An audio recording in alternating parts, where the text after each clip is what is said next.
Testing. 1, 2, 3. That. That. Alright, cool. I can be heard. You know what's really funny?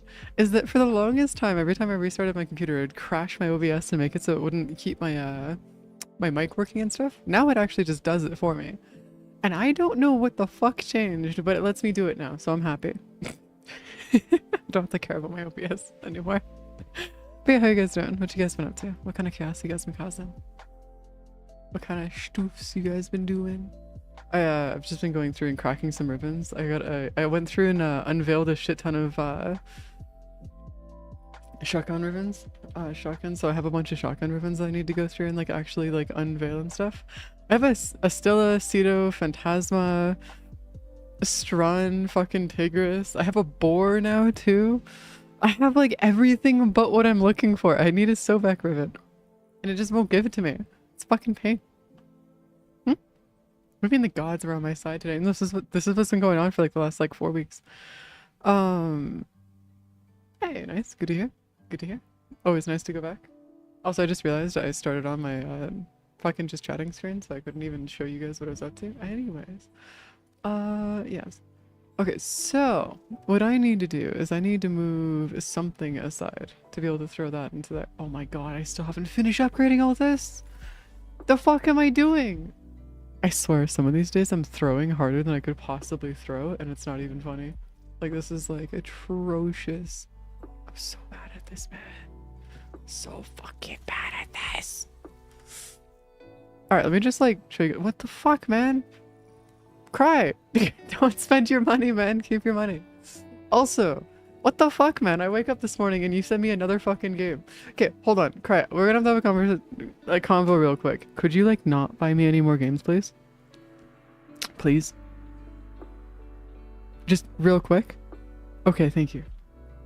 Because you've like spent like close to 400 Canadian on just games for me alone at this point. And like, please just like, no. No more. I appreciate it, but no more. There's a limit to this. Hold on. Where'd my thingy go? Let me go back into here. I found out that I can rank up my Sobek to max rank in one room. Now in ESO. I can finally finish my entire level 40 weapon in a single room in ESO, which is kind of funny because you'd never expect it, but yeah, you can just like fucking just, you get so many kills with thing. It's so good. So many kills with this thing. It's great. Also, I just realized this is the second time I started streaming with ESO. Fucking love my ESO. It's fantastic. Absolutely amazing. Alright, there we go. Just send you off. The problem is that the enemies in this one room specifically aren't dense enough to be able to actually get enough kills. Like, you can get kills, sure, but they're not like consistently dense enough. Like that right there isn't dense enough. You need them to be denser, like those guys up there on the top of that area. If you can get them there, and you can get them to be dense enough at the top, then we're good.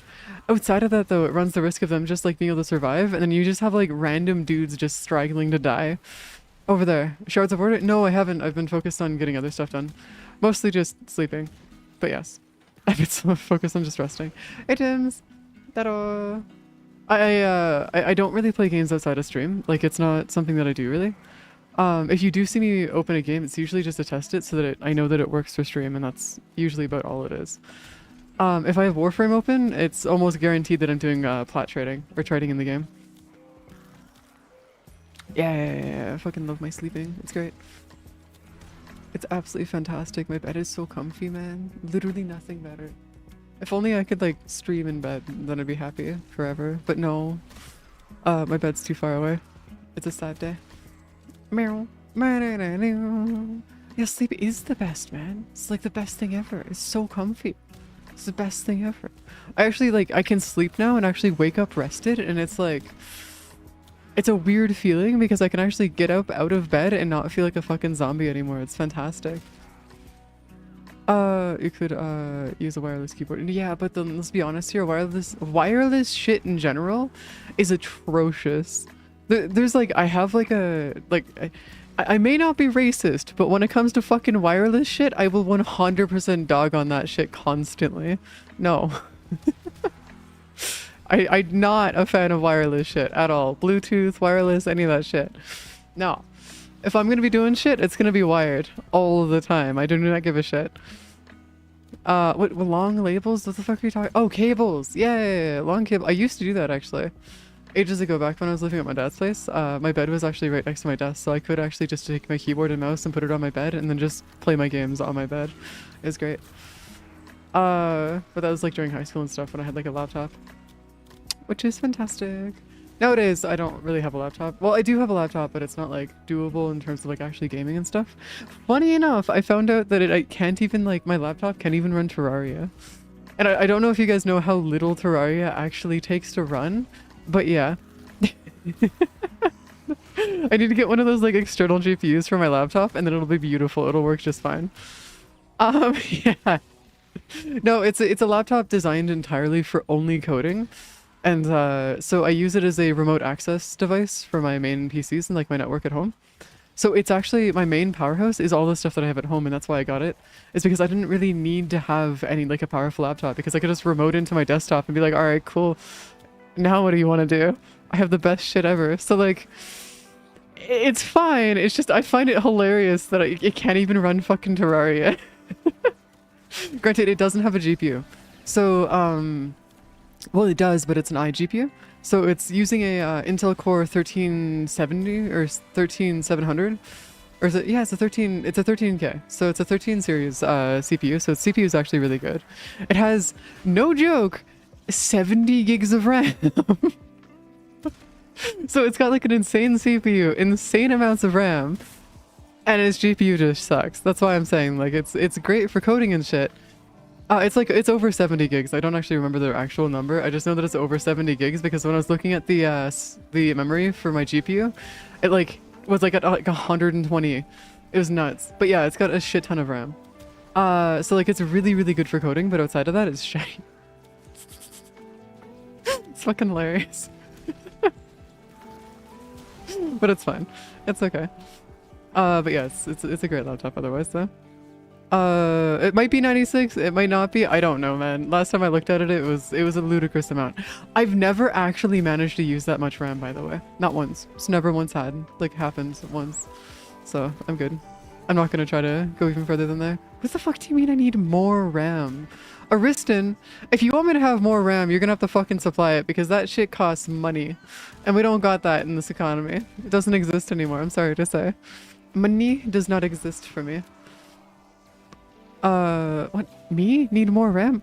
Homie, the only time I've ever seen my RAM max out is when I was playing fucking Star Citizen, and even then it wasn't even maxing out. The only reason it was maxing out is because I didn't even give my fucking, I didn't even give my GPU enough, like I wasn't giving my GPU enough power, so it couldn't even, like, use its full, potential. And so it was just one of those things where it was just like, okay, cool, nice, thanks GPU for being a shit. The problem is that I was still getting 200 plus FPS and like stable FPS in Star Citizen, while nerfing my GPU by 70% of its power. Like it only had 30% of its total power, and it was still somehow getting 200 FPS in Star Citizen. So like, it's a good GPU. It's a real good GPU. That's why I was so pissed when we had it break yesterday, or when things started to break yesterday. I thought I had lost it because like it would have been, it's a good GPU. I would recommend if you guys want to buy a GPU that isn't NVIDIA but also happens to have about as much performance as any NVIDIA GPU. It's good. Like really fucking good.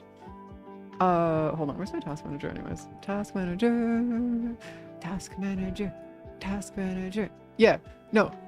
I do need more RAM, but that's just because I'm running 20, what the fuck? Yeah, I'm only running 32 gigs of RAM, and like... Excuse me?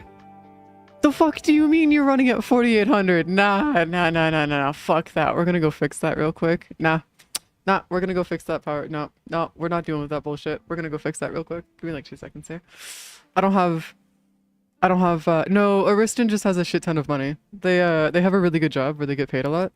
They're actually in the process of building their own house from scratch in this economy, so they just have a shit ton of money to spend on whatever the fuck they want.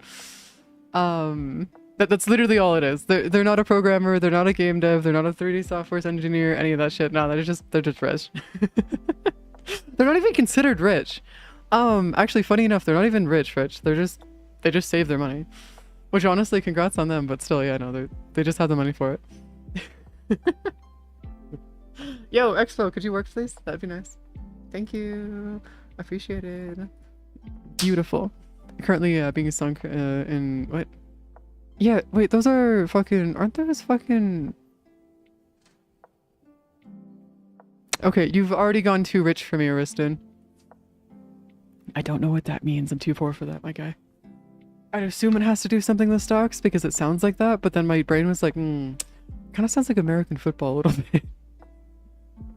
Not quite the right stuff. Like me, I'm very debating on switching Switch 2 last night because it was a shift from hell. I mean, to be fair, the Switch 2 though, I wouldn't really recommend buying just because the Switch 2 in itself is atrocious. And the only reason why I say that though is because Nintendo tends to overprice everything that they sell for the Switch 2 as well as the Switch 2 by a ludicrous amount of money. If you're looking to go through and do other stuff, it's yeah. Tax-free savings account and first one. Oh! Yeah, that's actually pretty cool actually. I'll have to look into that later, Ariston. Because that's actually really cool. I thought it was gonna be like the S&P, similar to like the S&P 500 or like a fucking managed thingy, managed account, so you can go through and do stuff. Because like honestly, I was looking, I did a bit of investing a while back, and I was making like a 4 to 5% return on everything that I was putting out. So like, it's not bad, not bad at all. It's pretty good. There we go. Jesus Christ, having my RAM decide that it didn't. That might have been what caused the issues. Hold on, let me go fix this. Hold on, I'm gonna go. That might actually be what was causing the issues yesterday. Hold on, Darktide, get the fuck out here. We're gonna go do some stuff in Darktide real quick. Darktide, where are you? Hold up, I gotta know. Did that fix my performance issues? Because running my RAM at 4800 megahertz is bad. Like really bad. Yeah, for those who don't know, DDR5 running at 4800 megahertz is like atrocious. It's really bad. Like look at that load time. It's near instant now. So yeah, that would explain why we were having issues in Darktide yesterday. No, I already did. I already checked Space Marines before. Don't worry, I'm not gonna actually switch to Space Marines, but yes. And yes, guys, I was just in my BIOS doing some edits. So no. So there's a really weird thing when it comes to AMD stuff, or at least the motherboards that I have, where Expo 1 works, but Expo 2 doesn't. So sometimes what'll end up happening is that if there's something that crashes, or I have to restart my computer and like hard reset it, or something really stupid, and I have to go through and hard reset my computer, sometimes it'll switch it to Expo 2, which fucks it, and then I need to switch it back to Expo 1. And that's why I just saw that and I was like, fuck it, we're just gonna go switch that real quick, because I don't have the patience for dealing with bullshit. Yeah, no, the load times are so much better now. Holy shit. For the record, I just gained like anywhere between a 30 to 60% boost in performance just from that alone. Would recommend if you guys have Intel, run the Intel side of it. Also, make sure that you enable smart access memory. I swear to God, if I see another person's PC where they don't enable smart access memory, I'm gonna lose it. Because that shit makes your stuff run so much better. It's like, it's almost required. Yeah, no, that's like, yeah, that's where the issues were coming from. Alright, cool, we're good. Alright, cool. Where I've allocated medium low risk settings and generated me an investment spread. I can change the portfolio risk anytime. Just wait, are you doing that through Wealthsimple or through other means? Because I know that there's quite a few people that do their investment stuff through Wealthsimple. Like that's how my dad and I use our stuff. Not sponsored, by the way. It's just what my dad and I use. Yeah, okay, great, yeah. It's so useful. It works so fucking well. It's awesome. I've been, yeah, when I was looking at my investment stuff and I was looking at like at unmanaged and managed accounts for doing investments and stuff, yeah, that's where I got my 4 to 5% return rate on like on 2 days. I just want to see what, like I put some money into it for like 2 days to see what would happen, and I got a 5% return, so like or 4% return or whatever the number was. It's great. Also well, yeah. That's because you actually work for a decent company though, homie. You actually got like a fucking really good job. I'm actually gonna see if I can get a job at Costco, just because it'd be nice to go through and work at Costco and stuff, but the likelihood of me actually getting into Costco is not likely, or like it's not very likely that I'll actually manage to get into Costco, just because Costco in itself is an extremely sought after job because of the benefits and how much you get paid. Starting salary of 25, starting pay of 25 an hour, by the way, guys, if you guys didn't know. Is it 23 or 25? Still, like, better than, oh, fucking hell, Space Marine, really? Why did you choose to start on that screen? Why did you choose that screen? That's my fucking drawing tablet, once again. Okay, fine, you want to be on my drawing tablet? I'll just move you over to my other computer. My other... oh shit, how do I do this again? Nope, it's not gonna let me. Nope. Okay. We're still in the fucking Darktide category? What do you mean we're still in the Darktide category? I fixed that! I swear to god I fixed that earlier. What do you mean we're still- oh my god, I swear to god, man. It's pain, that's what this is. That's my vertical monitor game. That's the wrong monitor, thank you. That's better. Jesus Christ. Unlimited FPS, yeah. Set to ultra, yeah, it's fine. Just max out all the fucking settings because I don't need to care about the game. Borderless, native, render resolution, sharpness, yada yada yada. The brightness, display screen. Yeah, we're chilling. Alright, cool. Alright. Oh, we're still in, it was, since the start of stream. Yeah, I swear I fixed it, but no, it refuses to fix every 2 fucking seconds. Why? Why do you... It's one of those days where, like, I swear to god. I'm gonna have to give you, like, staff the ability to go switch the game category whenever they want. Yeah, I'm gonna have to give those in staff the ability to just, like, switch the game category for me. What do you mean your chapter is not indicative of, oh, do you mean like the actual, like, starting area, this area here, not indicative of your performance? Is that what you mean? This right here? Yeah, okay. Because if you mean, like, over here, yeah. I know that, I know that it's not indicative of my performance, but usually if this area works fine, it works fine, just in general. But I could always just, like, meh. Could always just do that real quick.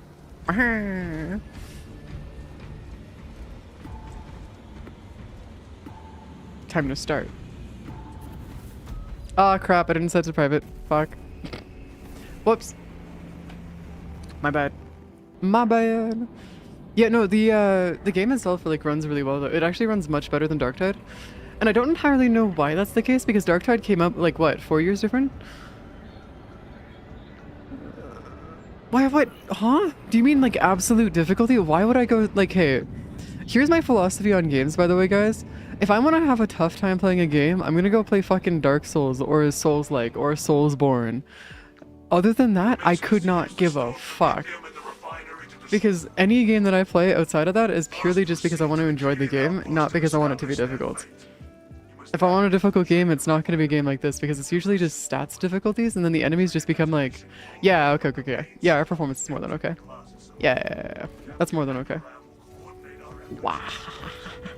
Yeah, okay, we're good. We're good for later.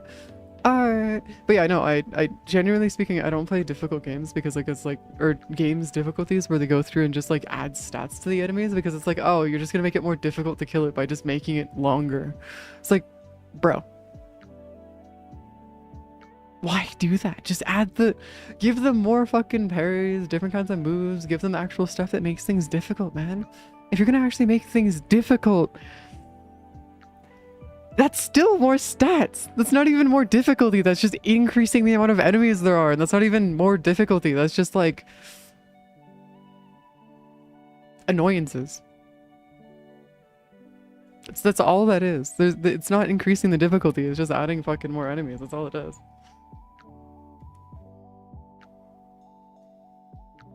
If you want to make my life more difficult, just give us more fucking, like, movesets, more different enemies, or just different kinds of, like, enemies that give different movesets and, like, other things like that. Different fucking bonuses. Oh my god, you know what'd be really cool? Is if they went through and gave us, like, difficulty tweak. That's just an annoyance. And Warframe is literally the perfect example of that. I could not explain a more perfect game than Warframe as an example of exactly that. Now, I fucking love Warframe, but I have my issues with it for that exact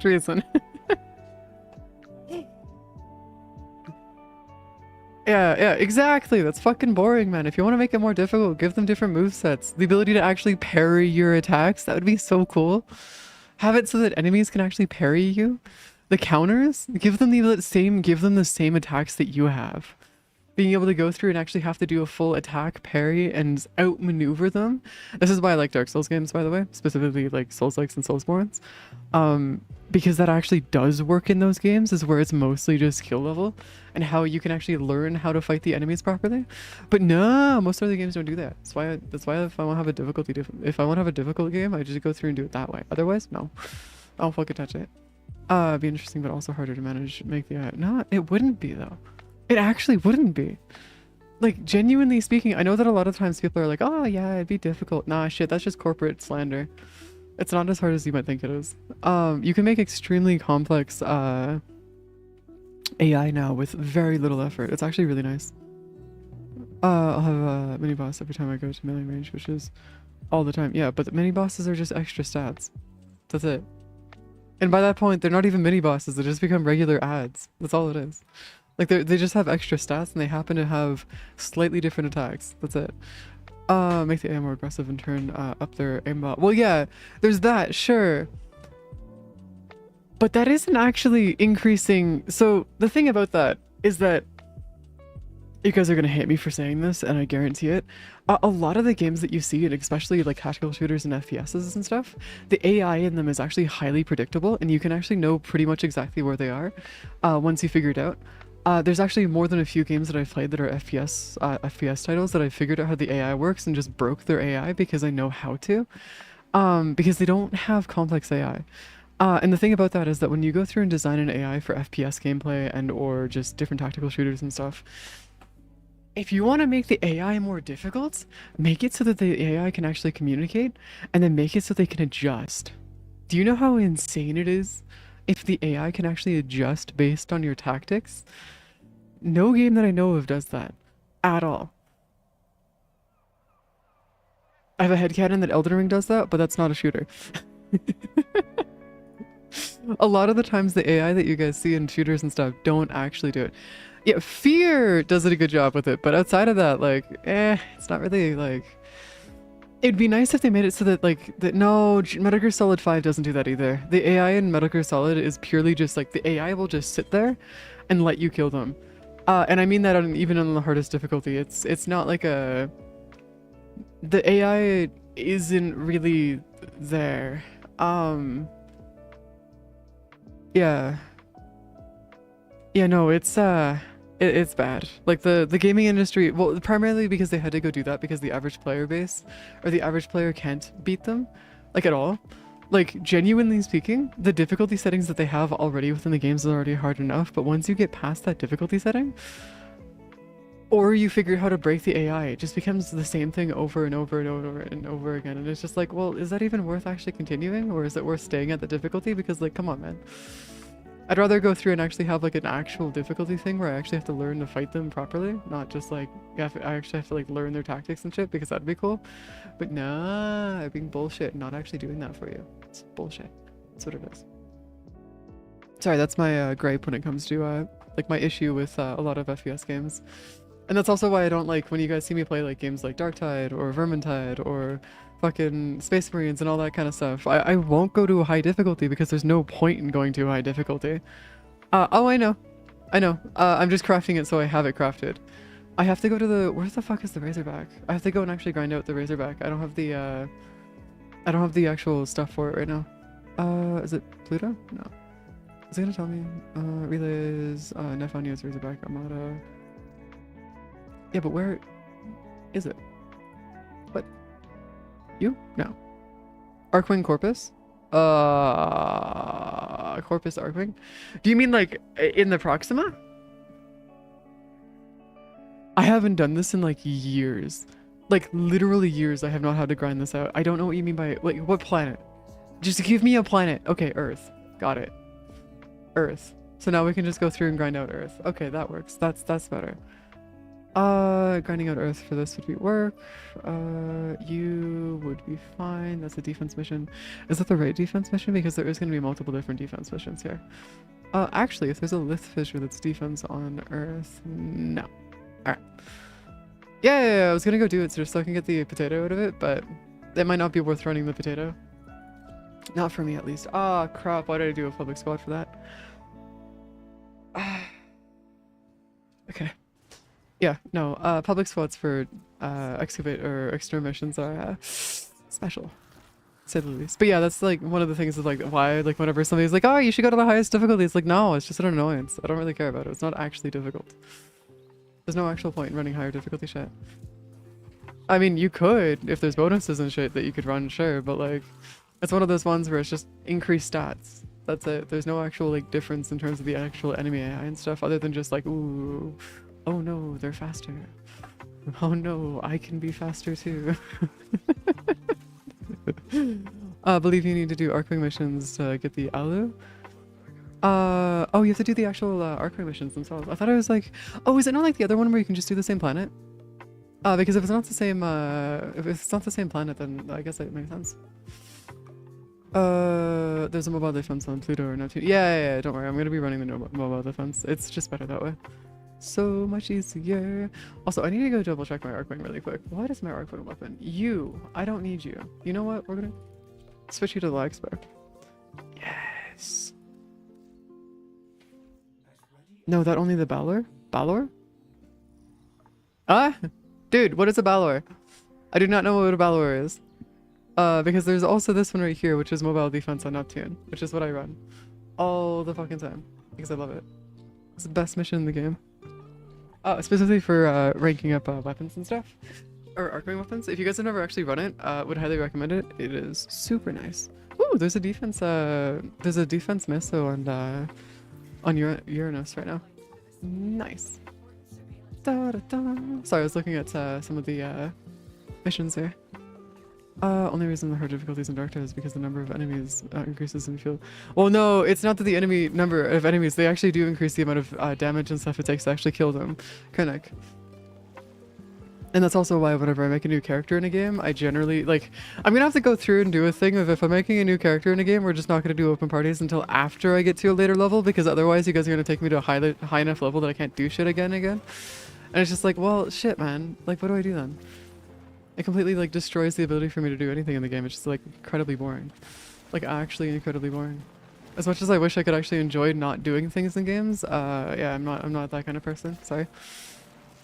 But less so the main challenges from getting 16 trappers and flamers and virus weathering. Well, no, it actually is it's a damage difference. I don't know, like you can't notice it because your shit does enough damage.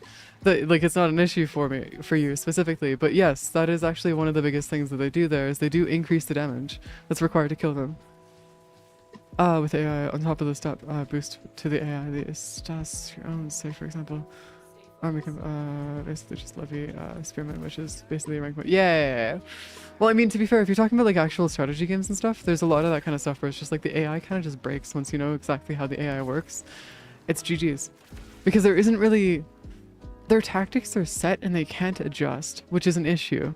And you can make them adjust based on what you're doing, but that's when you start getting to a point where that actually requires putting effort into shit, and a lot of the game devs don't actually want to do that because, well, specifically not game devs themselves, but it's more so in the sense of like the actual companies themselves that don't want to put effort into that. Because it means that they have to spend more money on making the actual game itself, and it's like, oh no, you're gonna make billions off of this. What's an extra 30 grand put into the AI of the game? Oh no, you poor company. How could you ever spare 10,000 for something that's so simple? Oh no. You see what I mean? Like if you're going to be going through and like building a game and you're going to be making like billions off of it and you already know that you're going to make billions off of it, 10 grand is nothing. Ultimately speaking, it's literally just pocket change. But they still refuse to do it because it's not worth it for them. Because they don't see the point in doing it. But yes, sorry, I have a bit of a thing for that. It's also why, like, when I mess around a little bit in like civilizations and stuff, the AI in civilization is does actually break very quickly because you can very much confuse the shit out of it very easily by just overwhelming it. It's yeah, it's not one of those things where it's difficult per se, but they do tend to give them like actual bonuses and stuff, which tends to make it so they actually have different strategies, but it's pinge. That's what it is primarily. Yeah, but we're always, what? Why did you You're in the wrong fucking area, my guy. Why did you mark all the way over there? What are they doing? What are you doing marking all the way over there? Why did you mark that defense target? Homie, we're not even at that defense target anymore. What are you doing? Became Rome, bloody Rome. I just made the army commit. Let's try of course. Okay. And the generals. Wait, hold on. No cavalry? In Roman? Shit! What are they doing? Wait, hold up. Did they not go through and give the Roman, like the enemies in the Roman... What? Well, cavalry was a huge part of those wars. What do you mean? Like, if you're not going to be able to give them cavalry, that's like... Legionnaires, but that's just the romanticized version of it. Nah, like actual like soldiers and like the armies and shit, they relied heavily on cavalry to get their... Did they build an entire fucking RTS based on Rome and then proceeded not to actually use... Well, technically it wasn't the Roman armies that... Well, it wasn't technically Rome that had them. They would hire outside mercenaries from other city-states and... different city-states around Rome and or inside of Rome and whatnot to be able to go through and have their forces have legions of like actual infantry that were on like horseback and whatnot. But still, like, what the hell, man? Implement it. What are you doing? Having an entire fucking like war system and like RTS that involves the fucking Romans and not having cavalry? What are they gonna say? They didn't have elephants either? What? Like what? They didn't have elephants either? Is that did they just choose not to have elephants a part of their warfare either? Like what's going on here? Because if you don't have cavalry, you can't. They definitely wouldn't have added elephants, right? Nah. The whole point of like half the wars that Rome was a part of involving elephants, nah. Any of that shit, nah. All of that. Guess they didn't do any history. I guess whatever. Sorry, whenever you see like a game that says like, oh yeah, we're gonna do something that's based on history and then leave out 99% of it, it's like, Jesus Christ, man. You're not even having like, what are they gonna do? Not add phalanx next? Like, bro. Or not even add spearmen? Because like, if they're just gonna add legionnaires, they don't have their fucking spearmen, they don't have their fucking other shit, they don't have anti-cavalry, they don't have cavalry, what are they? They're missing like a good 70% of the armies that they would have actually had. It's like, what are they doing? Just having nothing but swordsmen with shields? With like... Oh my god. This is why I don't touch modern RTSs, by the way, guys. It's bullshit. Most of the Germanic tribes just have levy spearmen for their... What? No!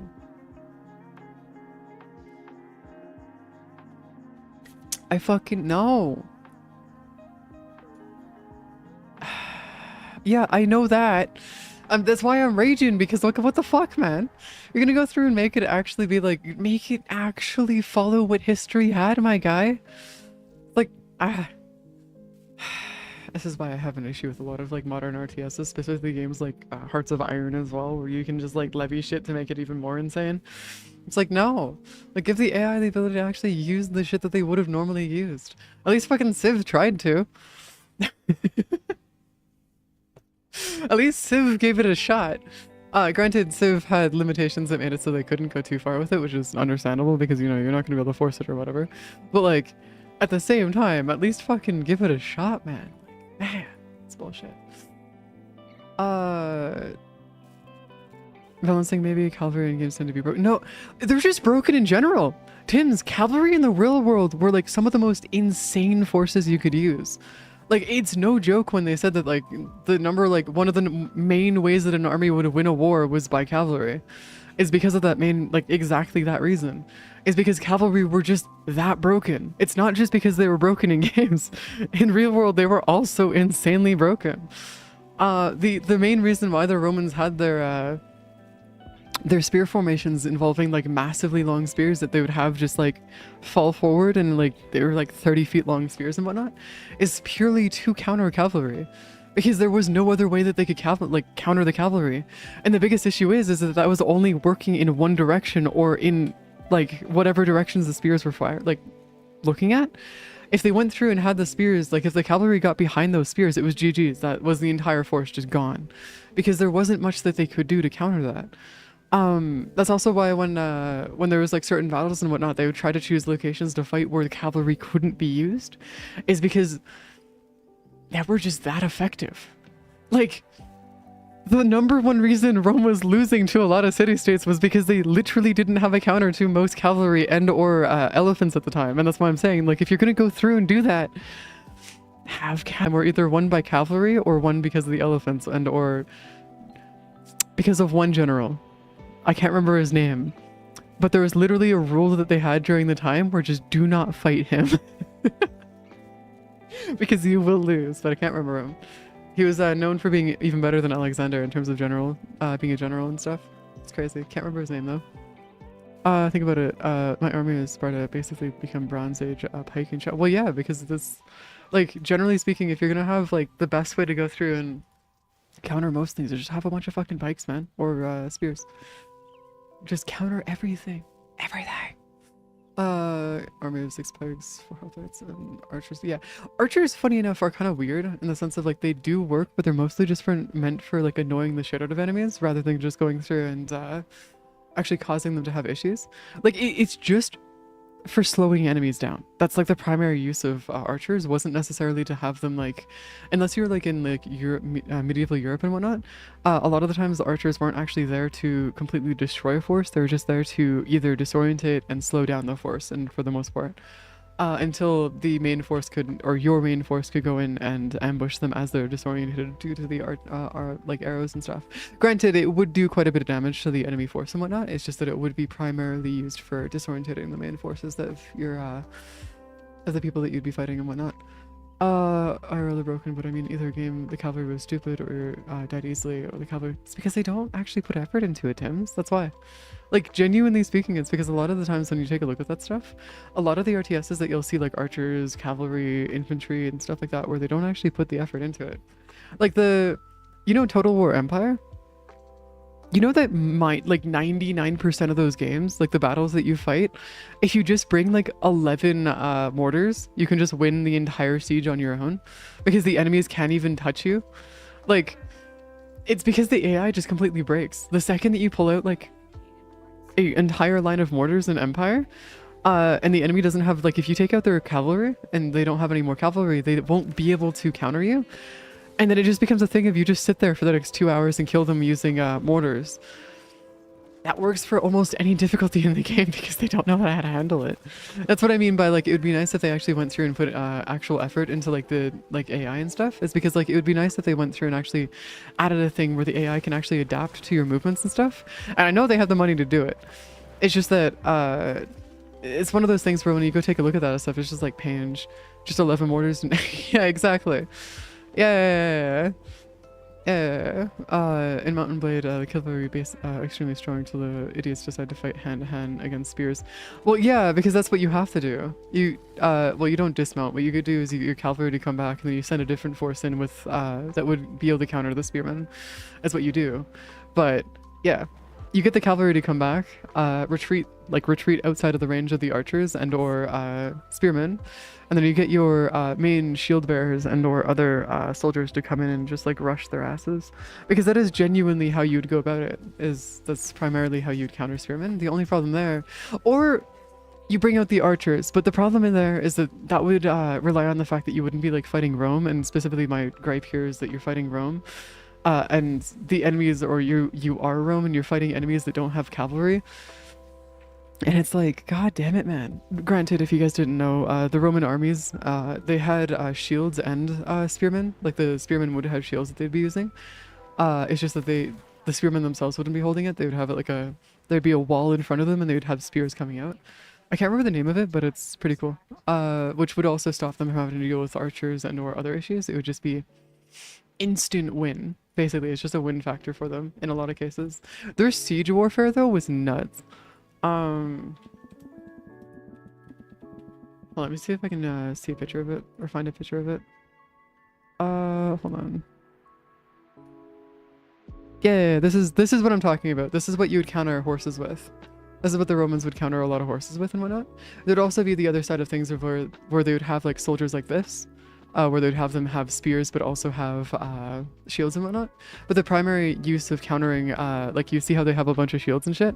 This is how they would counter horses, is because they would just have those spears fall forward, keep that there, and then they would actually have an entire rotation for it too.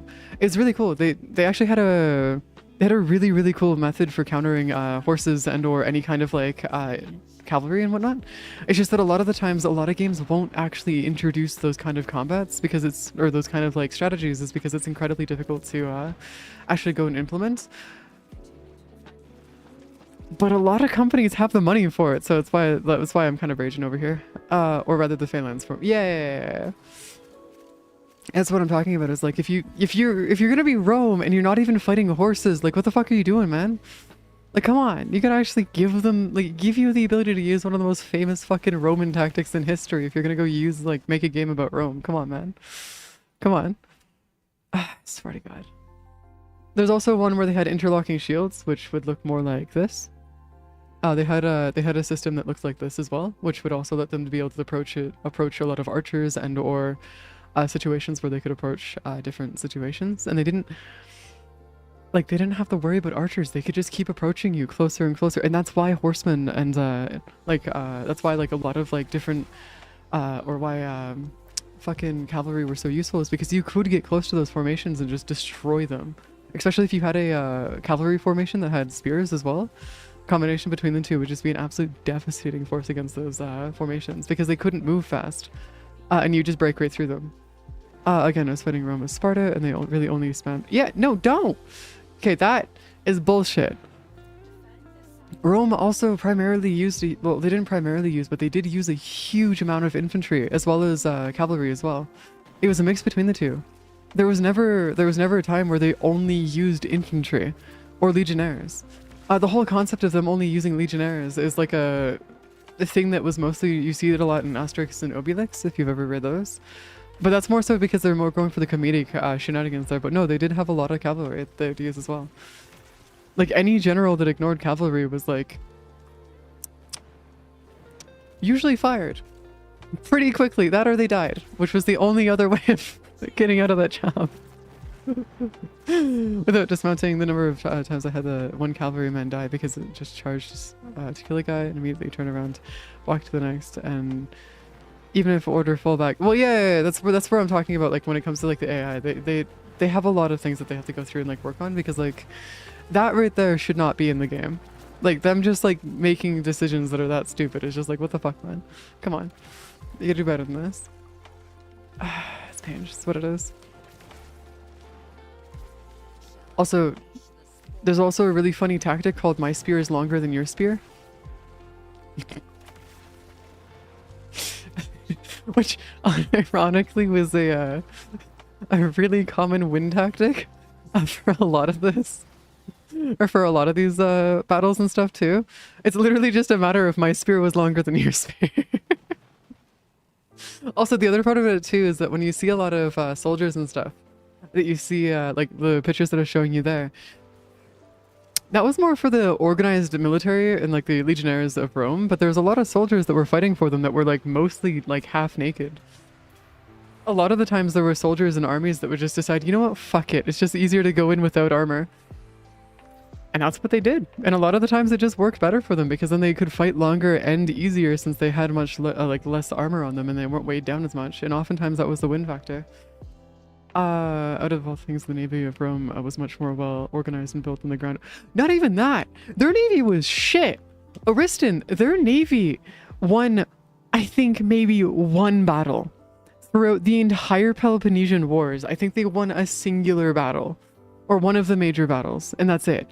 Outside of that, they had one battle where they lost 800,000 soldiers. 1,000 ships. Gone. Like, blink of the eye. A single battle. No, Rome's like entire fucking like navy was shite.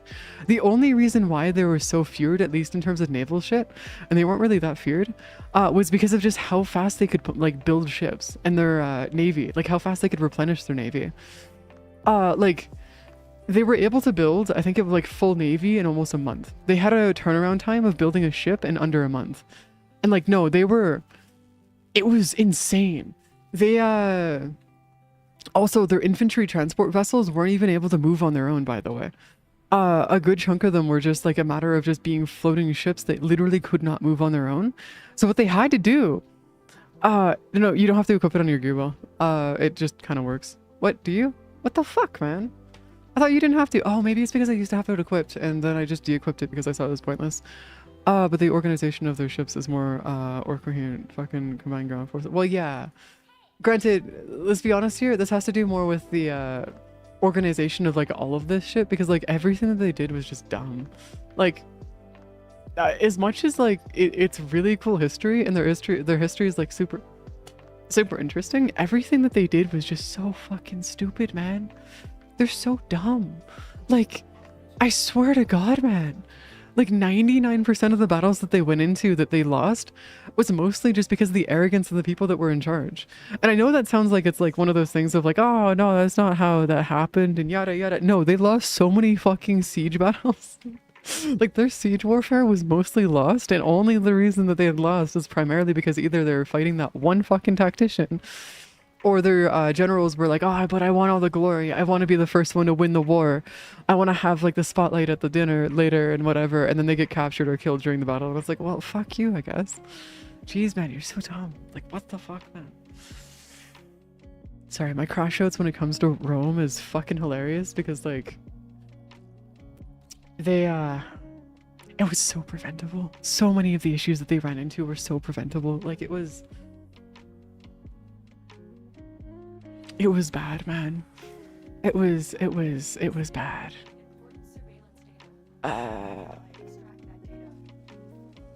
And even then, like their organization was just like nuts, man. I guess the one thing that they did actually have though, ultimately speaking, was their fucking information network and their supply network. That is about the only thing I could think of that would actually be considered decent that the Romans had, was their fucking supply network throughout their entire empire. Outside of that, nah, they're just shit at everything else.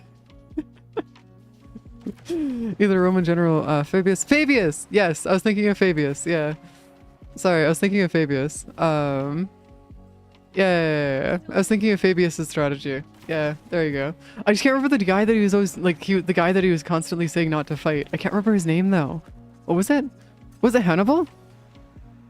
No, I might be talking about Hannibal. The guy that was basically unbeatable and that was like wreaking havoc in Rome for like ages and ages. Just because, like, honestly, I kind of feel like it might be Hannibal because the Fabius strategy is fucking hilarious. Yeah, okay, I'm thinking of Hannibal then. Okay, yeah, because Hannibal was Hannibal was a piece of work. We'll put it that way. Yeah, Hannibal was a fucking piece of work. For those who don't know, Hannibal never lost a battle. He, throughout his entire time of being general, he never once lost a battle. Sorry, correction. He himself didn't lose the battle. But during the siege of his home city, or the city that he was a part of, I can't remember the name of it. I can never remember names. Names are always the hardest one for me. I can remember everything else. Carthage. Yes, fucking Carthage. During the thank you. During the siege of Carthage, he didn't lose the battle because he wasn't able to win the battle. Now, he lost the battle purely because of the fucking politicians. They were like, nah. We have to do this strategy because we'll win because we'll do this strategy. Meanwhile, Hannibal in the background over here being these fucking idiots. What are you doing? You're so fucking dumb. Because, like, Hannibal had spent the previous 15 years fighting Rome's army. Like, Rome's legions and stuff. 15 years without losing a single battle. Consistently. And, like, then he comes back down to Carthage, and, like, he has to go back because Carthage is under siege from the Romans who thought that it would be easier to go through and take Carthage. And, like, the Romans basically decided, okay, we can't beat Hannibal directly, so we're gonna go take over Carthage because he's not there, right? If he's not there, we should be able to go through and at least take out a city-state so he can't get more resources, so hopefully we can whittle him down further. Yeah, nah, dude shows up at Carthage and basically loses the battle because fucking none of the dudes would actually listen to him. It's so fucking dumb. Like, it's so dumb. Like, if there's a general and they've never lost a battle, you'd have to be, like, beyond stupid to not listen to them at that point. Over 15 years of battling and being at war, in like both Spain and like anywhere in Italy and like a bunch of other shit. And the dude's never lost a battle. And he comes home after these like 15 years and he decides, you know what, fuck it, I'm gonna go see if I can defend Carthage. Nah. Oh my god, it's so fucking dumb, man. Not to mention that, but like having the morale that he had with his soldiers is nuts. Oh, that was Hannibal had to do. Yeah, no, it's just nuts. Like it's so dumb. But yeah, no, he never once lost a battle. Not on his own at least, or for his own reasons. He never once lost a battle. Outside of that though, he did lose it because of bullshit. So yes. Hannibal being, and it's funny too because like unironically he might have actually been a better general than Alexander, but we don't actually know the direct relations there in terms of we can't really compare the two due to, well, they weren't alive at the same time. They're alive at different times and time periods and whatnot. So unfortunately there's no way for us to actually go through and do that. Sucks, but whatever. But yeah, this is why I'm saying like what? Hold up, the Republic, what wars? Hold up, sorry, my brain, sorry, hold up. Give me a second here. I just realized I didn't have my chat open, so I couldn't read what you're saying. Wait, what did you say? Carthaginians, that's who the Romans fought in the Punic, yeah, that's who that's who they fought in the Punic Wars, yeah. The Punic Wars primarily started trying to fight over Sicily. If you guys know where Sicily is, they were fighting over Sicily because of the economic standing that a lot of the cities in Sicily had. And so Rome decided that they wanted, like, this was their first taste at conquest, and they wanted to go through and actually take over Sicily because they wanted to have the economic standing of Sicily. And so they had decided to go fight the Punic Wars. The problem is that the Punic Wars were also their first introduction to naval warfare as well.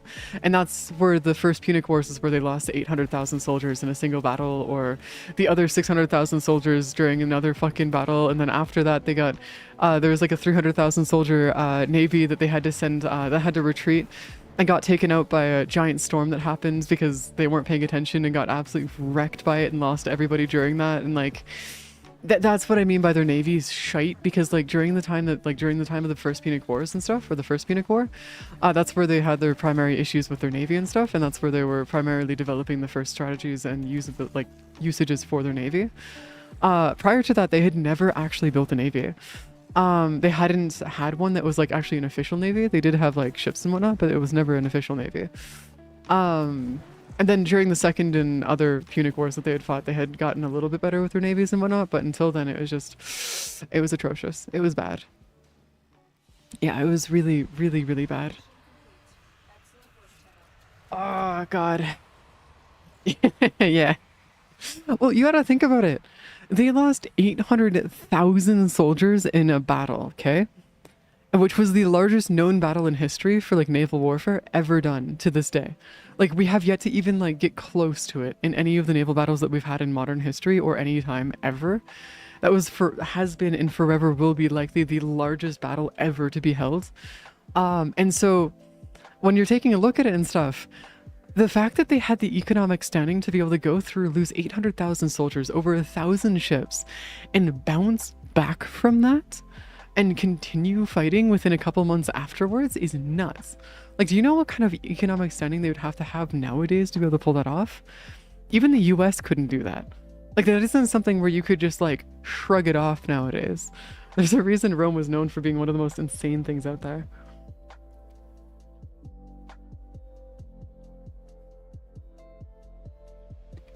Alps into, yeah. The problem is that Rome was extremely also incredibly short-sighted with how they were doing things in the beginning, at least. And even at the end of the Punic Wars, that they were like incredibly short-sighted with how they did a lot of their stuff. So a lot of what you take a look at in terms of like just how they would do their battles and the different choices that they would make, it's just that it was pointless. Like, a lot of it was just like, why not just trade with Sicily? Or Carthage, and bam, you'd have the, or even better, fucking build a treaty where you guys just work together. And oh my god, you now have two of the strongest forces in the Mediterranean working together? Oh, what could you do then? But no, they had to go take it over because, I don't know, quote unquote, ambition and quote unquote, honor. What are those? So fucking stupid. Jesus Christ. Before we even declared war on Carthage as Rome, the furthest holdings I've had was in Pretending to fully well, yeah. Well, you're talking about like actually gameplay here. I'm talking about history here. I'm talking about completely different. Well, I'm talking real shit. You're talking more your thingies. Actually, what game were you playing, Ariston? Like, was it Total War Rome? Is what you're talking about? Because Total. Okay, do I even have Total War Rome? I don't think I have Total War Rome. Not yet, at least. Total War Rome. No. What? The actual fuck? Excuse me? The fuck? Do you mean this is $80? Huh?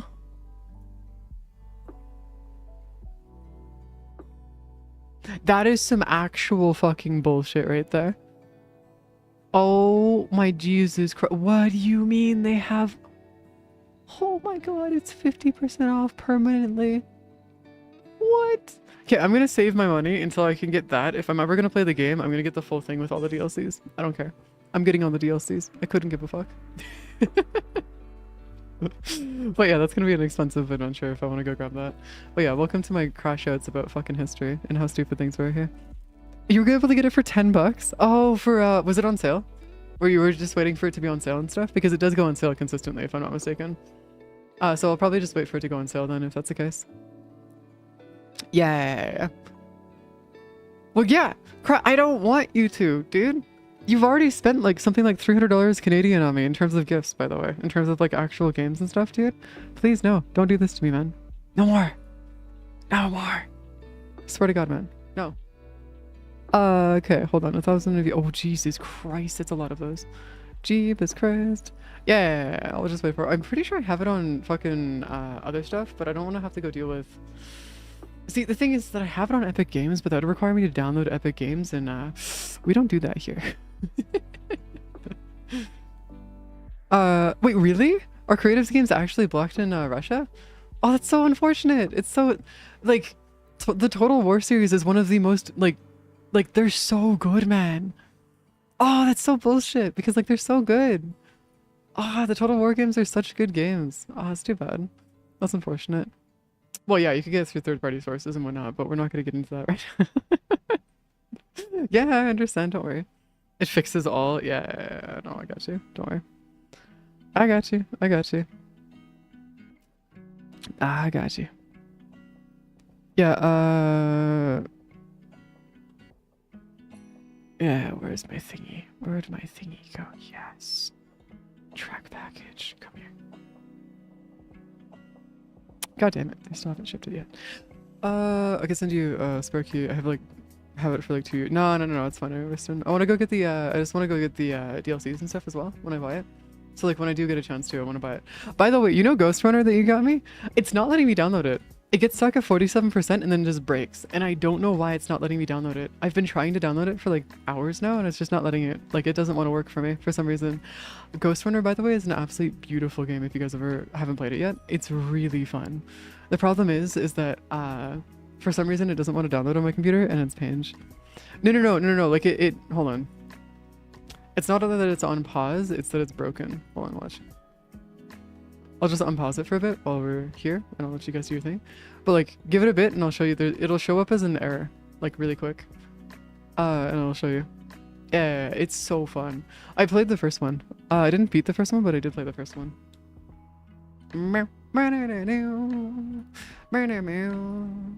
Sorry, this is also, the reason why a lot of the stuff about the Punic Wars is also fresh in my mind is because my dad and I were listening to a podcast for 10 hours about it. And so like, yes, it's great. It's beautiful. Spent 10 hours listening to the fucking Punic Wars and how stupid they were. Actually, specifically speaking, actually 18 hours. Because due to the car ride that we were in, it was actually 18 hours. 8 hours, or 9 hours there, 8 hours back or something. So yeah, it was 18 hours worth of bullshit. But it doesn't take forever. Homie, go to Neptune and just do this mission here. It does not take that long, Bliss, to level up your arc wings. If you need to, even better, go into Steel Path. And do it in Steel Path. Because you'll have an even better chance in Steel Path. Take a break today, or today was, today that was, oh, was it today that wait, breaking for me? What? What do you mean? Code? What do you mean by me taking a break? What? If you're talking about me breaking my nose earlier, that's just normal. That's just my normal stuff that happens. Doesn't hurt, by the way. It just starts bleeding. I broke my nose about 8 years ago, and ever since then, if I move my nose in just the right way or blow my nose slightly wrong, it'll just like start bleeding again. And so I just I just say that it's rebroken, but I don't actually know if it just rebreaks. I just call it that because it's easier to explain. But no, if my nose, like if I just ended up like waking up and breaking my nose, don't worry about it. It's fine. It takes like half an hour for it to stop bleeding, and then it goes back to normal. That's normal stuff. We're good. It's a great party trick for getting the people to leave me alone. Oh, yeah. So I'm planning on doing every day except for Thursday and Sunday. Thursdays and Sundays is because at 10 a.m. or usually my dad and I usually end up meeting between like 11 and 1-ish is usually when we usually meet on Thursdays, but he wasn't able to meet today due to just how busy he's been today, so it's fine. So I decided to stream instead. And then Sundays, we also meet and we usually go like to the park, or we go hang out at like the zoo, or we go like places to hang out and stuff on Sundays and stuff. So then we just go hang out there. And so usually we just say like, usually Thursdays and Sundays are the days that I don't. But whenever I do take a day off of streaming, it's because my dad kidnapped me. That's about it. Otherwise, I will be streaming, probably. Because my only real excuse to not stream is because my dad's kidnapped me, and that's it. Outside of that, I really don't mind. But yeah, it's fine. I am unbothered. And also, I only really stream for about four-ish hours a day, so it's not that big of a deal. Well, when I'm not doing a donathon. If I'm doing a donathon, I'll stream for more, but I don't really need to do that right now, since it's, as we like to say, irrelevant. Ash Prime Stalker, Folly, Noko, Kuva, Karak, Plasma, War Prime. Oh, cool. Yeah, I got Hewwo and press post back into what? Ah! No. This is good. This is good. It's the only time I can actually spend with my dad. I much prefer it this way. Like, my dad is actually, like explained that like he's willing to let me stay. Like my dad has said that he's willing to let me stay at his place until I can like buy my own place and I've got like a job and everything, like an actual proper job and stuff. And he's like said like, hey, you can come and move in and like stay at my place if you want to. Like if you're going to college and you're like you're at university, I don't really care. You can just stay and live with me if you want. It's like, I'm sorry, Dad, but your wife forced me to leave at 18, regardless of what you believe and what you have said. No, your wife forced me to leave at 18. She kicked me out. It's like, I can't go back because she will continue her bullshit if I try to go back, and it just will continue the abuse, so I'd rather not go back. And he fully understands that, like, there's no way for me to go back to his place, so this is the only time that we can actually hang out. Now, if he ever divorced his wife, I'd be fully willing to go live with him. But until then, no. Because I would rather die than have to deal with his wife again. Also, this is a really cool game, honestly. I fucking love... Oh, that's so cool! Oh, that's so cool! By the way, his wife is a diagnosed psychopath. Like, actually diagnosed psychopath. She enjoys taking, she enjoys, harming others. It's like her... Like, it's what she gets her rocks off on. It's just that he doesn't know that because she's about as two-faced as she can get. So she acts like the most innocent person on the planet, but she is an absolute fucking monster behind the scenes, and I've seen what she's like. And the problem is that nobody believes me because she's so nice to everybody else because she wants their money, and that's the only reason she's nice to them. Welcome to my dad's wife. Mountain Blade. Mountain Blade is a really cool game, by the way. If you guys haven't played it, would recommend. Ayo, hey Ozzy. But yes, this is why I say it's always free to roast my dad's wife. At any clock. I do not care. Have at her. It's like, it's literally one of those things where I will roast her at all times. Any day of the week. Because yes. Custom troop trees in Mountain Blade? What? I don't know what that means. Bro, I actually haven't played it. I've watched somebody play it. I watched Spiffing Brit make like the most broken thing ever, but like I've never actually played it myself. So yes.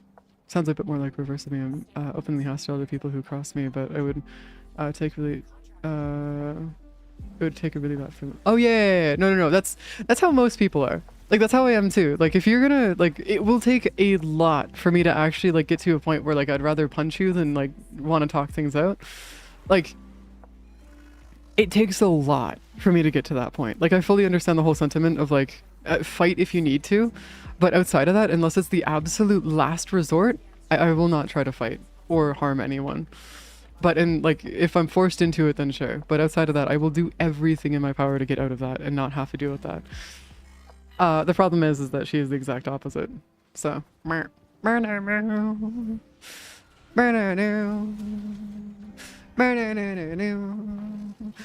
to my dad's wife. By the way, my dad isn't like that, by the way. He is like literally the picture perfect version of what a parent should be. It's fucking hilarious too, because the dichotomy of like having his wife be the most horrendous person I know. Like I've never met anyone worse than her. And then him being like the literal perfect picture version of what a parent should be is like the funniest fucking dichotomy I could ever think of. Also, I'm more than well aware that their marriage at this point is contractual, so like he's planning on divorcing her when my little brothers become 18. But like, yeah. Giving my old manager, who is a piece of shit to me, a surprise 2-week notice and seeing him scrumble accumulate, that was like very yeah. Yeah. No, I got you. I got you. It's fine. It's okay. But yeah, no, it's really funny. But yeah, just remember guys, my dad's actually a decent person. His wife is just terrible. That's about the only thing there. Where's my stuffs? Okay, so I actually need to, okay, these two are actually doing it for me, so I don't need to care. Oh, that was, I always love walking into a room, shooting once, and having everything just die for me. It's beautiful. It's absolutely fucking beautiful. Also, I don't know if you guys know this, but the host for this party is a Switch player. Like, you can't tell, other than if you're looking at this stuff here. If your new manager is an ex-military... No, actually, not true. Not true. Funny enough, I've actually had a lot better experiences with ex-military than I have with civvies. Like, unironically. So, like... Same thing with, like... criminals, actually. Or ex-criminals. I've actually had better chances with people who are, like, ex-criminals and ex-military than I have with, like, normal civvies and, like, non-criminals. I don't understand that, but also at the same time, I don't think we need to get into that right now. Jesus Christ. But yeah, if you guys know, like, peeps, you know. Yeah, no, it's weird as fuck. But welcome to bullshit, I guess. Once you got officer's title after military unit. After, I have no idea, Code. No. So the military people that I'm talking about that were like ex-military are like people like my dad who actually were a part of the military. Who were like, my dad left the military as a corporal. He went from like joining the military to corporal in 2 years. If he hadn't left the military for me to raise me, and take care of me, like he stepped up and stuff, it would have been one of those things where he probably would have gotten a really, really high rank in the military. The thing about that is that he had decided to leave the military so he could actually raise me and whatnot, which I do appreciate. But no, he, like, I'm talking about people that have actually served, and like people that I'm not talking about military economy or any of that stuff. I'm talking about people that have actually served. Because like, I can fully understand the whole sentiment of those who were given like different ranks based on the fact that they went to a military academy and didn't actually like serve in the actual military itself. I don't know if there's a difference there, but like the full difference, but I do know that there's a very large difference in the sense of like those who've actually been in the infantry versus those who have been like just in school kind of thing, if that makes any sense. Though I also understand that to be in the military academy though, isn't that just for like if you're going to be like officer school and stuff? Isn't that what that is? From what I understand? If I'm not mistaken, that's like mostly just for like officer school and stuff, right? Or is that separate? Because I could see that also being a separate thing as well. Military uni, served sometime, but my colleagues told discussed the guy, some military officer who served, and the other summed up, my manager is not a soldier, only a person in uniform. Oh, no, I'm talking about like people that have actually like MOS? Okay, yeah. I'm more talking about like people who've actually like served, not like actually like just given the uniform because they achieved a certain education level. That's what I mean. Is like people like when I'm talking about like having a better chance, like having better like stuff there. Yeah. Bunch of officer schools and civilians unis attached to them. Oh, that's kind of cool. That's actually really cool. I mean, to be fair, it's not like it's a bad thing to go to like the officer schools. It's just like, to me, it's like if somebody says that they went and majored in business, I get a little worried. For me specifically, whenever I hear somebody majors in business, it's a little bit of like a, should I be careful of you? Or more specifically, should I be careful of your family? Like, what is this exactly? Like, not that all business majors are annoying as shit, but if you guys don't know business majors, or the specifically like the business major is where a lot of rich families will send their kids to just to get them a degree.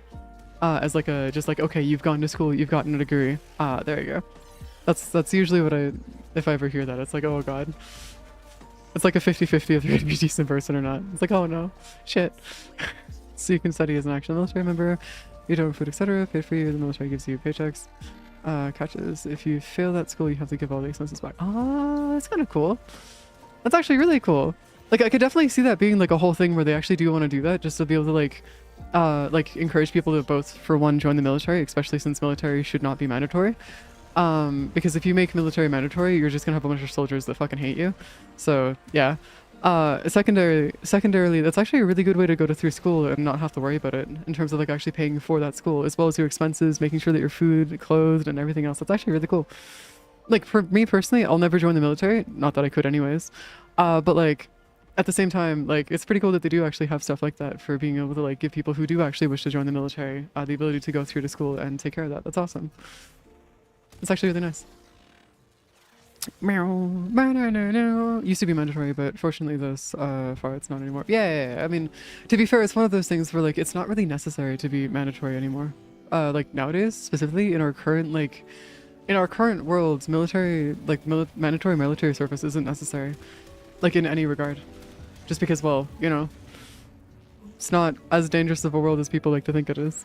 Relatively speaking, 99% of people just want to chill. It's just the 1% that don't. Oh, would you look at that? They're killing a room that's behind a wall that I didn't even have access to. Would you look at that? It's beautiful. Come on. Oh, watching it. Yeah. I fucking love it when you can kill. Yeah. No, that's not punch through. Their shoulders are showing through the wall and I'm shooting the wall. Like their shoulders through the wall. Like they're clipping through the wall and that's what I'm shooting right now, is just the wall. Or shooting them through the wall without punch throughs because they're clipping through it. That's what that is. But yeah. We gotta remember, guys, as I have previously stated, it's not that I hate the people that are a part of militaries. I fucking fully respect people that are a part of militaries. It's that I hate the fact that we need them and or that they're necessary for modern existences for countries and stuff. That's what I'm upset about. Not the fact that they exist. More so in the sense of the fact that we need them still. Because we shouldn't. We really shouldn't. Not at this point, at least. Yeah, Warframe's a really silly game at this point. It's so weird. 100% should Oh, that's gonna be funny, Bliss. That's gonna be real funny. Oh my god.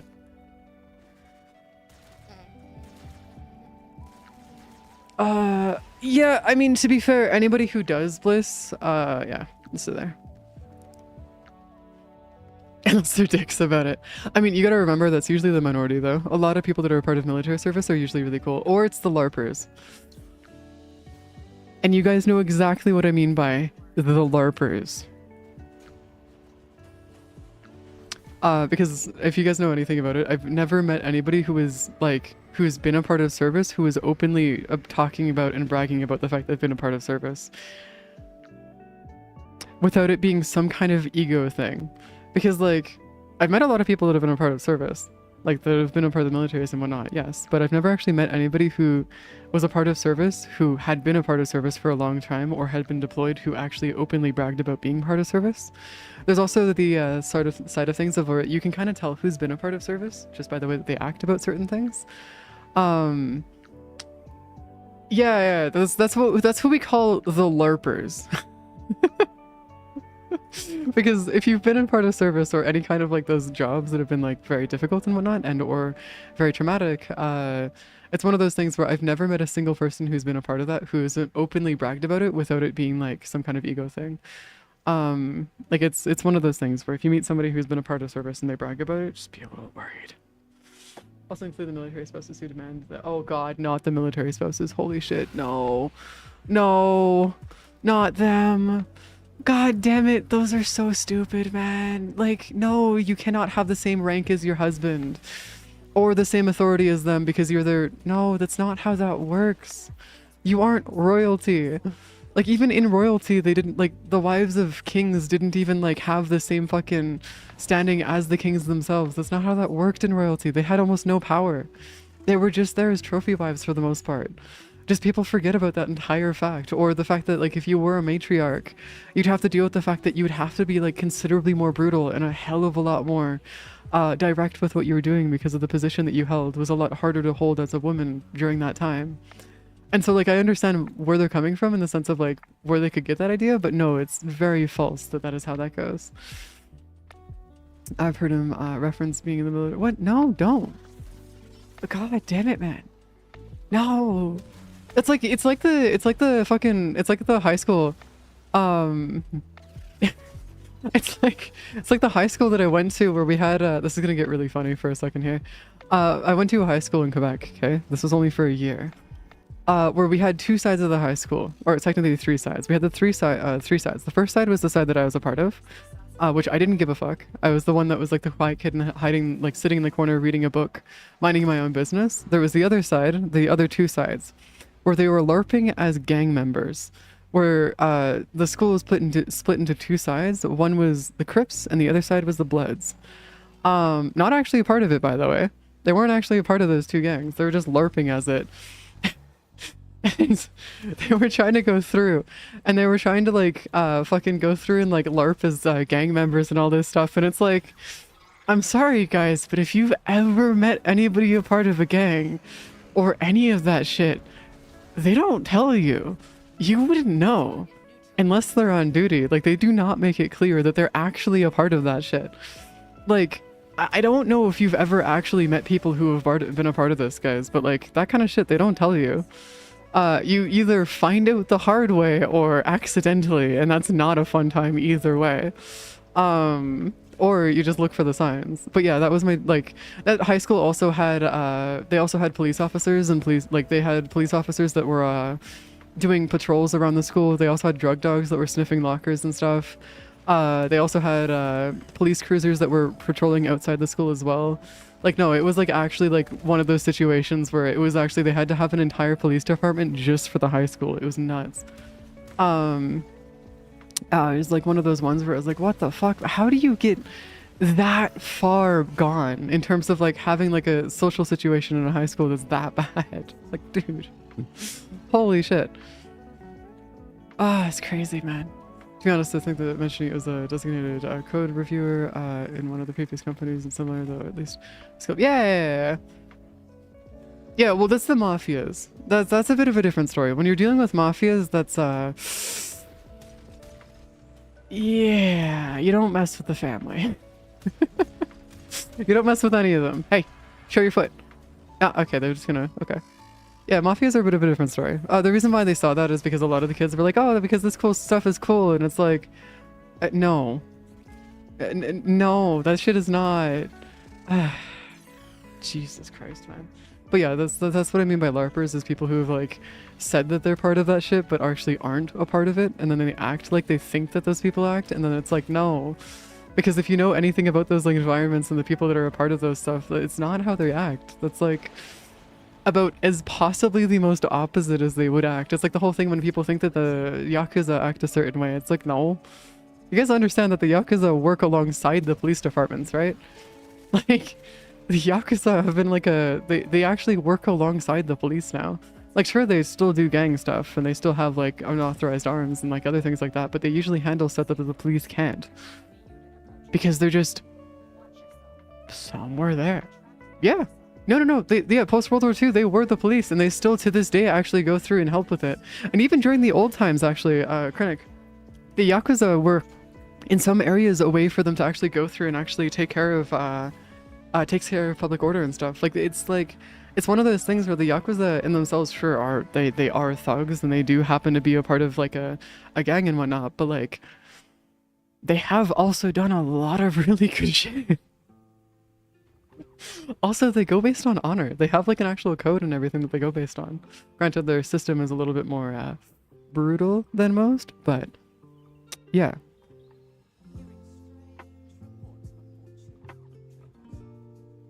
Yeah, well, of course, because like for the most part, the Yakuza weren't really. It's like the if you guys have ever heard of the Hells Angels, because I don't know if you guys know of who the Hells Angels are, but here in North America, they're like a biker gang that like basically takes care of like and currently like is like all over North America, both primarily in both Canada and the U.S. And the Hells Angels, like as long as you're just a civvy and you aren't a part of a different gang, you're fine. Like, yeah, no, they're relatively chill. They don't give a fuck. Like if you're somebody like for all intents and purposes, they're just people that like riding their bikes around who happen to just ride their bikes together for the most part. It's just that a lot of people know them for being a gang, and that's why a lot of people tend to be scared of them. And it's like, no, you don't. As long as you're not a part of a rival gang, and also being a nuisance to them, then you're fine. You're not gonna have any issues. Like relatively speaking, like they're fine. Like I don't see what the issue there is. Yeah, no, they're relatively chill. Hence the and or you can be a part of a rival gang, by the way, and they won't mess with you as long as you're not messing with them or their bikes. You're fine. Like they're relatively peaceful. Now I don't know about the Hells Angels in the U.S., but here in Canada, that's how they work. They're relatively peaceful people. Yeah, they kind of just hang out and they keep all their stuff, like all their stuff that they do away from like the regular folk that have nothing to do with them because they understand that like, if you're not a part of it, then they just don't give a fuck. Ooh, defense RV. You guys want to run a defense RV real quick? It's on Jupiter. Ooh, actually, it's not bad a defense RV either. Oh, actually, no, this is a really good one. You guys want to run an RV really quick? Because if you guys want to run a defense RV, we can run it real quick if you guys want to. Because I'm 100% down to running this. A couple years ago, who once had his 18th birthday started having some kind of drink.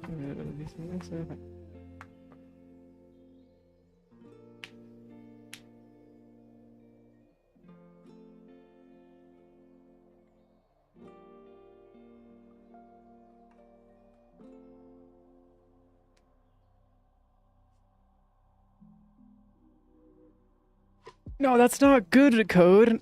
Drinking is like incredibly bad for you, my guy. If somebody says they don't want you to, if they don't want to drink and stuff, they probably got peer pressured into it, which is even worse. Developing an addiction to alcohol because they got peer pressured into it is not a good thing, my guy. But absolutely people who make it rough for everyone. Up there, yeah, well, of course, there's always gonna be the minority that also cause issues and stuff like that because, like, you know, you're gonna run into that here and there. But yeah, that's usually how it goes. That's why I always say the most dangerous of gangs are usually the ones that do everything legally because you can't even pin them for shit if they do something. Oh, Jesus Christ. Not even that, Ariston. They recently went through and they recently found out, or did some studies and stuff and found out that like any alcohol at all actually does some pretty bad stuff for you. Relatively speaking, like they found out recently that it's actually like, regardless of how much alcohol you actually do drink, it actually is really bad for you. To be fair, it's not like it's hard to come to that conclusion because alcohol, for all intents and purposes, are literally used poisoning yourself, and that poison making you have a less than great time, basically. That's what that is. Also, I say this as somebody who's been sober for 6 years. I used to drink. I don't drink anymore. Yeah, no, that's what I mean. That's not good. If somebody says that they don't want to drink that day, let them not drink, man. That's not a problem. If they say that they don't want to drink, respect their boundary, my guy. That's one of those ones where if somebody says no, that's no, man. Like, consent is an incredibly important thing, especially when it comes to drugs and alcohol. If somebody says no, then like, go for it and just not, like, leave them be, man. If you want to go drink on your own, man. Don't force people into it. Like, do not be like my grandmother who forced me to sit down at a table until I would actually drink the alcohol that she gave me because she wouldn't let me leave until I drank it. Like, do not be my grandmother. That's not do not do that, man. I.e. verbatim said, you are not leaving this table until you drink that alcohol. Don't do that. And do not peer pressure people into it either. Well, no, you didn't, but he was probably peer pressured by the people that are around them. Because if you did do it with like a group of people, or if there's a group of people that were doing it, it was likely that they were peer pressured into it. It's also why I don't go to bars, because like I have no interest in bars. Because bars are not my scene. Not my thing. Also, alcohol is expensive, man. Like, have you seen how much it costs? Like, if you want to actually like spend your money on something that you'll actually enjoy, just buy games or just upgrade your PC or buy yourself some candy or something. Don't actually go through and like be like, all right, cool, we're gonna do some other shit. Nah, just fucking go through and just like buy some candy or something. It's fine. That also works. Which I can't have either, so. Technically can be true, but at that point, this isn't. Yeah, I mean, to be fair, peer pressure doesn't always. Peer pressure works in a lot of different ways, Code. And so if you didn't necessarily see it yourself, I can understand that being the case. But if you and some other people had agreed to like set up a conspiracy to go through and get them to drink, even though they had said no, I don't want to drink that day, there's a pretty good chance that the others had peer pressured them into it. So the quiet shy gif? Who that? Oh, the old gif. Yeah. The old stuff, yeah. That's also one of those ones where if somebody says no to drinking, just make sure that you make sure that they keep up to that, because like there's also, or stop people from trying to peer pressure them into it, because it's one of those things where, especially with alcohol, people will not like relent about it. Like, genuinely speaking, people will not relent about it. It's why whenever people start drinking, I just leave and I don't involve myself with them while they're drinking it and stuff like that. Because at least with personal experience, when I've dealt with people that were drinking and whatnot, like they'll always like, I've heard on countless occasions, oh, but it's only a little bit of alcohol, it's not going to affect you.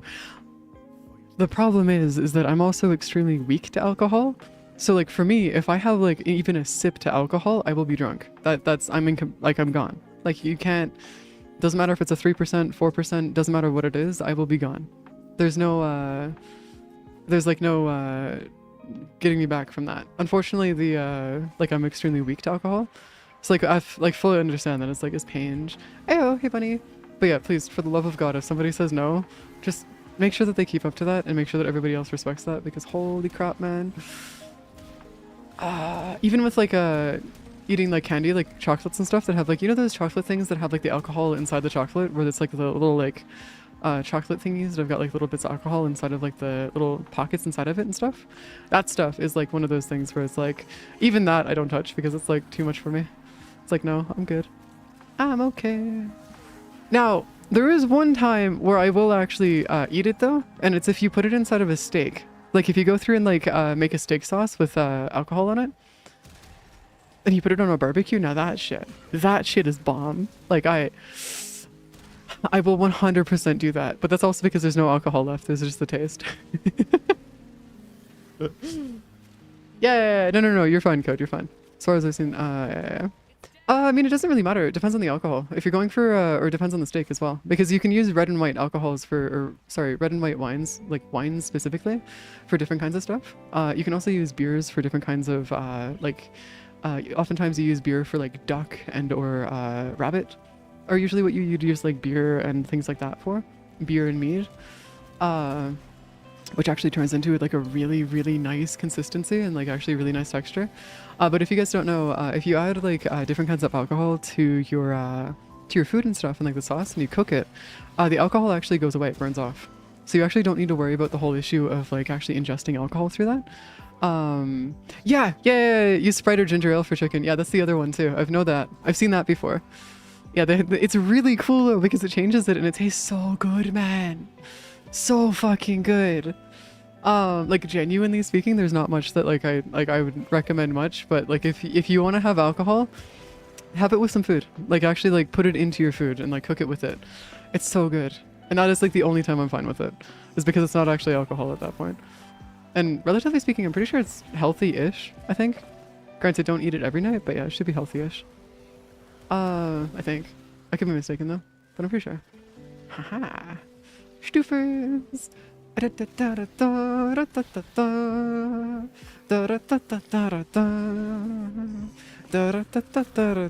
Also, by the way, guys, I should probably put a disclaimer here. I come from a family that would like have a bottle of wine with every night, like every dinner. Like that's the kind of family I come from.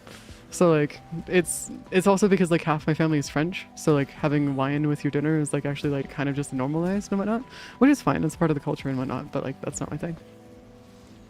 Sweet, but unfortunately I cannot have alcohol at all without the 2-day preparation. Yeah. My meds make it so I can't have my meds specifically make it so I can't have alcohol, sugar, and caffeine. Those are the 3 that I've been like barred off of, and I can't have them because of it. The only reason why I know alcohol is a bit of like one of the ones is because I did have a taste of it at one point and I got really sick from it. So it's one of those ones where like if you can avoid it, just it's best to not have it if your medication doesn't say it's best if you are on medication to avoid it. Soy sauce, chili pepper, salt, pepper, and pork chop. Ooh, yeah, I can see that. I can see that working. See, I wish pork chops were cheaper though, because I'd actually get more of them. But no, they're not cheap as shit. It's so sad because they're so good. And also having a barbecue would be so cool. My dad actually has a barbecue we could actually use, which would be awesome to go and do, like to have, but like we don't. It's only alcohol, technically only psychoactive, but never taken anything other than, well, no, you're fine. You're good. I got you that. I mean, to be fair, it depends on like, you should also talk to your doctor before you like touch anything else. Like for example, weed actually has some pretty negative effects with a lot of medications. I know for a fact that my medication specifically that I take, which I take 6 different types of medications daily, 7 every 3 days. And I know that my medication specifically doesn't do well with like weed and stuff like that. So I just don't touch it. Like don't touch it at all. Not that I ever have touched it. But yeah, it's not. I can't touch weed either. Granted, weed. They recently found out that weed's actually really bad for you, just in general. They found out that it actually makes it so it's like having kids is a lot more difficult too if you actually smoke or ingest weed consistently. Oh my god, I finally did it! Oh, it finally downloaded! Holy shit, that took fucking forever! Oh my god. But yeah, they found out recently that weed actually has some negative effects for that if you're looking to have kids and stuff, yeah. So to speak, I was told by my doctor. Oh yeah, no, you're fine, you're fine. If you're having procedures and stuff, that's fine. Like, yeah, don't drink. You don't want to mess with your body when you're drinking and stuff. That's a bad idea. Razorback is getting wrecked, of course, of course. You gotta give the Razorback back shots, okay? That's the most important thing here. If you want more umami, you can change the soy sauce with teriyaki sauce. Okay, so here's the thing. I don't know what umami means. I swear I've had it before. Like, I know that I know the taste. I just don't know what it means. But I know it's good. And that's it. That's all I know about it. I just don't know what it means. Same thing with MSG. I know I've had it before. I know I've had MSG before. I just don't know what it does. Sweet. Oh, sweet sour. Oh, I see. Oh, that's cool. Yeah, then I've definitely had it, yeah. Because like there's this sweet pork that, or sweet fried pork that I love to have. It's so good. I want to learn how to make it when I'm like later when I get enough money to buy it and stuff. Try sweet? Maybe? Or stew? Maybe? Or try... No.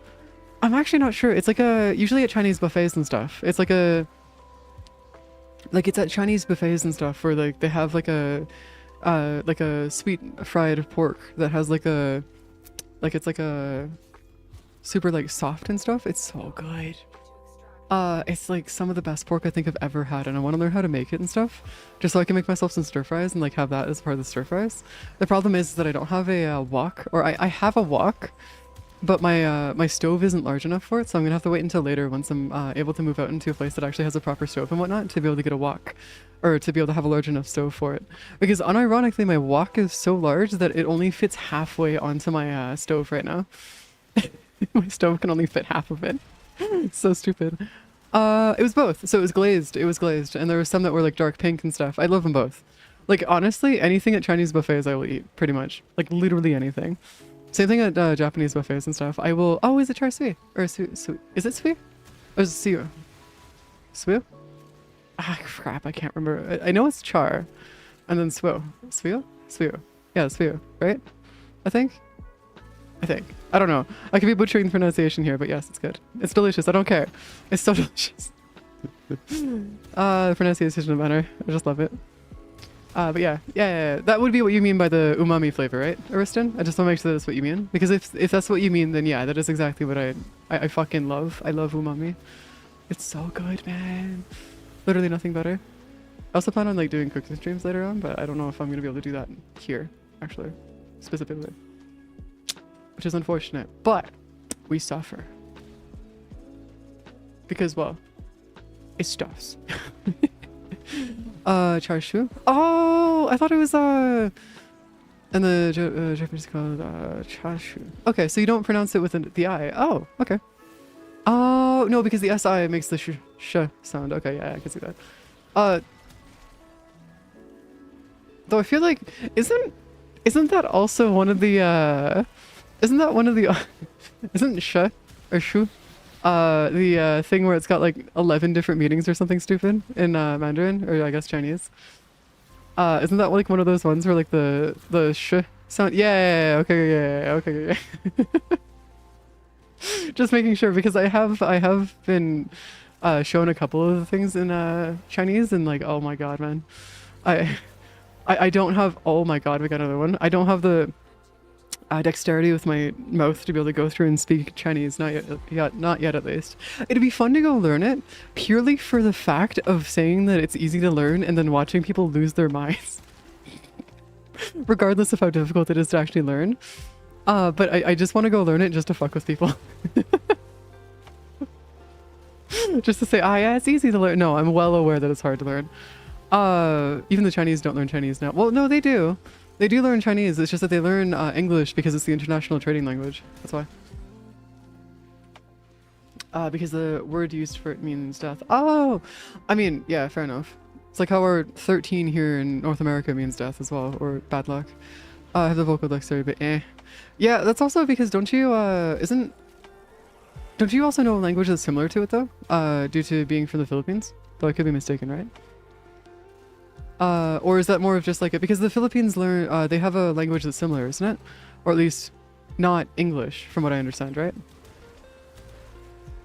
Because it also entirely depends on like the vocal dexterity that you, like I'm talking about, entirely depends on what you learn when you're a child, in terms of like what languages you've learned when you're younger and stuff. That's why I can generally do pretty well with Korean and Japanese, but I can't do Chinese that well. Because of the fact that I did take courses on Japanese when I was younger. I was partially fluent in Japanese at one point, but then I lost it all because it's been like, what, 11 years since I studied it? It's been a while. Don't learn language characters, they learn shorthand and let technology play. Oh! Filipino, which is English, Spanish and specialized Tagalog, and there's proper. Oh, okay. There's Filipino, which is English, Spanish, and Tagalog. There's also. Wait, so is it like a combination between the three? For the code, Ariston is actually from the Philippines. That's why I'm asking Ariston here, because I'm actually kind of curious here, because like language is like unironically my bread and butter. Like out of anything that I do, I fucking love language over anything else. Aside, because I was conversational. I used to be conversational about 5 languages, and I was working on my 6th when I was in high school. But now I'm only really able to speak English because I've lost most of the languages that I learned ages ago, or that I was conversational in.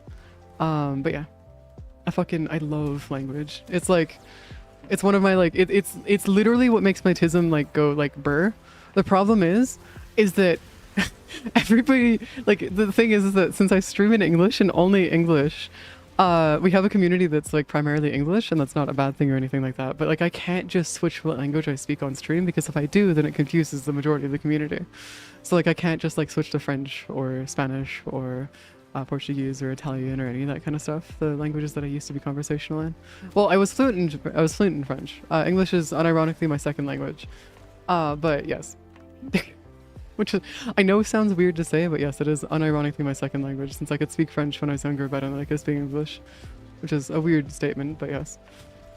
Where's our chefs? There we go. My favorite meme has to be that kanji and the word woman. Oh yeah, yeah! To be fair, it's direct and gets to the point. And to be fair, that's what most kanji are, is that they are pretty direct in terms of what they mean, is that they're literally just drawings of what words they're trying to say. Granted, there's a lot of those that aren't though, but for the most part, it's not too bad. But it's good though. It's good to see. I only really speak English. Used to learn also French, German, and Japanese. Yeah, that checks out. German is actually a pretty interesting language though, because German isn't necessarily confusing per se, but it is an interesting language to say the least. Due to the way that like pronunciations work, it's a little bit different than a lot of what like we'd normally learn in English. But yes, it's good.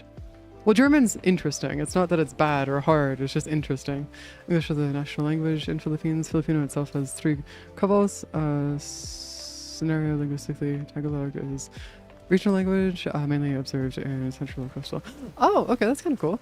That's actually super cool. Alright, I'll keep that in mind. That's pretty chill. I have... no, I've heard of Tagalog, but I've never actually had like a chance to actually look at it written before. Granted, I'm gonna be honest with you, I probably should not look at it written because I will just confuse myself even more currently as I stand. But it would be nice to go through and like learn languages that were a little bit more less Germanic, I guess, if that would make any sense. Because it would be nice to be able to have bases that are in different like locations and stuff. That's why I want to go learn Latin, mostly just for the fact of that way I have a base for the majority of languages on the planet, and then I can go through and learn the other base languages that would have been the bases for other languages that would have been for like I don't know, like the more eastern side of things. It's like learning like I don't even know what the base language for the eastern languages would be unless it's just Chinese, in which case fuck that. I'll just stick with my Korean and Japanese, please and thank you. And Dutch is just German, but if you're extremely drunk. It's to my understanding, Dutch is literally just the definition of German, but just drunk. Drunk German. Also, if you guys want to learn a language and you guys already know English, Swedish works really well. Actually, is a really good language to learn. If you guys want to learn like a interesting language that's similar to English. Because Swedish actually has a lot of language, or a lot of similar pronunciations, as well as a lot of similar words. It's not exactly the same, but a lot of the words in Swedish are very similar. So it's actually kind of interesting. It's like a combination between English and German.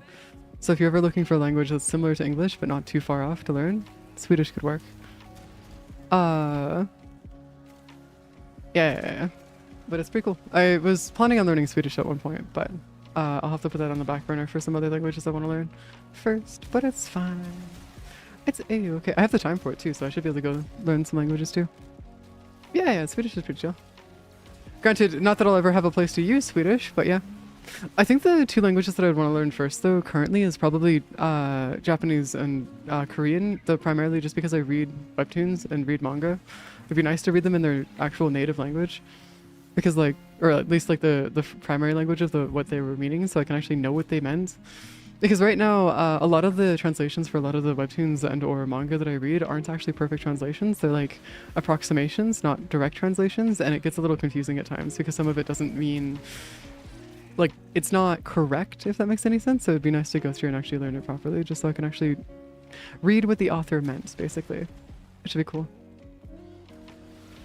Yeah, they technically, that's exactly why I don't want to, like, that's why I'm saying, like, it'd be nice to go learn, like, the original language, because that way I can actually go through and know the original meaning, you know?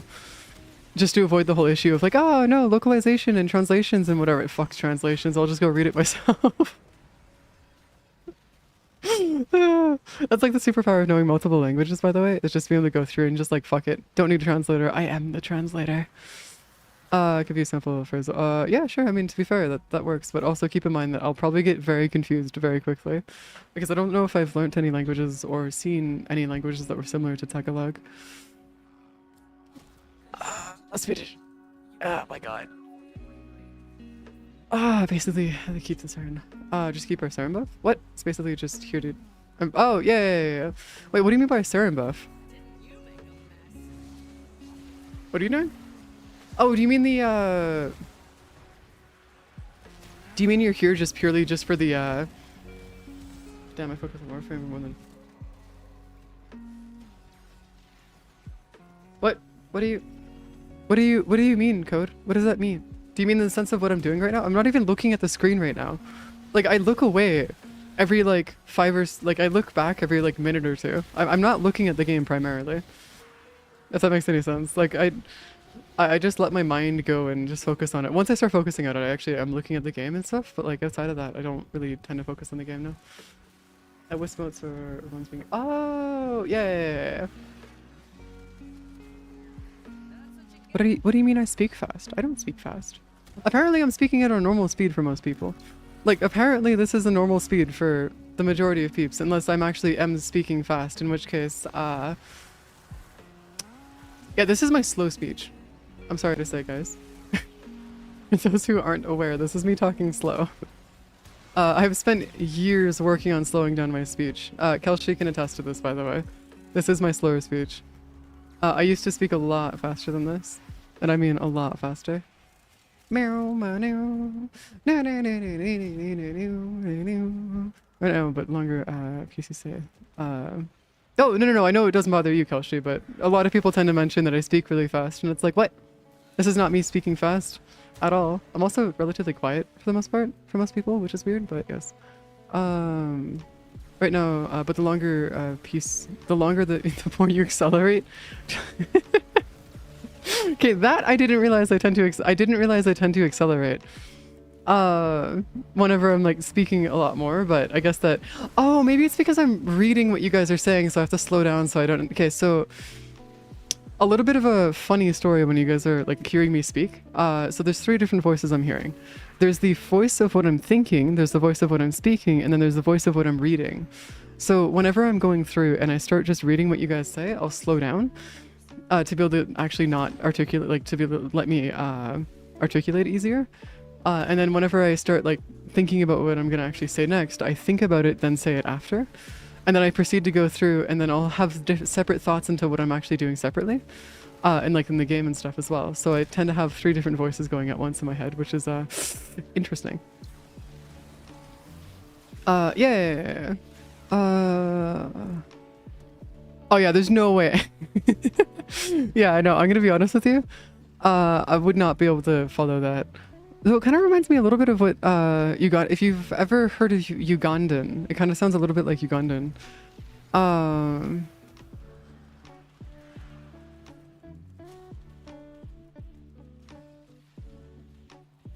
Yeah, it kind of sounds a little bit kind of like a little bit like Ugandan, if that makes any sense. I don't know how to explain it past that, but it sounds a little bit like Ugandan.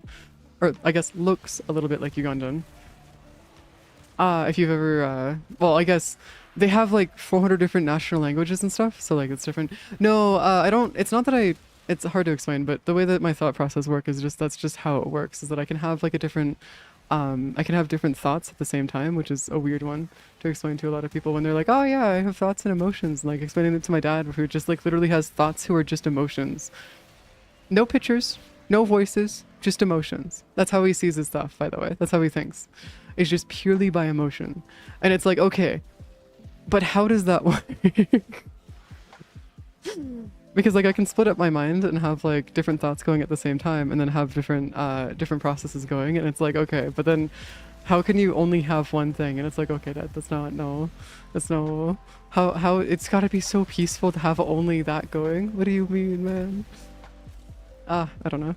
That's fine. It is one of those things where I do have to go through and like word combining, which means by the river. It's supposed to be flowing as Tagalog. It's word. Oh, that's actually kind of cool. Oh, that's nice. So maybe, oh, that's actually really, really cool. Thoughts and emotions. People seem to not get it though. Sounds like a very juicy.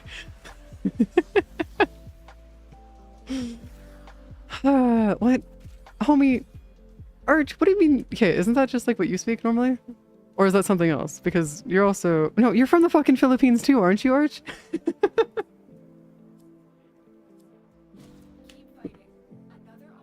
Yeah, by the way, guys, Arch is actually living in the Philippines right now.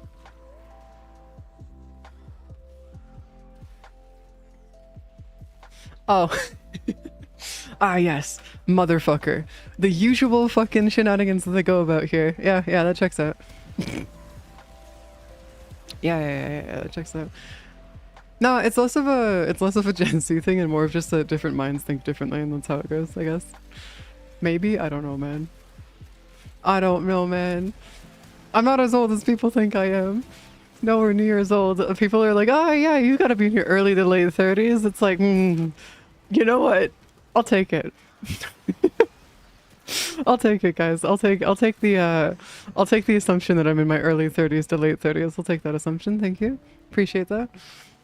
That's awesome. Yeah, I'll take it. It helps with making people think I'm wiser than I actually am. Okay. 30 Peppa point. Yeah, don't worry. I'm just don't worry, guys. I swear I'm 30. It's fine, guys. It's okay. It's okay. I swear I'm 30. It's just I don't act my age, and so a lot of people are like, oh yeah, you must be older than you actually are, and it's like, no. Sorry, guys. Lady Gaga is a new artist. We always had to laugh about Gaga depending on context means idiot or stupid. Oh, interesting. You know what's really funny about that though? Is like, no, I mean to be fair, to us it's like the literal equivalent of Lady Baby is what I see that as. So it makes sense. So much weird course because Canadian. What? So it's weird. What do you mean Canadian Southern? Everybody in Canada is Southern Canadian. What are you talking about? You know that 99% of the population in Canada are within like 15 kilometers of the border, or like within like 300 kilometers of the border, right guys? Like, no joke, 99% of Canada is within like the 300 kilometers of the border. Everything above that is like the 1%, and it's not a joke. So like the whole concept of being Northern or Southern Canadian doesn't really exist in Canada, you're just Southern. That's about it. There's rural and non-rural Canadian, and that's about the easiest way to explain it. What? Huh? Homie, I live 2 hours from the border. The fuck do you mean I'm north? Huh? I used to live not even 30 minutes away from the border for 13 years of my life. What are you on about? Yeah, rural and urban. Wow, okay. I'll take that. Rural and urban Canadians. Okay, yeah, that makes more sense. Yeah. I'm afraid of US people. What? Oh, I see. Yeah, I mean, I'll take it. The 3 statues. I mean, we're getting some pretty good drops this time. Like, I mean, we got an Omni blueprint. We got statues. We're getting a crap ton of endo out of this. I mean, I'll take it. I'll take the free shit. The more of this we can take, the better. Honestly, I'm not gonna complain. I'll take the endo. I've got no complaints. Oh, you're American. Oh, I see. Yeah. I see. Because if you're in the US, then yeah, there is a North and South in the US. But in Canada, there's no Southern Canadian. Unless you're just making the joke that you're Southern Canadian because you are a US citizen, in which case, funny. I don't know how to... That one can get a little spicy. I'm gonna go with that one.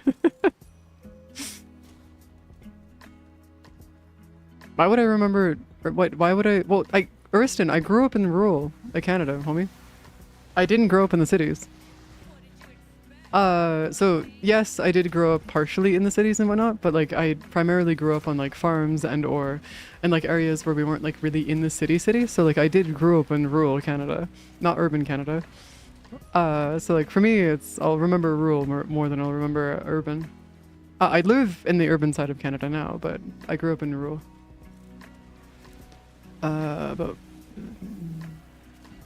Oh, I see. I mean, so here's the thing about being Southern or Southern American. Sounding weird because you're like American, that's not... Like Southern American, like the way that they speak in Southern America isn't weird. At least not to me, at least. So I'd say that it's not weird, but then again, to me, I'm just used to hearing accents that are a hell of a lot weirder. Like, if you guys want to really know a weird one, I'm sorry, Quebecois that may be here, but I'm from Quebec, so fuck you. If you want to go learn a really interesting one, or hear a really interesting one, go look at what Quebecois sounds like. And I mean like true Quebecois. That shit gets weird because like it's no longer French at that point, by the way. It's a whole other dialect in its own right. And a lot of the times they'll be like, oh yeah, we need to protect our French heritage. It's guys, you don't even speak French anymore. It's its whole other language, my guys. Like I have some of like from growing up in Quebec, I still have some of the accent from it, which is popping out a little bit now that I'm speaking about Quebec, but we're not going to get into that right now. But yeah. Yeah, it's weird. Aren't really ow. No. The Canadian and American accents are very different. It's just that for us as Canadians, what we do is that when we're talking to Americans, if we know that like Americans are listening, we switch to an American accent. But if we're talking between Canadians, you'll hear it. Trust me. If you have 2 Canadians talk to each other and they talk for a while, you'll hear the Canadian accent pop out. It's just that whenever we know that there's Americans around, we switch to a more American accent, specifically so that you guys understand what we're talking about. It's a subconscious thing that we do. It's more of like a... You know how you ever hear about how Canadians are too nice for their own good?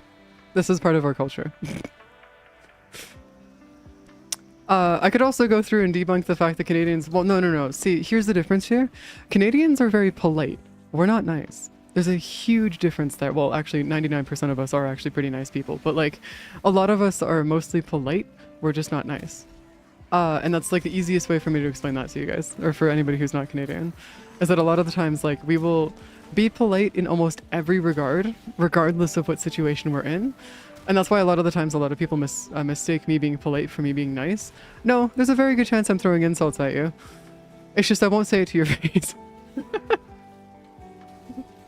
Or I will say it to your face, but you just won't understand it because it's a thing that most likely is regional. Because there's a lot of things that we will do that is usually throwing, yeah, it's internalizing it, mostly. And or politely, fuck you. Pretty much, yeah, that's what it is. But we won't directly, well, actually no, I will tell people to fuck off and stuff because I have become a lot more stern with the way that I speak. But, or I guess more direct with the way that I speak over the years. But a lot of people will just not necessarily internalize it, but if you know any other Canadian, and or if you are Canadian, you'll know what we're saying. And you'll understand what we're saying, basically, is what it is. This is both the only time that I'll actually not directly say things verbatim, as if I'm throwing an insult at somebody. Otherwise, no, I will be verbatim. But that's also just entirely cultural. Now, the other side of things is that if you guys, like, yeah, don't get me started in Quebec, though. We don't talk about Quebec. Quebec, it can go and exist on its own right. They have their own entire ecological existence of like having their own languages and stuff and thingies that they do over there. Relatively speaking though, people in Quebec are relatively nice. The whole thing in Quebec when they used to be like super like separatist, or not separatist, but like used to like insult you or like beat you and stuff like that for you being like English or stuff like that. That doesn't exist much anymore unless you're like super rural. Now, if you're like going super rural in Quebec, then that's kind of on your fault there. But that's no longer the case. Just kind of have a protocol for being formally passive aggressive if there's scientists. Publishing counter paper. What? Passive? No, like the entire point of being Canadian is being passive aggressive, homie. That's like a cultural right for us. Like, you gotta remember that being passive aggressive, there's like, as much as like the English side of Canada may be passive aggressive, there is one side of Canada that's even more passive aggressive than any other side of Canada. The French side. And I say this as somebody who has half their family being French.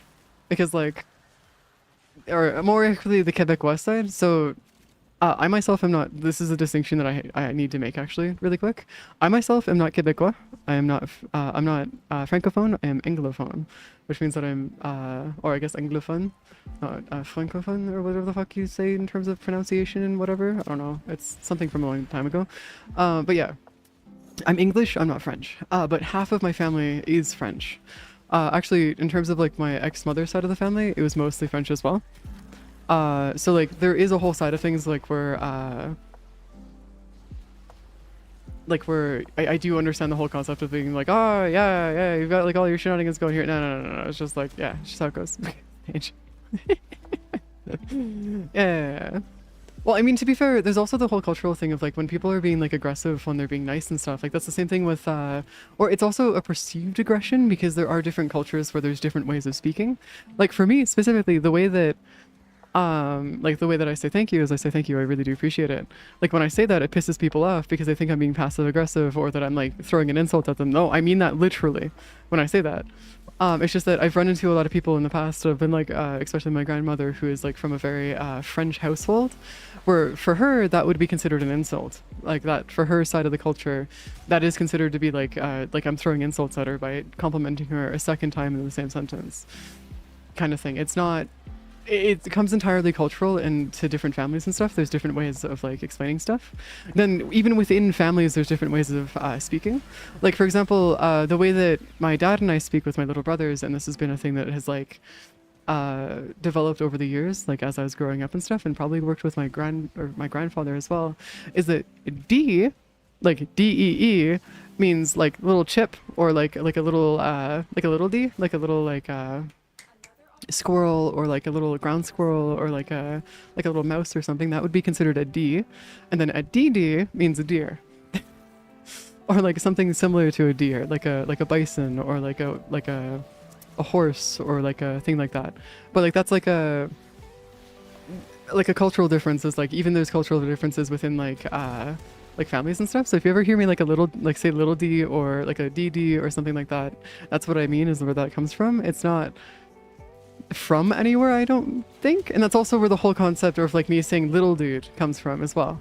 Is that like I just picked up little dude from my dad, because I tend to say like little dude in reference to literally anything living. So if there's like a little animal that exists or like an elephant, I will call them a little dude regardless of size.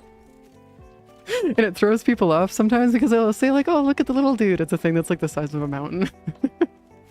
No, it just means, look, there's an animal. So like it's one of those things where like if you do have like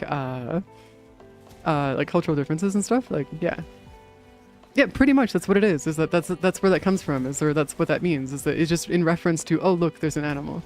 That's it.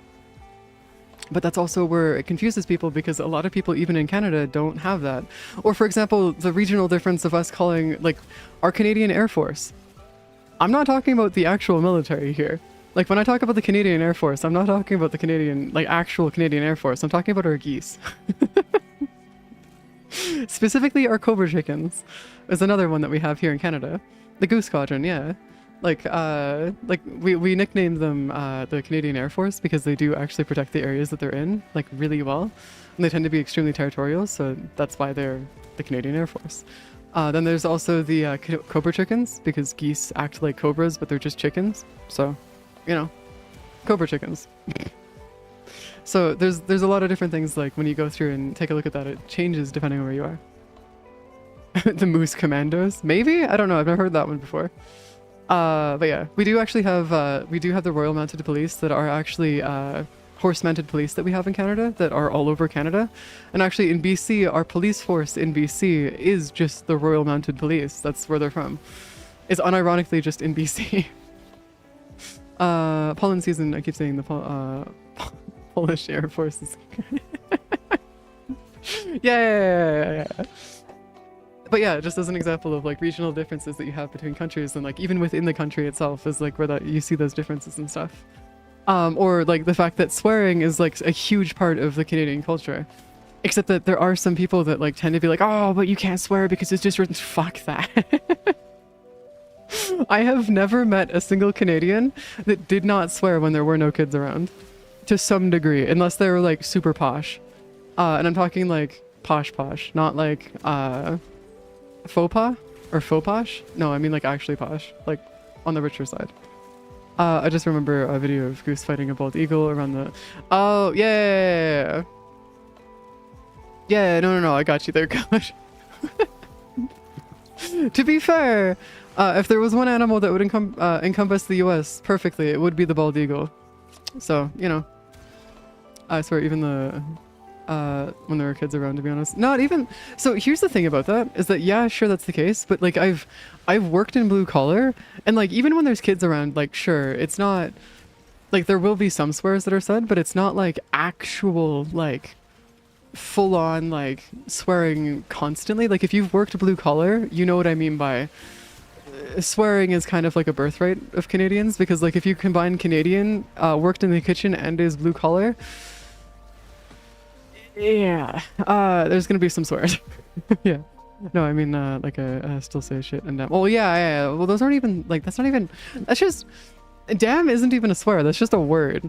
Damn is meant to be like a whole thing of like, oh, religious thingy, don't say the Lord's name in vain and what. Oh, fuck that. I'm not religious. I don't give a fuck. Like, if I'm in a church, sure.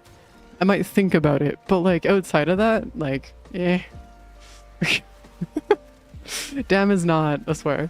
Now, seeing Jesus Christ is also considered a swear in some places. My grandmother tried to get me to not say Jesus Christ all the time, or damn and all this other stuff, and she gave up eventually because she realized it's just a part of my culture to go through and say that shit all the time. And I was like, ah, yes. I managed to make her, like, give up on it, which is hilarious, but yeah. Actually avoid saying, but well, yeah, because saying fuck around kids is not great. But outside of that, that's why, like, you'll sometimes hear me say shiz instead of, or shite is another one. Is another one that I'll sometimes say. You'll hear me say that. It's like, they're my alternatives to actually saying, shit. in front of kids, but generally speaking, the kids also know what I'm trying to say anyways, so it's like, eh.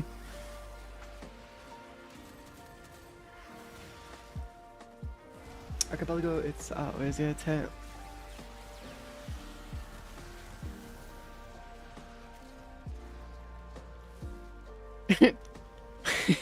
Yeah, I know. I know, Crowd. It's because here, so here specifically in Canada, we do actually have quite a very large religious population. Like, I'm talking a very large religious population. If you're not religious, you're a part of the minority within Canada. Same thing within the US as well. If you're not religious, you're part of the minority. So a lot of the times when you go through and take a look at that stuff, you're looking at like the more things of like, that's why there isn't like any like major swears and or like a very large in terms of like if there are swearing or there is swearing, it's not very like insane, I guess is a good way of putting it, is just because of like the religious influence that has been led over the like centuries that these countries have been being developed and stuff.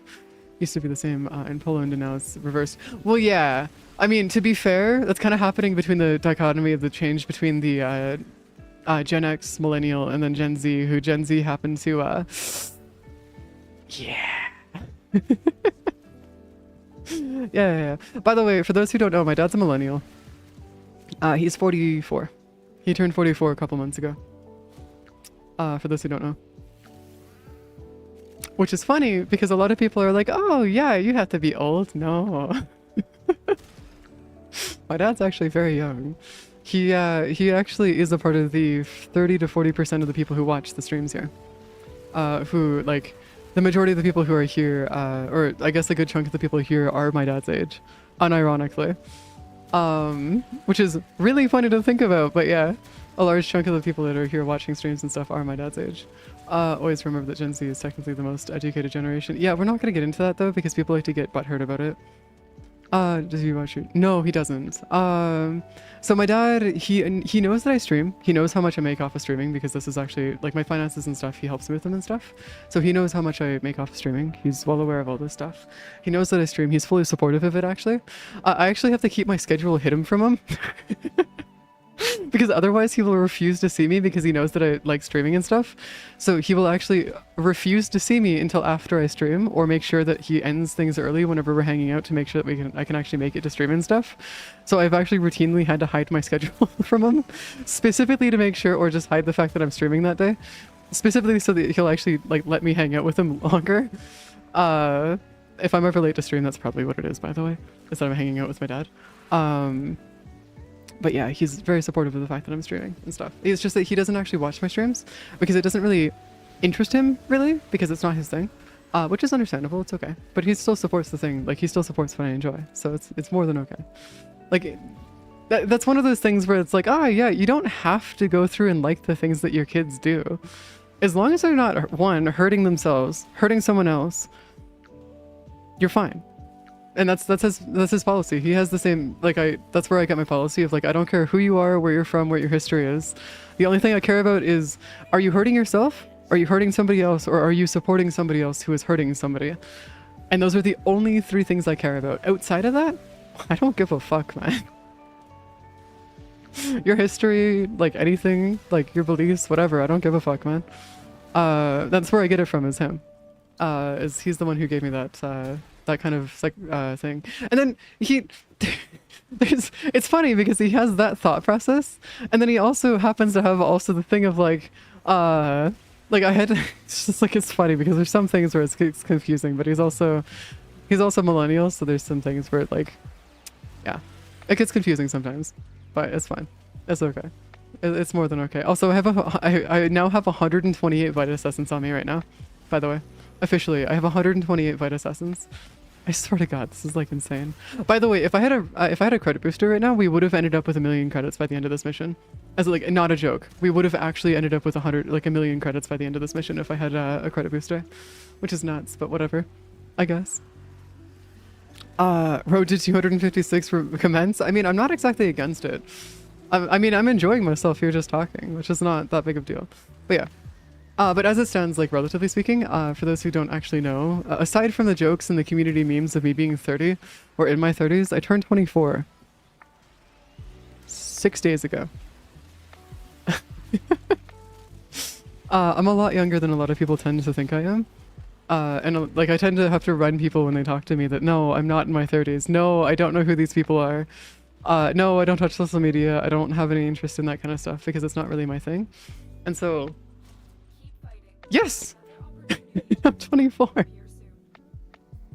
I turned 24. I turned 24 6 days ago. I don't celebrate my birthday though, Bunny. So I do appreciate it, but I don't celebrate my birthday. It's just another day to me. It's literally just a matter of like, for me specifically, my age is more a disclaimer of, I don't know as much as you do. I'm sorry. But yeah. That's how it usually goes. So like when I'm talking about stuff that's like happened like 8-9 years ago, I'm talking about stuff that happened in middle school, guys. Or like sometimes like high school for me was 8 years ago.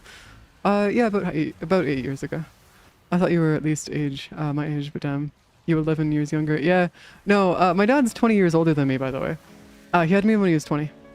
He joined the military when he was 18 and left when he was 20 to raise me.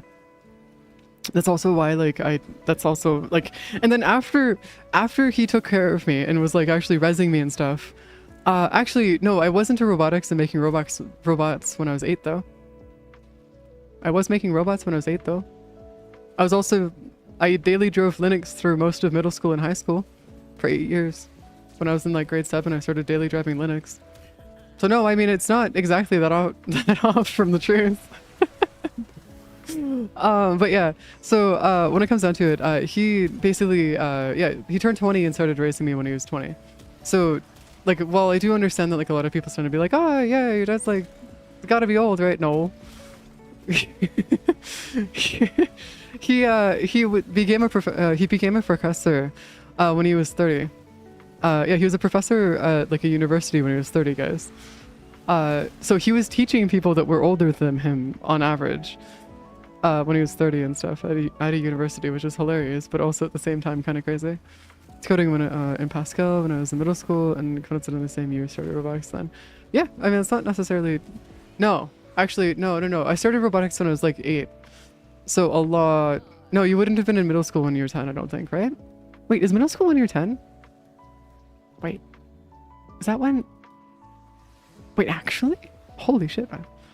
Jesus, no, then I might have been younger. No, but then I was... Oh, okay, yeah, that's not too bad then. Yeah, that's not too bad. No, that makes more sense then. Yeah, or actually 10. Yeah, because you're only about 2 years older than me, so that's fine. But yeah, it's fine. It's more than okay. But yeah, when it comes down to it, it's one of those things where my time frame for stuff is a bit screwy, because like, I was doing robotics when I was younger, but then we moved to Alberta when I was 11. Or was it 13? It's one of the two. It was either 11 or 13 when we moved to Alberta. Because we moved when I graduated elementary at grade 6. So I was... Yeah, I might have been 13 at the time. Yeah, we might have I might have moved to I might have moved to Alberta when I was 13 then. Yeah, sorry, I'm just doing some mental math here. The reason I don't really know is because I'm gonna be honest with you, I had more pressing issues at the time, so I care about that stuff. There you go. I got you over here. When people saying your kids are 20, my kids are 25, so most parents whose kids are 20 at their youngest, they're 45 to 46. Yeah, it's funny that you say that though, Ariston, because a lot of people are shocked when I say that my my dad's like 44. Because like a lot of people tend to have their, at least here in Canada specifically, the median age isn't 40 to, like it's a lot older than that nowadays. Like my little brothers are almost, one of my little brothers is almost 40 years younger than my dad. Almost. He was 3 when my dad turned 40. They're like super young. They're 10 and 12, I think. Yeah, 10 and 12, I think. Yeah, 10 and 12. Yeah, 10 and 12. Yeah. Yeah, 10 and 12. Yeah. Maybe. I'll ask them again. Or send my dad a text being like, hey, so dad, how old are my little brothers again?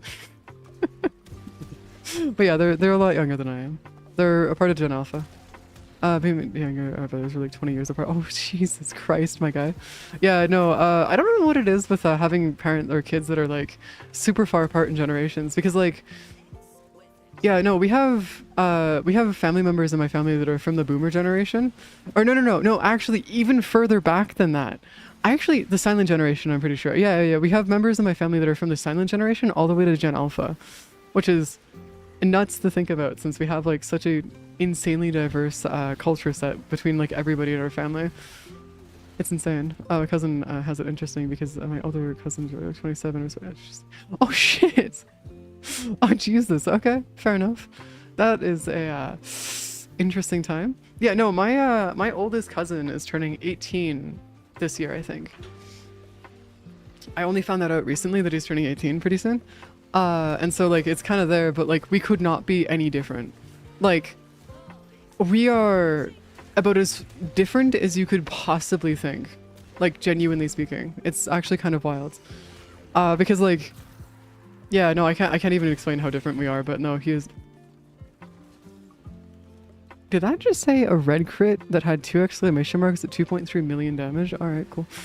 So you have, so I'm year 2000, next to me is 2002, 2004, youngest is, oh Jesus Christ. Yeah, no, that doesn't surprise me, Ariston, to be honest with you. I mean, my youngest cousin, is 2, I believe, or 3. Yeah, I believe it's 2 or 3. Yeah, I believe it's 2 or 3, I could be mistaken though. Also, I just realized that we're on wave 57, what the fuck? Hey Bliss, I'm honestly good to go for a little while longer, so if you want to keep going, I'm down for it. Like, I've got literally nothing to do today other than other stuff. So like I'm down to continue going if you want to keep going.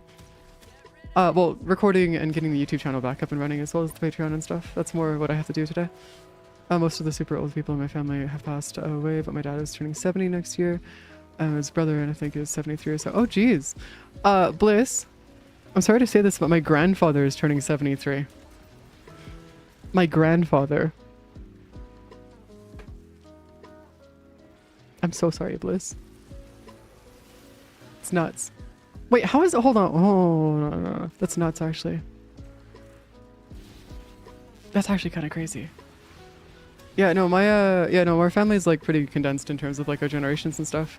It's kind of wild. Though I will not lie, I sound like I'm in my 30s, but I look like I'm 16. I went to go get cut. I went to go get my hair cut recently. And so like I got my dead ends trimmed and whatnot. And so when I went to go get my haircut, the hairdresser was talking to me and she was like, "Oh, so are you turning 16 soon?" I was like, homie,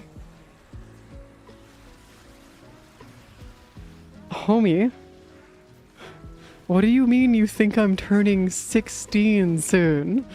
There's no way I look that young. I honestly at this point I refuse to believe the fact that people think that I'm in high school.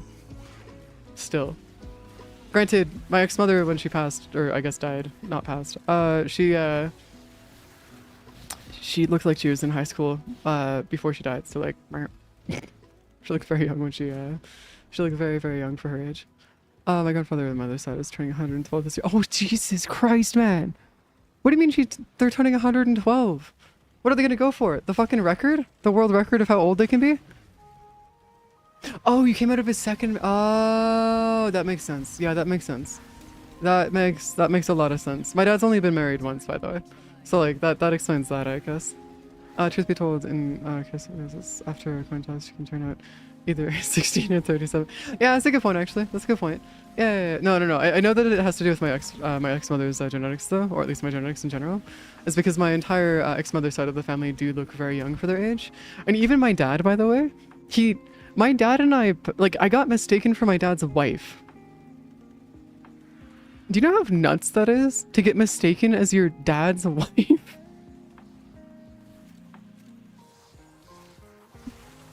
That was like a yikes.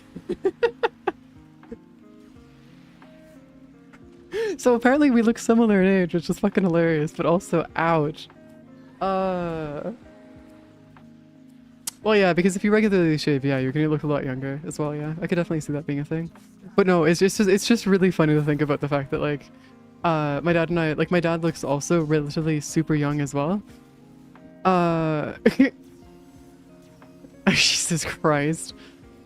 No, no, that's well, we had my little brothers with us, so I can't even make those kind of jokes when my little brothers are around because like they are really young and I'd rather not have to explain that to them. Because they're kids and that's not a fair like that's because I got mistaken for my dad's wife as well as the fact that like there was a bunch of kids with us and stuff, so the person was probably mistaking those as for my kids. I was like, no, no, no, no, no. Those are my little brothers. Sorry, but they're not my kids.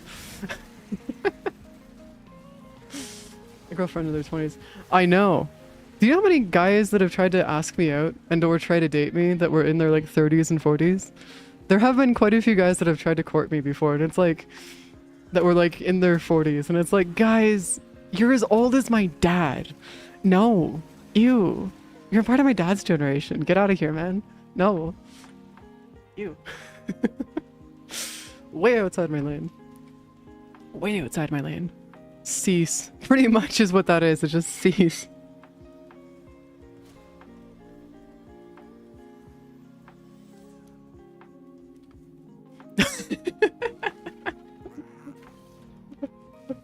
See is yes, but you have to say no.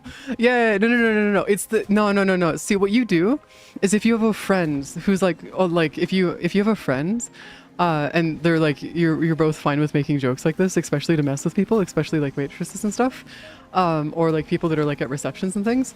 100% make sure that you have a friend that's okay with this, and just like you need to both be in on it for it to work, because you need to be able to both be in on it and be able to amp it up a little bit. Because you got to make it extra dramatic when you do it. If you're gonna do that, you got to be extra dramatic for it, because otherwise it's not gonna go out. Because come on, if you're gonna commit, you got to commit to it fully, and you both have to commit. There's no in between on that one. But yeah, someone mistakes you for a couple. He laughs and turns around and says yes. Oh Jesus Christ!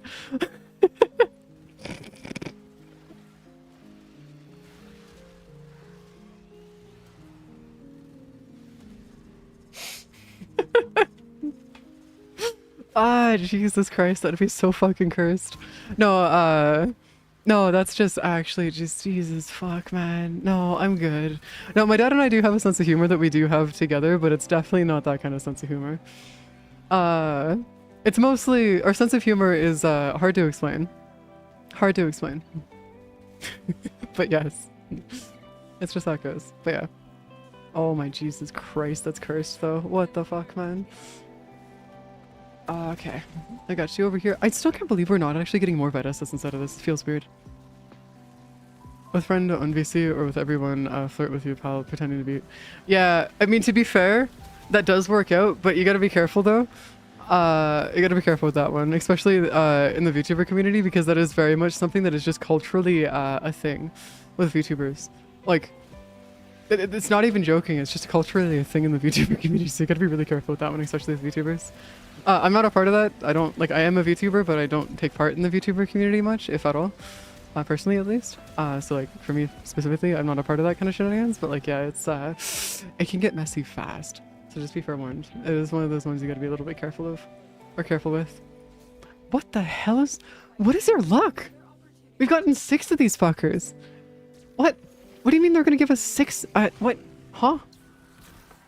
We've gotten 6 Orta sculptures through this entire thing. I thought I would at least get like 1 or 2 other sculptures of something else, not just like Orta sculptures. Holy shit. That's crazy. Oh god, I gotta show you some. Okay, after this round I gotta show you guys something really quick. Just so we can get out of here. Have the stars for these fuck-ass sculptures. Neither do I. I'm completely out of stars, homie. I don't have any stars for this shit. I'm out of orange stars, like completely. I don't have the shit for this. I need to go like grind out all of these sculptures later. At least we'll be able to get like, once we start getting the stars and stuff, at least we'll have it all set up and stuff, but like, jeez. And we often tease each other in VC. Yeah. I mean, that's the amount of times I've seen people confuse the crap we say as we... Yeah, I mean, to be fair, that is also just like, yeah, no, that makes sense. No, that's also why it's like pretty difficult being like just gay in general, is because like platonically flirting is a very common thing in the gay community, which makes it really confusing, especially when you're trying to like actually talk to somebody, like legitimately actually like flirt with them and they're just being platonic and you're not, and it's like, oh god, it's a nightmare. And then you can never actually tell if somebody is actually being platonic or not because there's no difference in tone of voice or anything like that. It's just how you speak.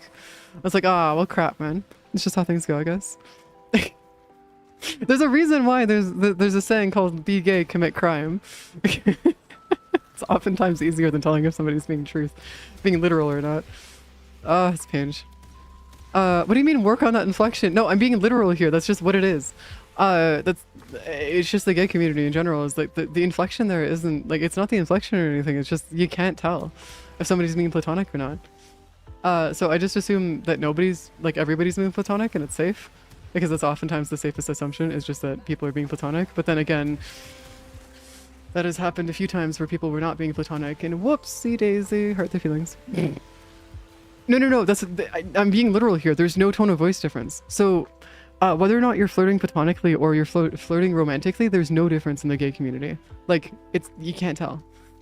Specifically in the lesbian community. I don't know about the actual gay community because like I'm not gay, so well, I'm lesbian, not gay, but I still call myself gay because you get it. You get it. Server just friends. Yeah. No, it makes sense. Duo call him bone daddies. Oh Jesus Christ. Is the one who outed the hate from his past and now is collects the oh Jesus Christ. As a straight dude, I feel like I can comment on this. I don't know. I mean, to be fair, I'm gonna be real with you, Chief. When it comes to flirting in general, I don't think anybody knows who's actually being platonic and not. It's just that I'm just mentioning the lesbian community because that's just my personal experience with it. So like, yeah. It's just like, yeah. That's about all I got, really, on that one. I don't entirely know what it's like for straight people, though. Since, to my understanding, straight relationships tend to be a pain. Finish an evil dispollution. Yeah, that makes sense. That makes sense, actually. No, that makes sense. The finisher always up to something. Same thing with Polish, actually. But it's fine. It's okay. It is no worries. Come on. I have an issue. We're not getting enough enemies here. We're not getting enough enemies here. This is problematic. Granted, I have a feeling it has to do with you guys somehow, but yes. We're not getting enough enemies. Okay, after this, when we get the next thing, we just roll it, okay? Yeah, we gotta roll it after this one. Well, even the Swedes are up to doing so. Yeah, I mean, everybody's up to something at least, slightly. Everybody's up to something. Oh, I can't use it on a zipline? Really? Oh, that's so bullshit, because it's full body shit. Okay, fine, some actual bullshit. That's what that is. We almost got the 666. That's bullshit. We almost got it, but no, it didn't work out for us. That's sad. To do with our other Saren having left earlier. Well, no. What I mean is that there's not enough enemy groupings. That's what I mean.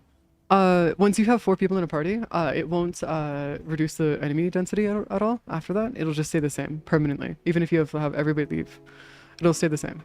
So you'll still have the same effects of having 4 people, even if you have 3. If everyone is super non-is. Exactly. POV, My Hero Academia intensifies. Oh, Jesus Christ. My Hero Academia is a whole fucking beast in its own right. Alright, I want to show you guys what the hardest enemies in the game looks like. Okay? So you know the ancient healers, right? How they buff each other and make themselves like almost impossible to kill, right? You know how the ancient healers are like some of the hardest things to kill, and they all buff each other based on proximity, right? You know how all of these buff each other based on proximity, right?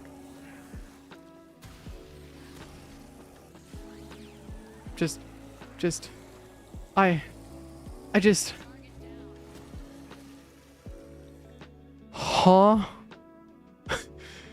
By the way, that was an unlucky hit. I've actually one-tapped them before. Like, straight up. Like, I have 100% one-tapped them before. Yeah, this is like... What do you mean this is just Sobek things? Like, look at this. Just instantly gone. I have nothing in my arsenal that can do this, by the way. Not a single thing in my arsenal gets even close to that. Are you gonna summon the rabbit hole from Monty Python? Oh god, not that again. Okay, so I have watched a lot of Monty Python movies. I just watched them all when I was younger. And it's pain, man. Dumbass Gun has been doing that for like 7 years. Wait, actually? What? What do you mean? No. The only rabbit hole I know of is from the fucking Search for the Holy Grail where the rabbit comes out and just fucking destroys the kid, like all the soldiers and stuff. That's the only meme I know. Like the only rabbit hole I know of. Rabbit, the evil rabbit. Yeah, this is the Nourish build, yeah. I found out that Nourish actually does considerably less than the Jordas Golem buff. Sounds tankier to me. Deploy the Holy Hand Grenade. Exactly, the Holy Hand Grenade! I mean, I don't have anything like this in my arsenal. Oh, I don't know whether that's from then. I'm sorry. The last movie that I watched that was a Monty Python movie was the Robin Hood Men in Tights. I think was the newest one I've seen. Yeah, I think it was Robin Hood Men in Tights is the newest one I've seen. That movie is a whole ass trip in itself, by the way. It goes like full on whoosh. Oh, Sobek things. Oh, I see. No. It's literally just the Sobek things. That I have nothing that is like anywhere near as close to Sobek as Sobek is like in terms of how much damage it does. My Sobek is just my Sobek. That's all it does. There's nothing else that's close to it in my inventory. Not currently, at least. As much as I wish I did, but no, it's just that. Buff as ancient by ancient healers are probably tanker. Can I even do that though? Can I even like buff them that way? Jordas, so like hold on. Let me go see if I've actually gone through and grabbed the Jordas golems because I don't even know if I have them. Oh my god, I cannot wait for my new glasses to come in because my head is currently crushing itself and it hurts like a bitch. I cannot wait for them to come in. Just so it hurts less. It'd be so nice.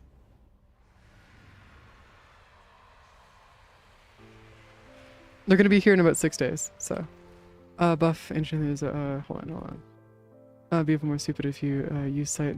Oh, I know. I'm well aware that I can use Site 09 to get infinite punch through, but I don't know. Like, I don't like the setup for Site 09. So, I have a Site 09 over here. Where's my Site 09? I have a Site 09 that's built, or I guess has a build that I've been working on and stuff. It's just that I don't know how I feel about the Site 09, or specifically because it's cool and all, but like I'm blind? Skill issue? What? What? Wait, could I use Nourish on Site 09 to make it even better? Hold up, is Nourish the subsume that you use in Site 09 actually? Jordas Golem, about the super, oh! No, but what about, no, so the actual damage output that I have is actually like almost like, oh, yeah, well, yeah, I'm blind. I'm legally blind, homie. We've been over this before. I'm actually legally blind. I legitimately cannot see without my glasses. Like, if I take my glasses off right now, I can't see a thing. The reason why I can actually still use the UIs and still, like, play the game just fine is unironically because I've memorized so much of the game that I know exactly what I'm looking at, even though I'm blind and can't see for shit. Actually, if you guys want a pretty good example of how I see the world, you see that blur that's behind me? That's how I see everything. That blur is actually pretty close to it. Welcome to how I see the world. This is what my screen would look like, by the way. If I took my glasses off. It's just that I know what's there, and I've known it for long enough that, like, I've memorized it all, so I can still do everything just fine. It's just, you know. What do you mean that's one huge accessibility feature of DE? What, the fact that everything's the same? Just Sobek, max range, max strength, decent duration. Because I think I want to do Nourish. Nourish. Oh, I need to go for game is regular, not changing. You can play even without vision. Oh, yeah. No, that makes sense. Yeah, honestly, that is actually a really nice accessibility feature in some games. Is that they just keep it the same so much that like I don't need to worry about it changing on me. And honestly, games that do that are an absolute godsend because there are some times where I just take my glasses off on stream and you guys will never notice the difference. Which is hilarious because I can do it. But like I'd rather have my stuff so I can actually read right now, just because, you know. There you go. There you go.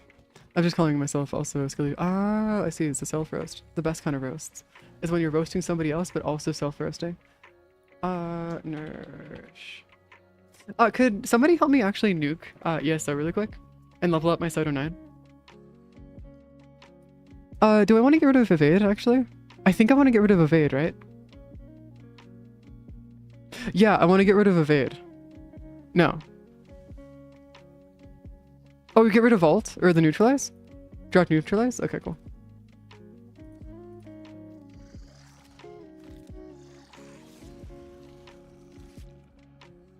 Oh yeah, I can. I can toggle the glasses on and off. I just don't have the toggle set up right now.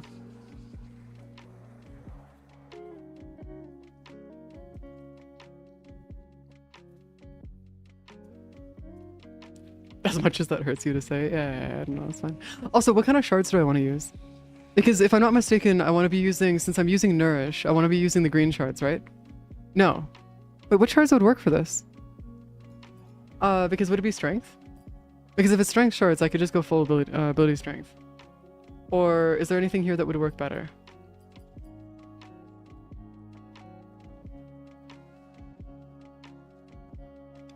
No, this is literally just the exact same thing. This is the default Cyto 9 code.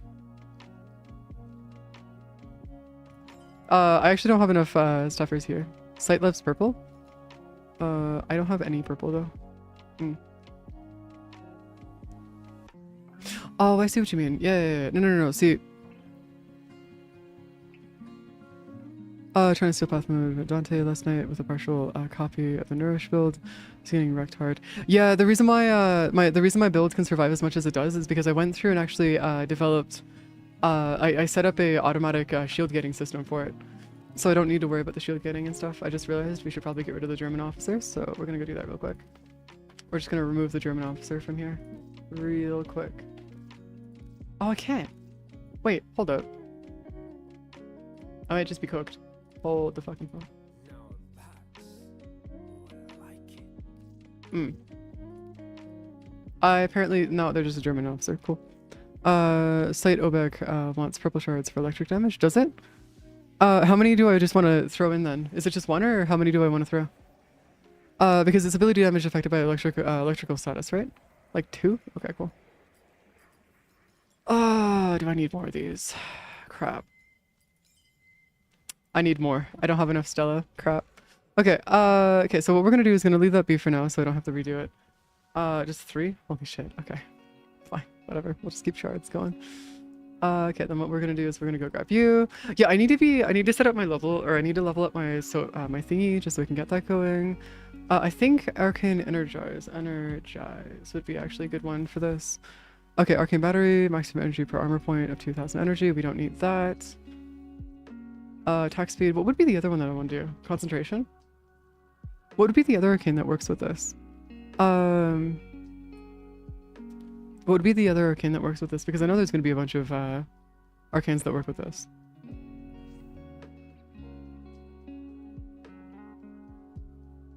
Sculptor. Oh, Sculptor! Yes! Sculptor. Object cast ability. Oh, yes, we're going to want efficiency. Then this is fine over here. And then what would be the next ones that we got to add here?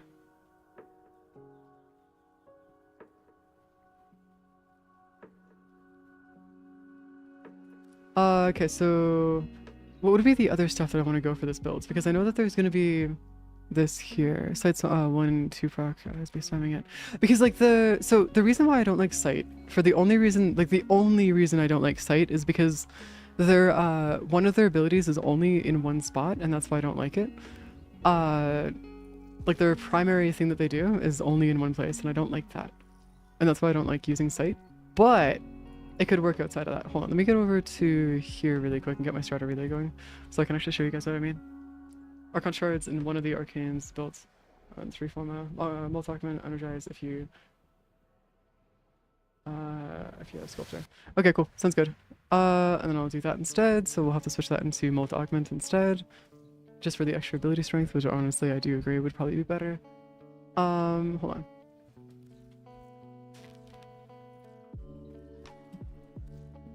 So go back into here, go up you, get rid of energize. Molt augments. Molt augments, there you go. And then we're gonna go take a look at Bliss's build. I need to be in the orbiter! God fucking damn it, I hate that I have to be in the orbiter for that. Like, DE, I swear to God, out of all the things that you could do, why that? Yeah, look at that. See the difference? In terms of like the actual shenanigans. Also, the reason why I have an issue is that say you go through and throw that down on one thing, you can't do that here. Wait, what? In the fuck? Wait. Wait, the fuck on. Excuse me? The fuck you mean you can do that? No.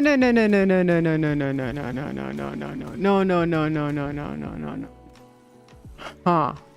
Need to be by stingy to shoot through. Just gives you infinite punch through. But the thing is, shoot through the walls, but needs to be down in a affinity range. Oh, I see. Okay, that makes more sense. So wait, hold up. That makes this build ludicrous, actually. Then, oh, I see what you mean by it's better. Then, okay. No, I get it. Then how do I buff my attacks then?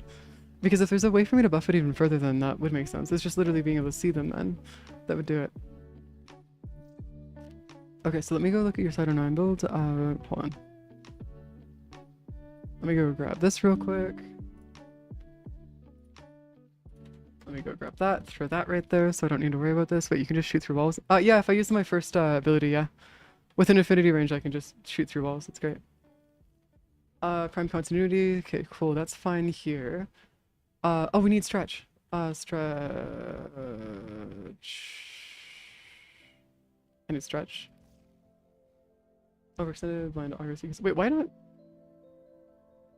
Oh, casting speed not work it. Overextended, so over extended right there. Transient fortitude, so then we just move stretch up there. Prime continuity, prime flow I don't need apparently. Transient precision intensify, which will go right there. Wait, right there, right there. So I can get increased in, oh Jesus Christ.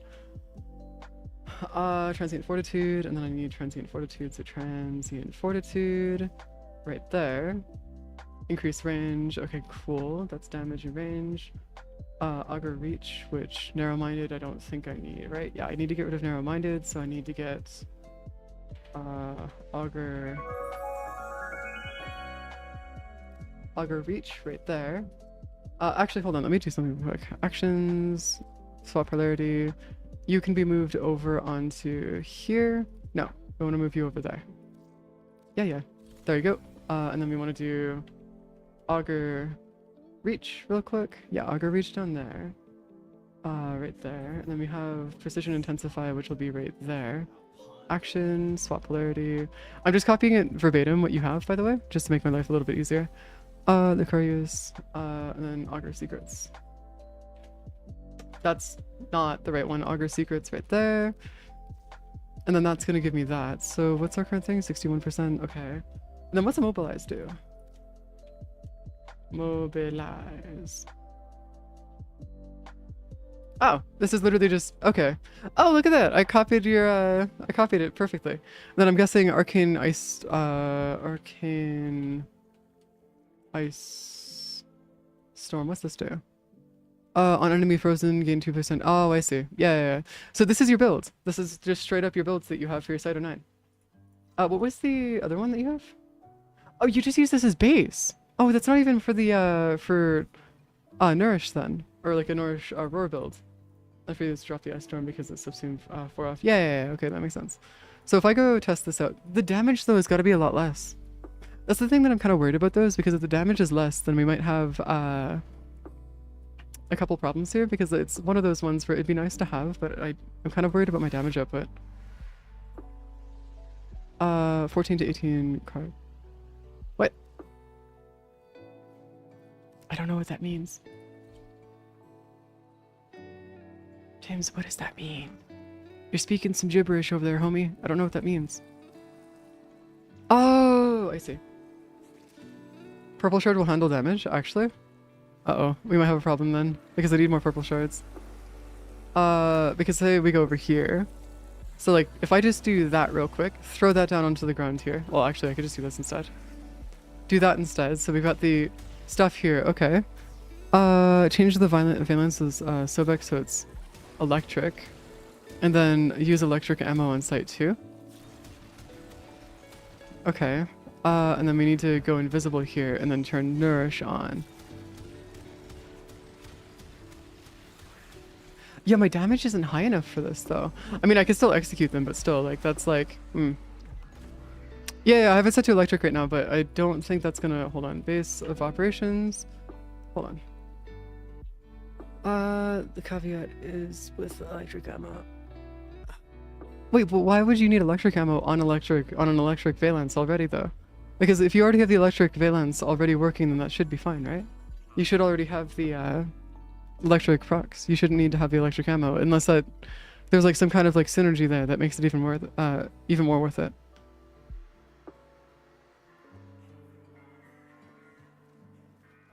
Which increases based on percentage, right? If I'm not mistaken? Oh, double dips. Okay, yeah, that makes more sense. If it's double dipping, that makes sense. Hold on. Double dipping away. Amir? No, it's not you. Who do I talk to get the valence? Hold up. Who do I talk to get the valence? I think it's Eleanor? Yeah, it might be Eleanor actually. Crosswords. Yeah, gotta talk to Eleanor. Give me a valence, please. Thank you. Eleanor. We got a valence. Alright, we're gonna go grab our valence and then just take off again because that'll be great. That's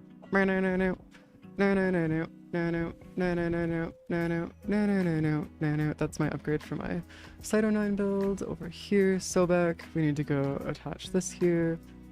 What? Oh, requires max rank Kuva Sobek. What the fuck you mean? Fine, I guess I'll just go get my Saren and max rank it real quick. Whatever. Jeez. Absolute like bullshit over here. Actually, do I even need my Saren for this actually? Hold up, I could probably just use my Sobek for my for the explosions actually, specifically speaking. I could probably just use my sight. Hold on. Because if I can just use my sight for this, I should be able to do it just fine. Just yeah, I know. I know I gotta go format and it's bullshit, but whatever. Whatever. Okay, hold on, where's my ESO? There you go. Oh crap, that's... Hold up, I didn't want to do that. I need to be in a solo match because you'll understand in a second exactly why I want to be in a solo match. This is actually really funny because unironically I do better in a solo match ESO than I do in a public match for ESO. And I don't know how to explain this. What? Change what arcane? What arcane do you want to change? What?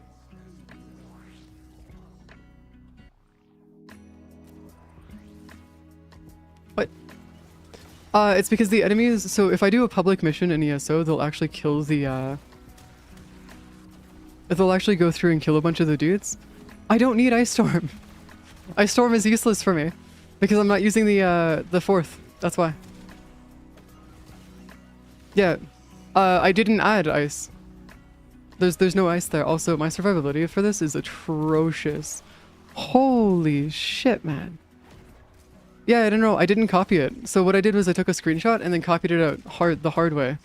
I did the job. I did it through the other means. Oh yeah, no, this is not working out for me. What do you mean this is better than my Saren? It's lies. You speak in lies over here, homie. This is not better than my Saren. I'd be at like 300 kills already for my Saren, by the way. Oh yeah, Ice Storm was only on the build because I used... Yeah, that's why I don't have Ice Storm on this build. There's no Ice Storm here. Yeah, no, so for the record, this build is like already considerably like 45 times less effective. Yeah, actually, sorry. Close to 100 times less effective already, as it stands. I hope it gets better because if this is what it's like using Cyto 9, yeah, no, I'm gonna stick with my Siren, guys. I understand that people like their Cyto 9 builds or whatever is going on, but like I like my Cyto 9 because I aren't running elemental out. Like ammo? What does that even mean? Hold on. So if I need to just run you, does it matter? No, that's still not working the right way. That's still not... Yeah, that's still not working. Yeah, that's still not working the way that you think it is. Hold it. If I could actually hit an enemy, thank you.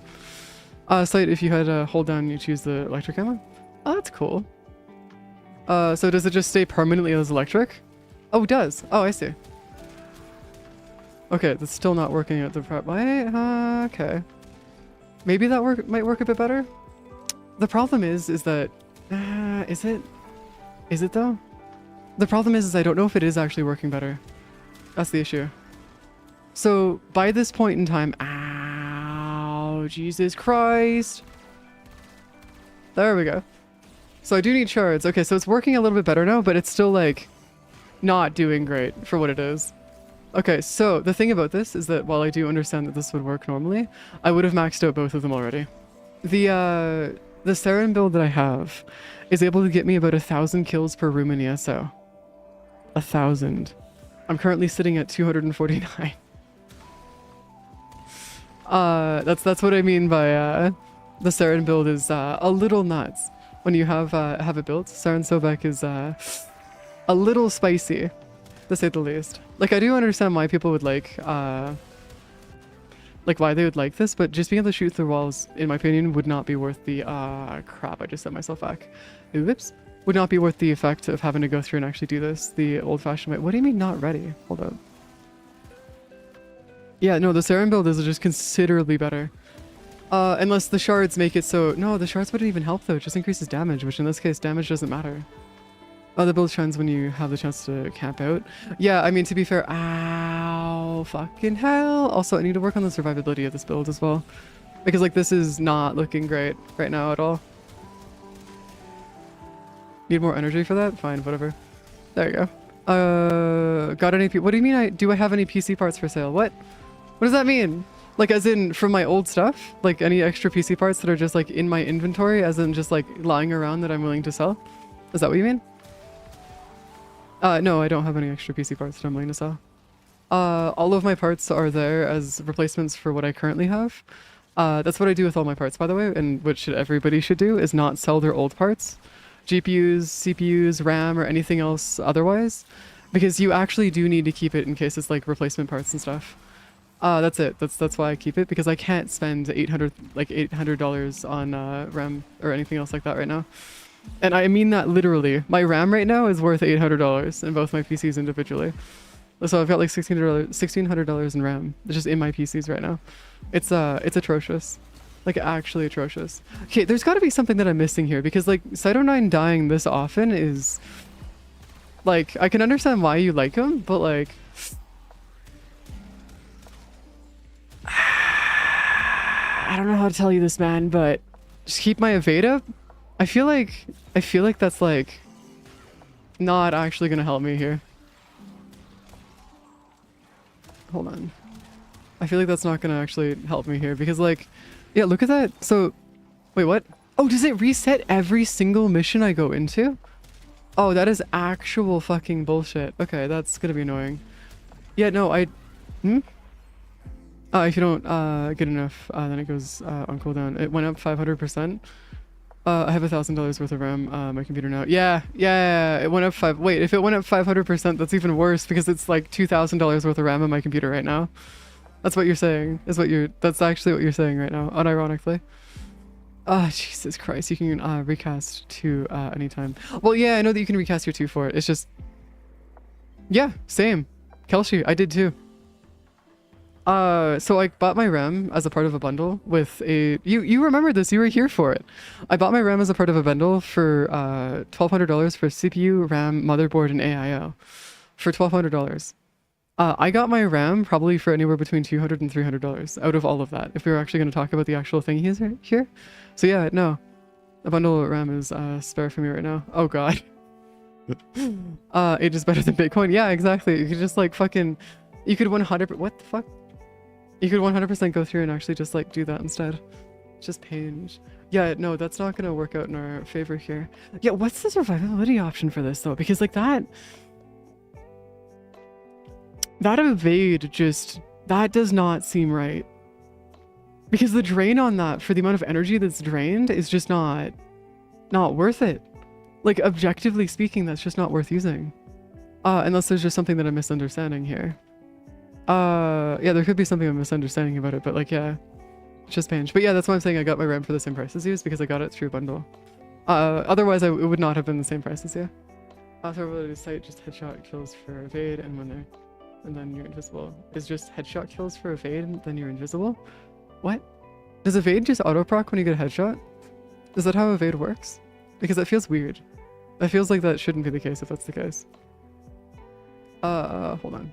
But yeah, the reason why I'm saying that it's better, hold on, let me go and I cannot favorite them. Okay.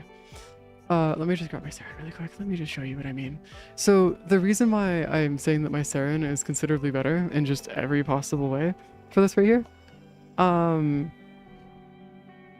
is just watch this. We went from dealing whatever the hell that was to I don't need to care about walls because the walls aren't a thing that matters when you have massive amounts of AoE anyways. Here, look.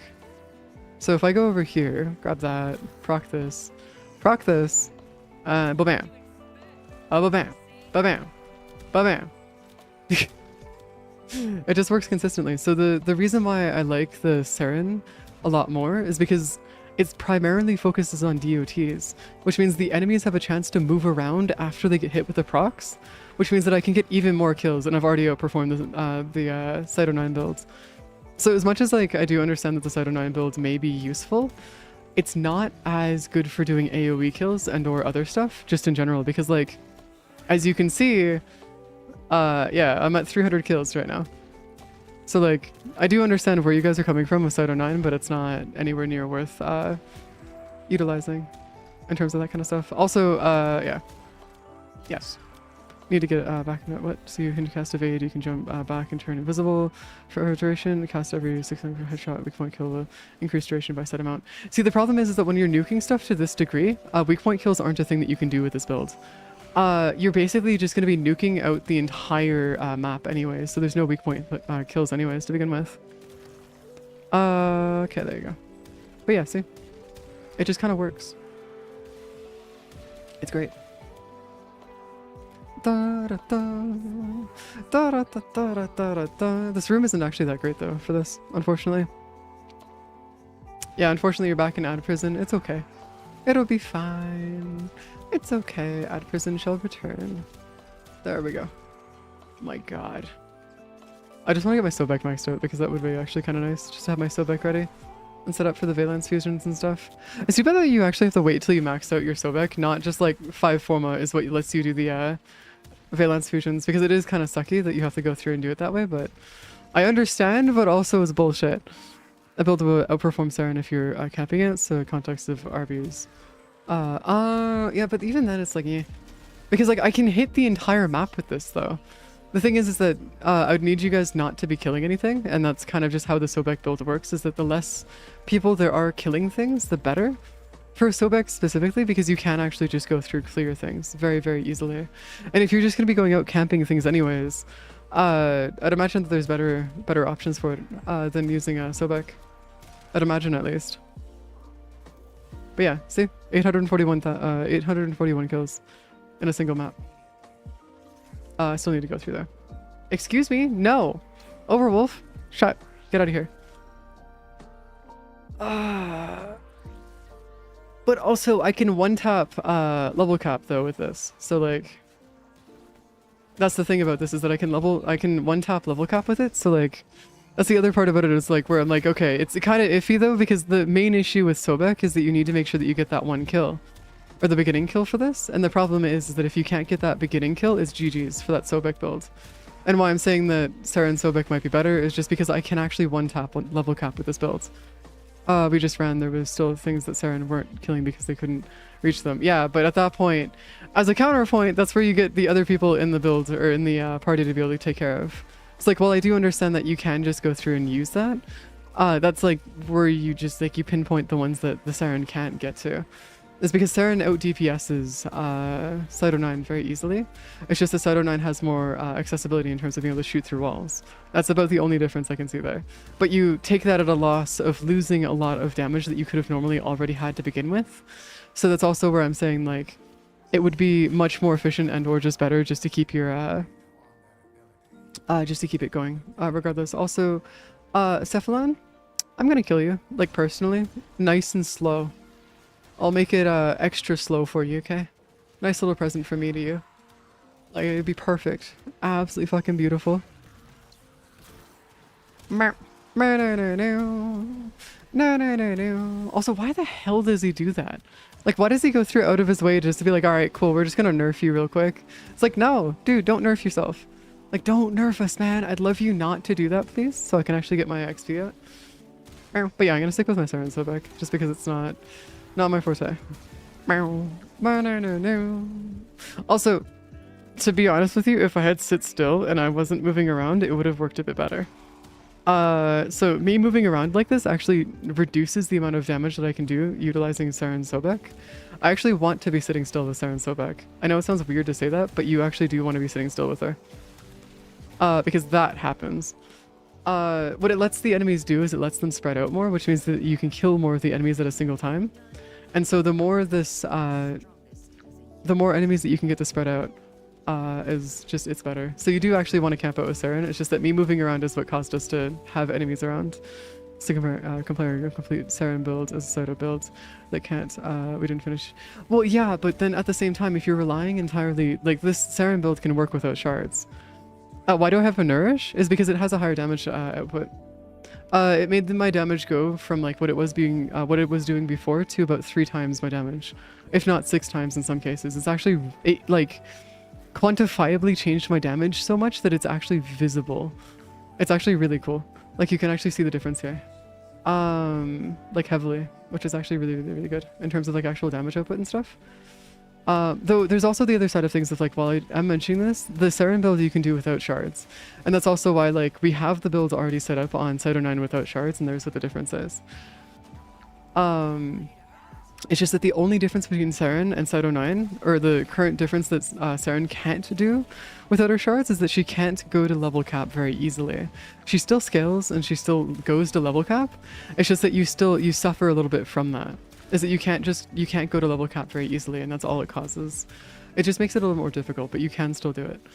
And that's where the difference lies between the two, in terms of actual damage output. Now, excuse me, my good sir, could you like not do this, please? I'd like to knock it down to every 2 seconds. This is also why I'm moving constantly, is because if I'm not moving, it's GG's. Because you do have to move constantly. Did I just die a second time as I was rezzing? Game, this isn't level cap. You're not supposed to be doing that. This is not level cap. You're not supposed to be going through and killing me, even though I'm... Okay. Could also just be that you're not a big fan of Sight, which is also fair. Yeah, that's also true. To be fair, Sight is not my kind of forte, mainly just because it's not like... You can't do that. I can't just click once and gone. And even then, I don't even have a click. The DOTs on Siren, even though I click once, there are some enemies that do survive it, which is awesome. Because then it expands, and then you see it grow, and then it can go even further. Theoretically speaking, there is actually no limit to how far that can go, actually, with Siren's build. So as long as there's an enemy that respawns, and within the amount of time that it, like, kills them, it actually does work really, really well. And you can theoretically just keep it going indefinitely, without any issues. It's awesome. But yeah, I'm at 2,000 kills right now. 2,000 kills. See, this is where I will never not glaze this build, comparatively at least, to anything else, because I haven't found a situation where this does not work. I've tried. Actually, I found out recently when I was doing some Archon hunts that I can also 2-tap the Archon now, consistently, and it's not even 2-tap. 2-tapping them actually just kills them faster. I could just do it 1-tap. It's great. It's fantastic. But yeah, Nourish is makes it so it's even faster. For the damage that I'm doing here. Oh my god. Oh. Yeah, Nourish just increases my damage output by quite a bit, because it also it gives an infinite number of viral stacks. And that's what that's why I'm using Nourish, is because the more viral I can stack, the better. It doesn't hit the cap, which is great. Theoretically limitless. Ooh, 1995. Nice. Da da da. Da, da, da, da, da, da, da. I'll just keep leveling up my Sobek, because I do need to get my Sobek done and build. The question now is, what do I do my, like, what's my, so when I do the Valence fusion on my Sobek, what's the element that I want to go for Sobek? Because I know that Sobek has an element that we want to do for them, but like, what's the element that I want to switch my Sobek to? Also, this was set to electric, by the way. You see where I'm going with this though, right, Bliss? Finally back. For everything else is magnetic? Alright, cool. I will not be setting it to anything else then, it'll just be set to magnetic. There we go. And then what I can do is I can remove my magnetic thingy off of here, so then we can have something else go there. So alright, we got another spot that I can put something in. I don't know what's gonna go here, but something can go there. I don't know what goes there though, so... Finally back. No, they're not actually talking about an actual hippo. They're talking about their doggo. And or catto. One of the two. I'm not quite sure. Hell's galvanized hell. Status duration. We don't want status duration. That's not worth it. Would charged shot or charged shell be worth it actually? Ooh! No, but then we need the toxin for the buff. We need the toxin for the buff actually. A miniature. Oh, it's one of the fridge hippos. I see. Primed ravage? Oh, critical damage. Yeah. Yeah, I can see that being a thing. Oh, I see why critical damage. No, did it actually max out my fucking Sobek? There's no way. Wait, actually? Oh, because it goes to 26. Shit. Well, I could fix that easy. Hello, primed ravage.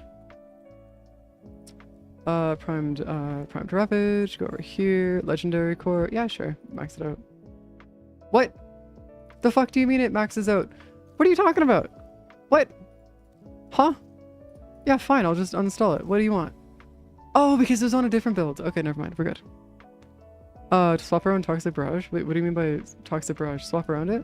What do you mean? Like, change it to this one? What are you talking about? Do you mean like vicious spread? What do you mean?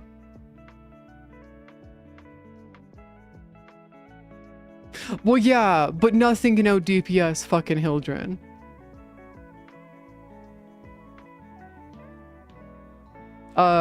Yeah, but I like my vicious spread though. I like it, it's nice. It's funny. I like my vicious spread. To Tanya, no. Hildren is actually just genuinely the highest DPS frame in the game. Like, straight out. She is quite literally the highest DPS frame that you could possibly talk about in the game. There's nothing that comes close to it. Wait, actually, tactical pump, reload speed. No, actually, it doesn't matter though. Reload speed's not a big of an issue. Shred, shotgun mods, we don't need those. Actually, with the critical chance though, I don't need the damage. Yeah, you might be right there. Okay, then what do I replace that with then? Because if I can replace it with something, I'm gonna replace it with something, but I don't know what to replace it with.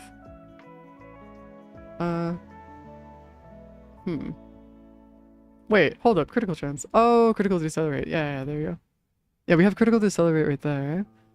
Faction mod? No, you don't want faction mods. Oh, okay, besides that, she kills so hard as... Besides that, yeah, and also Hildren can't do AoE. She's not a map clear frame. As much as people like to say that she is able to do like an insane amount of map clear, she is not actually that insane when it comes to map clears. Okay, hold on, we don't need that. Vigilante supplies, vigilante offense, punch through. No, she can't clear it as fast.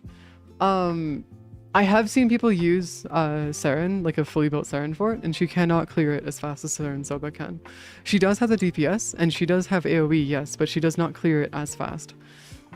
And nor can she hit the entire map at once, if there's enough enemies. The difference there is that there's like a limit to how far you can go with that. Ooh, viral could work. Yeah, but then I lose my toxin procs. Shit. I need that toxin there. So, what am I gonna do here for the toxin then? If I need my toxin, then there's that as well. We have for primed barrage, or primed ravage, that's fine. Do you? Because if you get toxin from Saren's 3, hold up. Toxin damage while active, attacks deal additional toxic. Yeah, okay, so you do.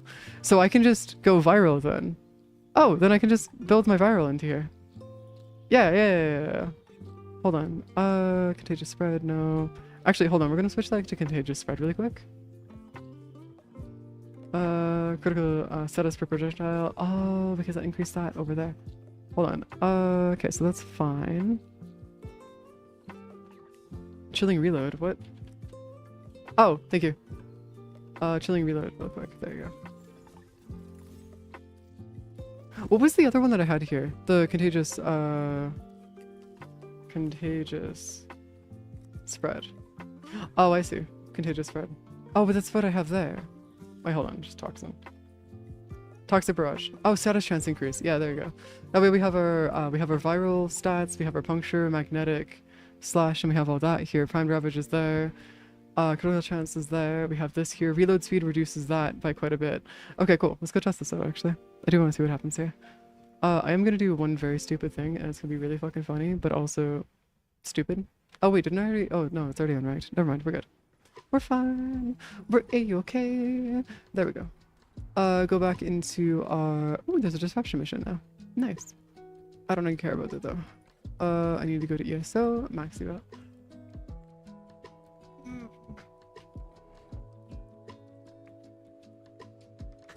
How can you tell that from the storm outside may require me? Windows... What's the corner of the room where windows are and get hit in the back of the head with rain? Oh, Jesus Christ. Yeah, that would be a sign that you need to close your windows, just slightly. Yeah, I would say that's a slight sign right there. Just a little bit of one. Meow.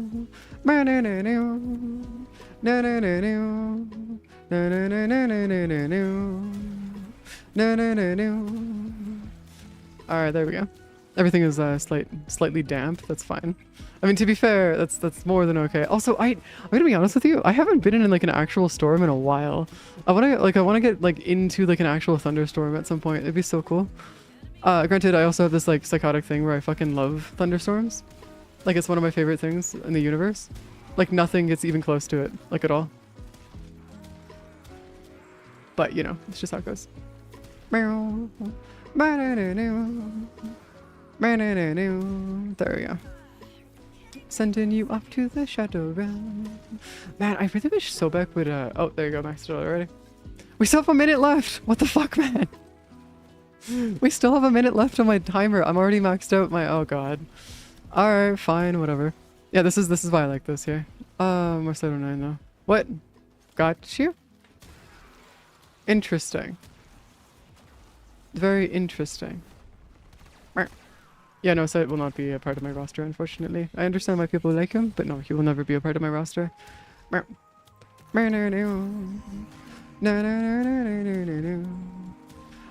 our chest? There we go. Okay, up we go, and down we go. I'm just glad that we can actually do this, though, here. Because, like, I am kind of glad that we got... Ow! I am kind of glad that we could actually go through and take care of, just taking care of this stuff, because, oh my Jesus Christ. Leveling stuff is a pain in the ass in this game. Yeah, I'm at 1.1 million XP right now. Jesus Christ. Oh, man, I love Nourish. Nourish is amazing. Yeah, no, I get a Nourish. Wait, doesn't Nourish give me viral anyways? Wait, hold up. Doesn't Nourish give me viral? Wait.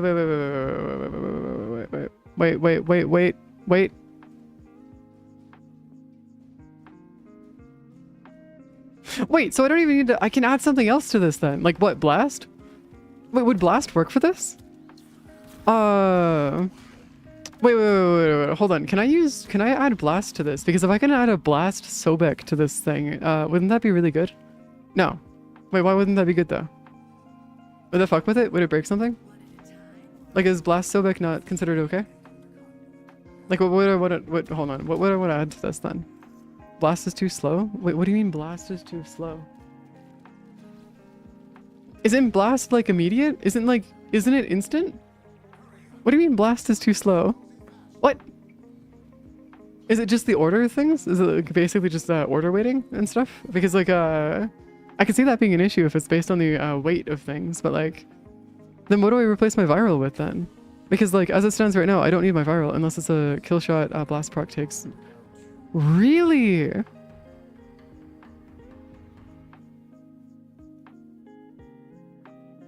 Oh, I see. Never mind. I can see why blast is not worth it then. Okay, then what do I replace my viral with then? Because I have 2 mods that I can just remove from this. Because I don't need Trilling Reload, nor do I need this then. Those 2 are fine. Then what do I do? What do I use instead? Because I have 2 entire things here that I can use instead of those 2. I mean, I could just add this back in if I wanted to. So I don't think that'll work. Corrosive? Electric? So, electric. So we're gonna do primed electric shells real quick. Just primed electric shells right there. And then you said corrosive? Oh, but now we're back to a magnetic. What the fuck? Where did the what? No, there's some electric right there. Okay, cool. Sobek mod? Sobek mod's already there. Acid shell is right here. There's also why you don't do non-crit build. That'll work better. The magnetic is from your valence. Yeah, so we got that there. Primed electric mod. Okay, so Elementalist now? Elementalist. Shotgun Elementalist. So, oh, I see. I see the vision. Yeah, I could see that. Elementalist, so we have more Elementalist magazine capacity. Then we have electric, which jumps between enemies, and then we have our magnetic. Okay, yeah, I see that. Yeah, okay, I see that. Different Sobek mod? Wait, what do you mean by different Sobek mod? What? There's another Sobek augment? What? What's the other Sobek augment? What's the other Sobek augment? Because I always thought it was just this one.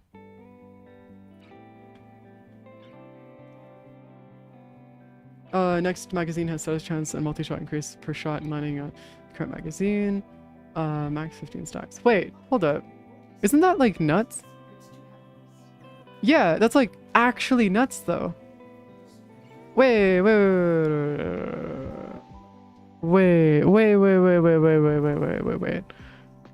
No, that's a guarantee. That's a guaranteed proc on everything then. That's actually, but yeah, if you don't do raw damage on subject, delegation is best mod.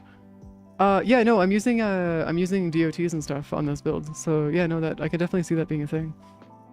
Actually, hold on. So we're gonna go through and add that in again. I just need 2 more, then I can max this out, and then I've got an entire Sobek and Saren entirely omniformed, by the way. My Saren's fully omniformed too, by the way. I just want to go finish omniforming my Sobek too, so we can do whatever the fuck we want with it.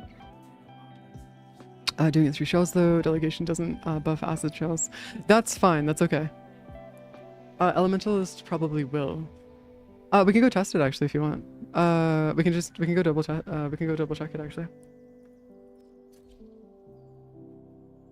Doing the through acid shells, you could also drop crit. Wait, why do I need to drop crit? Oh, because I don't need the crit anymore because my crit's already taken care of then. Oh, I see. Because then I don't need to worry about the crit mods anymore since the thingy also just gives me all the crit mods and stuff. Okay, I see. Or the crit chance. So we're good there. So I can completely just ignore it then, hopefully. For Riven maybe? Yeah, I could see that. I just don't have a Sobek Riven. So I still need to go grab a Sobek Riven at some point and like actually farm it out. That's like my only issue right now is that I don't have a Sobek Riven, so I can't actually functionally work it out. But you see that right there? Yeah. Oh, that's actually slow. Oh, it's slower. Oh, interesting. Okay. That's actually really interesting. So yeah, no, I see what you mean by it being... So Elementalist might actually be better. Like considerably better. So if I do clip delegation... Oh, but then I need to reload. Hold on. I need to reload. So let me just reload. Wait, what? Did it just work? Hold up. Got 2 Phantasma ribbons in a row. Oh, Jesus Christ. Yeah, I used to get those as well. I just started breaking them down a little bit. Alright, so if I reload really quick, does it give me my bonus? It doesn't say where the bonus is. Unless that's the bonus right there. Clip delegation. Increase status chance and multi-shot per shot landed with your current magazine. With current magazine? Hold on, I thought it was after reload. Hold up. I thought it was after reload. Hold up. No, that's my sign. Current magazine. Oh, I see the vision. I see the vision. So if I go over here, hit that, hit this, go back over here, hit you the blue one. And then just wait for you to die. Okay, so yeah, it does proc. Okay, cool. And then we're clip delegation is there. Okay, cool. Yeah, you hit stuff directly, then reload, gain delegation buffs. So if I reload, oh, okay, yeah. I see. I thought it was gonna be based on pellet though, because that was gonna be our biggest thing. Is that I thought it was gonna be based on pellet, but I guess it's not based on pellet. But if it's not based on pellet, then what about the other one? Because if I can just drop crit, then we should be fine there. Because this right here, critical acceleration is just increasing my crit chance, which we don't need if that's the case. Which means that we can add something else there instead.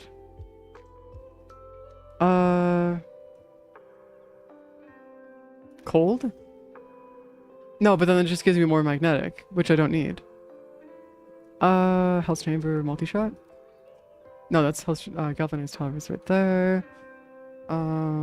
Status, duration, reload speed, those are all magnetic stuff. Duration, no. On ability cast, status translate for aiming for 2 seconds. Cold, grasp, ammo, capacity, reload speed. Wait, would critical damage be better? No, this is prime ravage, which would be there. Shredder, toxic barrage, convert secondary ammo, multi-shot. Yeah, maybe this might actually be the best one, just for my crit chance, because that works for getting it to a base crit chance, and then we can just expand it from there. Because the I do understand that there is going to be like a, I guess it's not actually that big of a deal though, because like this all works out, just relatively speaking, pretty good. Do I need to have primed point blank, by the way? Because I don't know if point blank is actually worth it to keep, at least. Because I'm just thinking about the actual overall shenanigans here, and I don't know if point blank would actually be worth it. Because we could probably replace it with something else, right? Or is point blank just straight up just considered to be one of the better ones that we could actually use? Because I'm not sure if that's like where that would lead. Acceleration, projectile speed. Yeah, this will increase our range though. We probably want to do that just for the increased range. There you go. Primary blight, toxin effect, critical chance, and critical damage, and multi-shot for. Oh, I see. Because yeah, we could probably replace it since we're doing it based on DOTs and stuff, right? Unless that directly affects it, in which case, yeah, maybe, but I'm not sure. But yeah, this is the way that you simulate level cap, by the way, at the highest inside of the Stufs. You can't really get it exactly like level cap, but you can get pretty close. The problem is that we don't actually have a way to like simulate level cap inside of this specifically, because it's like, it's really too bad, because it'd be nice if we could actually go through and simulate level cap. But no, they're not gonna let us. Also, I'm gonna switch that to the actual regular crit chance, because I am kind of curious of the regular other thing. What was the thing that I replaced that with? It wasn't you. Wasn't that heat? Oh, it gives me radiation, which we don't really need to care about. Crit damage. Oh, status. Lingering torments. No. Hold on. Where? What was it? Oh, there you go. Shotgun elementalist. There we go. Go through and stack you up. Go grab you, because shotgun elementalist might actually work a bit better. And I want to see if that actually does change it a little bit. Okay, so it is still 2 ticks though. It wasn't 2 ticks before. It used to be actually a lot more damage. Granted, the DOTs in themselves are already like good enough to go through and kill them, which is more than okay in this sense, because it's like, is it really that big of an issue? Also, invincibility we don't need to care about. Yeah, this is all level 210 steel path enemies, by the way. Being buffed with massive amounts of stuff. Just yeah, there you go. Oh, maybe it is based on the amount of hits I do. I could even see that being the case, actually. I could definitely see that being the case. Also, I just found a way to get a clip delegation, even though I don't have clip delegation on the mod, or in the thingy here. Because I don't have clip delegation enabled here, but it's still showing up in my thingy. What? What if I just wipe it? Nope. Yo, game.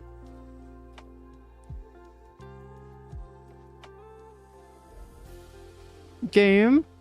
I don't need clip delegation here. You could like just not give that to me, please. That'd be great. If you could just like get that away, because I'd like to know what my thingy does without clip delegation here. Okay.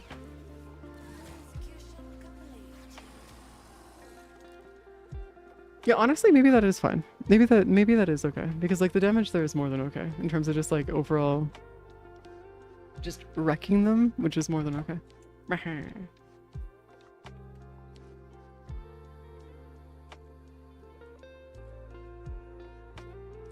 Yeah, I'm thinking that's more than okay. Also, it's kind of nice that it actually counts as killing enemies with your abilities too, because then you can just go through and clear some of the actual other missions out pretty quick too, just by doing it that way. Because then if you have it being considered like killing all of them using your abilities and stuff, it's great, because then you can just like clear things even faster, which is fantastic. Oh crap, I gotta go do the no, actually. Uh-oh, I got a problem. I need to go finish maxing these out, which won't take much, but like still gonna suck though, man. Wait, have I not unlocked mine stuff yet? Oh shit, I thought I did. I gotta go run Perdia. I don't want to run Perdia though. It's Perdia and I don't like running Perdia because it's pointless. Like, it's actually pointless for me. Like, genuinely speaking, it's just like, no, it's not worth it, man. It's absolute hell. Like, straight hell. Where's our... Okay, hold on. Disruption. I kind of want to run Disruption, though. Wait, hold up. No. Hold up. Can I just talk about the fact that I'm getting a 300% damage bonus on my Sobek through this Disruption? Getting a 300% damage bonus on my Disruption through Sobek is nuts. Sorry, I usually don't check those because I don't really care most of the time, but yeah, okay, that's cool. That's great. Ability duration, immune to status effects. Okay, that's just straight up Verona. Ability strength for Chroma. Actually, that's huge for his third ability. Yeah, ability strength for his second. Oh, and then secondary damage is also crazy for Orexia because she has some crazy... Oh, so are these like all things that are like a guaranteed buff for all of your warframes? Because honestly, at that point, that's kind of crazy. Because the 2.5 times increase in damage for all of your weapons and stuff is nuts. Or I guess secondary weapons is crazy. Friends only. No, we can just go to public. And then I do want to go set this to disruption, I think. Yeah, because this is already taken care of. We're good here. Invasions don't really need to matter because we've already got everything here. Ooh, actually, we could go run this really quick. What are we running? Mobile defense, capture. Yeah, that should be fine. That should be okay. What's my current inventory looking like, actually, in terms of my actual stuff that's inside of my Sobek, or my thingy here? Because we have these two. Gorgon Wraith receivers go for 5 plat each, actually. Wait, what? That's nuts. I didn't realize that the Gorgon Wraith and Gorgon receivers go for like so much plat. I'm looking at my inventory right now to see what there is in terms of like actual stuff that I could sell. And yeah, I know. Look at that. Gorgon Wraith receivers and Gorgon other stuff, but it sells for 10 plat each, or 5 plat each, which is actually not bad in terms of like actual plat gain. For just items that I have in my inventory, like this right here is 25 plat. Actually 30 plat right here, but to be fair, if I go through and sell that, it's gonna take forever and I don't want to do that, so we're not gonna go do that. Not properly, at least. Then we have the Epitaph receivers over here, which go for 6 each. Yeah. And then we have the... Okay. Because there's a lot of... if we go take a look at all the primed items and stuff... Hold on. Where's my primed stuff? Mastered, unmastered. I know there's a thing here for primed. If I'm just blind. I'm just blind. Hold on, where'd it go? Oh, apparently there's no primed. Platinum! But yeah, you can just sort it by platinum and see all the stuff that's worth a lot, and then list all your stuff based on what you want to do. I'm actually waiting until I get some complete sets through our prime sets and stuff, because I wanted to see if I could actually make some stuff there. But the problem is... Oh, part type. Prime. I was looking at the wrong slot. There you go. And then I can just go through here and see this. Yeah, but there's also a button for it. And I want to get used to using the button. I know you can just use the search bar, but fuck that. There's a button that you can press instead. It's great. I know I'm just being lazy, or just being annoying here, but yes. There's a button that you can just press for primed. Ooh, there's a disruption and, oh, there's a disruption in, the Kubo Fortress, but we don't want to be running that one. because the disruption in the Kubo Fortress actually surprisingly isn't actually worth running. I was running it earlier to see if I could actually do it just fine. You can with Saren and Sobek, but the enemy density isn't really there, so it's actually not worth running. Then there's also other stuff there that you can run that's separate to it, but yeah. Okay, the Zaku blueprints we need. Yeah, we need those. So we want to get rid of the Daikyu. So Daikyu Limb, Orthos, and then Bronco. Bronco and then Lex, I believe, is the other one. Yeah. Yeah, those are all the ones that I want to go through and burn. And there we go. Or we got more ducats. So I actually, I'm making a habit of going through and just burning anything that isn't like, that anything that's below 20 plat, I burn immediately. So I just have it here. So the second that like I actually exit out of here and then I go back to leave the strata relay, it'll disappear out of my inventory. So we'll go back to having everything here be 20 plat or so. And so what I do is I just like grab a bunch of prime parts and crack a bunch of relics and stuff. And I come back and get a bunch of stuff that way as well. It's great. Excuse me, you're supposed to disappear. What the fuck, man?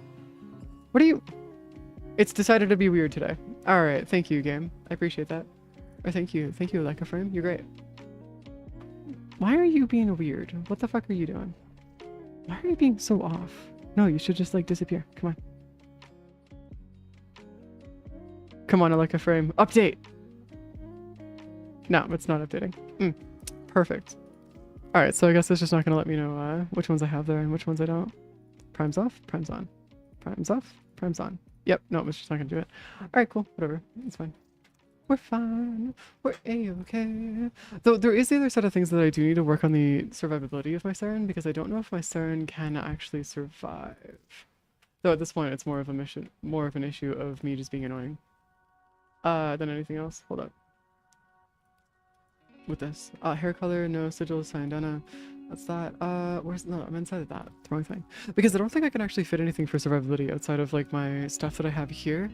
I do need to go finish my Arcane Sculptor, but like I'm not looking forward to doing that because it's Arcane Sculptor and that requires doing the Orion and Sirius grind and I really don't want to touch that.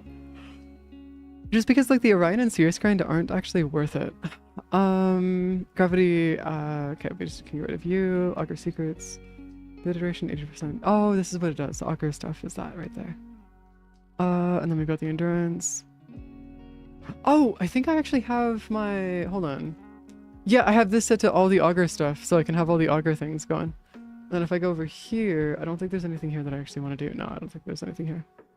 Yeah, these are just all the Augur stuff, so I can get all my Augur stuff going. 80% energy. Oh, that's why we get things almost instantly just sent to having max energy. Oh, that makes more sense. A lot more sense. Do I have any more? Oh, I can't even check it right now. Hold on. I just want to make sure that I'm actually out of Omniforma because like as it stands right now, I do have quite a bit, but I just want to make sure. Yeah, we're out of Omniforma officially. Perfect. We just need 2 more, so we'll be able to go craft those pretty soon. Then we'll be done omniforming my entire Sobek as well. I'm hoping that it's going to be one of those ones that's actually not too annoying to finish doing, because like the only things that I need now is Natane, and I really don't want to have to go through and grind out Natane because it requires doing our weeklies, and I don't like doing the weeklies, specifically through Nightwave weeklies, because like these ones right here are actually kind of annoying. Like this one right here, I have to go through and do Deviri, which we'll get normally. This one right here is doing Index, which Index is a special time. And then we've got Kuva Siphon missions, which aren't actually that hard to do. We can just do those like relatively easily. Sabo, Extraction, Mobile Defense. Oh, because they reset over a while. Oh, that makes life so much easier. I didn't realize that the Kuva Siphon missions actually reset after a while. Oh, that's so cool. Oh, that's nice. Oh, that's actually perfect. I didn't realize that you could actually wait for them to change over time. Because there's a bunch of the missions that I just don't see as being worth actually running for Kuva Siphons at least. Just for the time that they take. Because like for one of them is like defense or survival or things like that, which is just iffy at best. Iffy at best. Hello, thank you for the blue.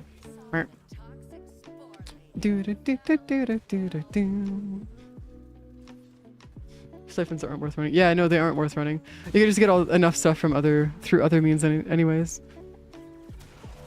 What? Zelda meets a goth? Doesn't he already meet quite a few different goth characters though? Like through his adventures? Like actually in the games? Isn't that a thing? Already? Like Unless I'm going crazy, in which case, fair enough, I guess. I haven't played enough Zelda, by the way. They, like, relatively speaking, the only real, like, character that I know of, like, the only game that I've actually played is, like, Majora's Mask and the original Zelda on, like, oh, what is it called? Fucking... Game Boy. Game Boy. That's what it is, on Game Boy. Yeah, there you go. Like, black and white. Like, the OG fucking Game Boy. From, like, ages ago. Meow. Twilight Princess on PC, and I really need to play it more. Wait, you have Twilight Princess on... Wait, hold on. There's actual, there's Zelda games that are on PC? Because I don't remember them being on PC, though. That's so weird.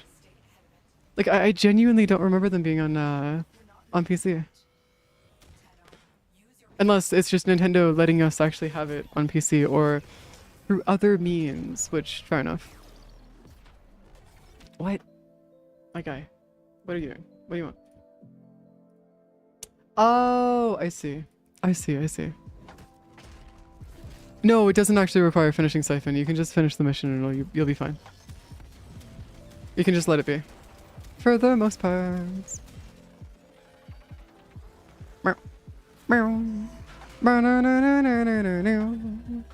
Twilight Princess files were empty now. You can have PC version. Oh, okay, that's cool. Oh, that's awesome. All right. That is actually really cool. I didn't realize that they went through and actually did that for Twilight Princess. That's nice.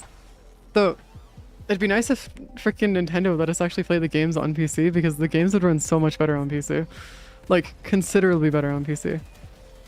And I don't think I need to explain why.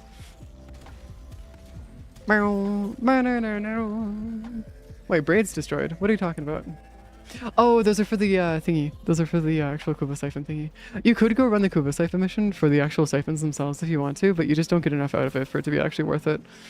The only time doing Kubo stuff is worth it is if you're getting it from like Iron Wake or through like Teshin. That's the only thing I can think of that would actually be worth it.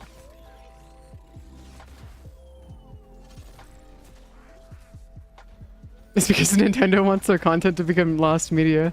I'd imagine the original CEO of Nintendo, like the creator of Nintendo, wouldn't want that, but you know, just my thought on that, just a little bit, you know, considering how much he actually loved everything.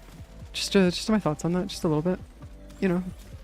Because the original creator of Nintendo was actually pretty chill. Like the guy was like a relatively chill dude, from what I understand.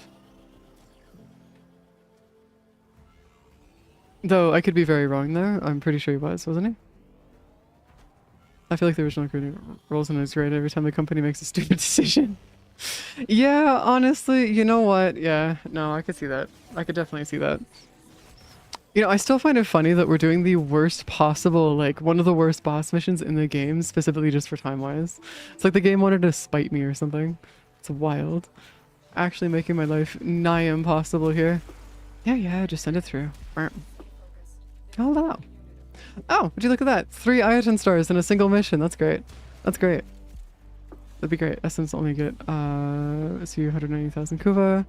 This hardly feels worth it. Oh yeah, that's not worth it at all. Not even close. Oh my god. I mean, to be fair, I could use that Kuva right now, but like, yeah, that's not worth it. If you're getting like, if you have like 1.2 billion Kuva or something stupid, I wouldn't worry about it, honestly. That's more of just like a, hey, if you're running out of Kuva, go for it. Or if you have nothing else to spend this on, go for it. But I do have things to spend that on because I can actually go through and get plat out of it. So like, it's not even worth that. Which is a sad day, but whatever. It's fine, I guess. Actually, mobile defense would be better. Yeah, mobile defense would be better. You have 500,000 right now? I don't even know if I have 100,000 right now. Not much of a Riven nerd. I only care about the Rivens for weapons I actually like. Oh no, you're good. Like, I'm gonna be honest with you, Rivens aren't even needed anymore. You can very much outscale and like out-damage enemies all the way up until like the end of the game using nothing but base frames and base warframes. You don't need Rivens. They're there, but they're not necessary for like anything in this game, like relatively speaking. It's really, really funny. As much as I wish like Rivens would be worth it, like actually worth the grind out, they are like... They do run into a bit of some issues here. We were cracking Rivens earlier, but I don't have the patience to go through and do the rest of them. Mostly because I just can't. But yeah. Yeah, there's just extra stuff on top of what you already have. No, I got you there. It's just that there's a certain point where Rivens become a bit of a interesting time, to say the least. There you go. A dual Toxicist Riven? I thought I had one. Didn't I have one at one point and then I accidentally burnt it because I thought it was worthless? Isn't that like one of the ones that I thought was like worthless and I burnt it and proceeded to lose it because I thought, yeah, pretty sure at least. Oh my god. Dude, could you like not summon please? Thank you for not existing. What the fuck? Oh, there's like actual Kuva just floating around. I thought Kuva had to be manufactured. Oh, interesting. Did you kill the Groll dual Toxicist Riven just because? I didn't have a God roll Toxicist Riven. I don't think at least. Unless I did, in which case, funny. No, it just kind of disappeared out of my inventory. We don't actually know what happened to it. So I'm assuming I burnt it by accident. But yeah, it's just not there anymore. Just in my inventory. At least I don't think it is. Ah, yeah, I guess you just ate it. Sorry, homie. It's GG's. Kato got a hold of it. It's GG's over there. I do need to go and actually double check to make sure that it's actually gone though, because it would be nice to have a dual Toxicist Riven. Unless I did get another dual Toxicist Riven, in which case that'd be really fucking funny. Hold on. Karma, Conch, Astilla, Borg, Seto, Detron, Kamas, Strawn. No, I don't have the dual Toxicist Riven. Aw, it's unfortunate. I don't have my dual Toxicist Riven. It's a sad day, but whatever. We can always just get another one. It's not the end of the universe. I think I might actually have a solid Destreza Riven to sell. Ah, that'd be cool. I don't know if the Destreza Riven or Destreza Rivens would actually sell though. Unless they do, in which case, GG's I guess. Though it could be like its own entire situation there. Hey, hey, house. Then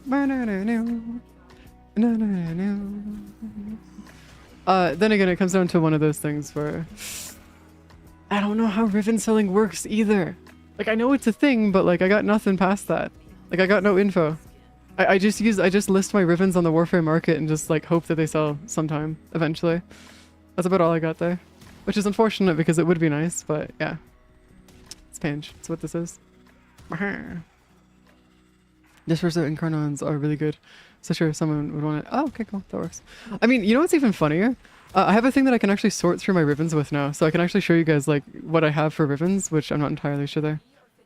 I have a Torrid Riven with all the Banes though. I'm not really. Oh my god, every Bane? Wait, do you mean actually every single Bane? Because that shouldn't be possible. Like, it shouldn't be possible to have more than one Bane on a Riven. Unless you actually do have literally every single Riven or Bane on it, which is interesting. That's not racism, my guy. That's just mutually assured hatred. Regardless of who you are. I don't know, fucking... no, not Murmur. I mean, to be fair, at that point, does Murmur actually matter, though? Like, let's be real here. Oh, you can get more than one Bane on a Riven. Oh, that's cool. Nice. The only Bane Rivens can be main 3 factions. Oh, okay. So as long as you get all 3, then you've got every single Bane. Oh, I see. So you actually can get all 3 Banes on a Riven. That's nuts. Okay, cool. Nice. Though I will not lie, Murmurs don't need a Bane. They just die way too quick. Wait, okay. Where is our chefs here? There we go, sending you off. Yes. Yes. My god, I love this thing. It's so good. I can just like cheat my way through literally everything. Is awesome. It's universal damage multiple. Well, yeah. Well, it's not a universal, but it's pretty damn close to it. It's awesome. No, if you want a universal damage multiplier, Roar actually works really well for that. Since Roar goes through and runs as a faction mod. That's how it does its math. So it actually increases your faction mod's damage and percentage, or whatever the fuck it's called. It increases the numbers based on the percentage that you have there, which is actually really cool. So you can turn it from being like 0.35 to 1.3, which is actually fantastic. Not gonna lie. The math for it gets a little funky though, just eventually, because it does actually get out of hand a little bit. You know, this weekly's fucking weeklies are less than ideal, to say the least. Less than ideal. Ooh, actually, speaking of things I need to do though, I need to sit down and actually like have the market open and just sell a shit ton of stuff. Because I'm actually starting to get to a point where I'm running out of plat again. Like I only have like 126 plat right now to my name, and I need more plat, which is less than ideal, to say the least. Wait, did I do the thing again? Oh, I did the thing again. As long as I don't do the same thing as I did with my Dread Riven. Oh, that would be unfortunate. That would be very unfortunate. Also, these are all my Rivens that I have that are unveiled. That I have that are actually here. I still need to figure out exactly what I want to do with my Vermin Splicer Riven. Because I know that my Vermin Splicer Riven, this one I'm going to be keeping. This one I'll be trading, but I'm not entirely sure what I want to trade it for. Because like I can go look at this, right? We have this public visibility, selling price over here. There's people that are selling ones for like 40 plat, and then there's ones that are selling ones for like 4,000 plat. So it really does depend on which ones you're talking about. In Warfare Market? Yeah, we'll just go for Warfare Market. Oh, it literally only tells you. Okay, I see. Optional crit damage. Oh, it's not even like, okay. We'll just set this to like, I don't know, 50. You know what, let's set this to 100 plat. Just go with that. Oh, you can import it to, oh, that's cool. That's actually really nice. List it. Listing my Rivens. But yeah, that's how I'm gonna get rid of my Rivens, by the way, is just I'm gonna go through and list them on the Warfare Marketplace and just like wait for them to sell. Because that'll probably be my best bet in terms of like what's gonna get me the most amount of plat for my Rivens and whatnot. In terms of how I do stuffs. I think, maybe, potentially. There's a potential for it. Also, I'm not doing this for the relics. I do not need the relics right now. I have so many relics in this. I have way too many relics. Way, way, way too many. No. I don't know how to explain this, but you know Requiem relics? I have 100 of every single Requiem relic in my inventory right now. 100. I don't need more. Like I genuinely do not need more, and like I don't need any more Requiem relics than I already have right now. That's when you get 100. No, what am I gonna do with 100 more Requiem relics? I need to go crack them all. The problem is I actually need to sit down and actually start cracking relics. The issue there is that me actually cracking relics is gonna get incredibly annoying because I need to actually get to a point where I can actually crack the relics. It's Pange. That's what it is. Actually, I will probably just grab my Sobek and just have my Sobek run with me if I want to go through and do this. So I have a question. I need to go and do a bunch of Plains of Eidolon bullshit to go crack a bunch of Rivens, right? Now, here's the issue that I'm running into. I need to get headshots in the Plains of Eidolon with a fucking thingy. And it's like, no, I don't know what to do.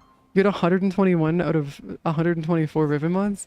Are these all Riven mods that you're trying to sell, or all the ones that you're trying to keep? Because like which ones are you talking about here? Because if we're talking about the Riven mods that you're trying to keep and the ones that you want to keep in your inventory, that would be a different entire story than the ones that you're trying to sell. Sell most of them? Yeah, no, that makes more sense. Because like I don't know anybody that actually has that many Rivens that they want to keep.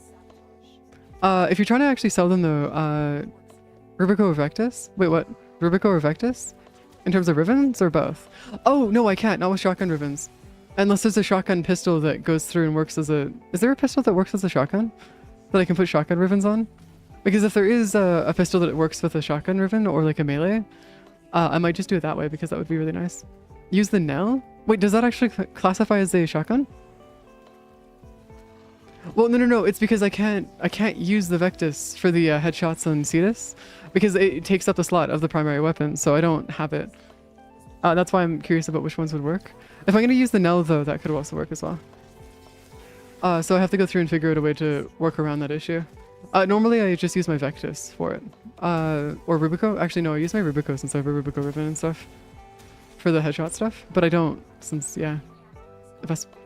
No, but the headshots, do you care what weapon it uses? Oh, I see. That's annoying. That's unfortunate. Not a shotgun, but it is a secondary. Yeah, I'll probably end up using the Vectus or the Nell because it is an actual shotgun Like it does, or it's a sniper, so it does work relatively easily. I just need to get it good enough to be able to kill level 80s, and then I should be good. Outside of that, once I can get it to be good enough to kill level 80s, I think we're good. But that only take yeah, I know that. It's more of, that's why I was asking if there's a shotgun pistol that would work the same way. So I could go through and throw the shotgun riven on the pistol and just use my Rubica.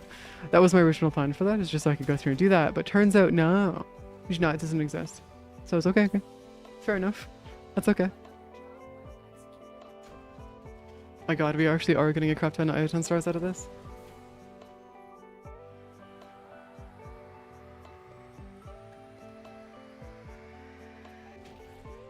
I said level 80, not Steel Path. I said level 80, not Steel Path. The reason why I was saying level 80 though is just so that we can guarantee that we can kill the turrets. Because there's a couple missions that I have to do that requires killing the turrets as well, and that's why I need to do it that way.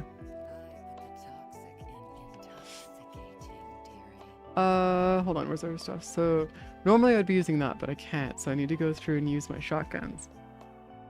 So what I usually do is I just grab my Astilla and then throw my Astilla, grab my Astilla, throw that onto there, and then we can go grab my Rivens really quick, which I do actually have an Astilla Riven, by the way. And then I need to go through, catch one fish, mine one gem or metal, and kill one enemy in 30 seconds. That's gonna be rough. Could grab the Cito. No, but then that would go through and, oh, I guess I could, but it wouldn't really matter. Yeah, that's gonna be absolute kill 12 enemies with headshots. This one right here. Kill 12 enemies with headshots from 12 meters away. That's actually not gonna be surprisingly not that hard to do if we use the Nell. I just need to go through and actually build it because, you know, unfortunately, building the Nell is a bit of a problem on my part. You know what? Hold up. Let me just like auto mod real quick. We'll see what happens here. There you go. Actually, you know what? You know what? We'll go with that. We'll see what happens here. Fish first takes the longest. Nah, that's fine. I'll do that one later. See, that one will require me to actually start raging, and I'd not. We're not gonna do that. That one's a Riven Cipher, yeah. Unfortunately, I had 30 Riven Ciphers, but I'm actually out of them now. Like, I don't have it anymore. So I need to actually go crash, or crap, like, do this now. Was there acuity on the Nell? I don't know what acuity is. I don't know what acuity means, or what it does. I'm sorry to say. Nah, crap. That's not what I wanted to do. Hold up. There we go. That's... Oh my jeebus fuck. Oh, that's cool. Oh, that's so cool. Oh, that's such a pretty thing to do. Okay, cool. I like that actually. Secondary building. What do you mean you're building what for the fucking Combat Evolved version? The thing that literally every person that I've ever seen ever talk about it has like hated it for some reason. You're talking about the Combat Evolved, Taylor?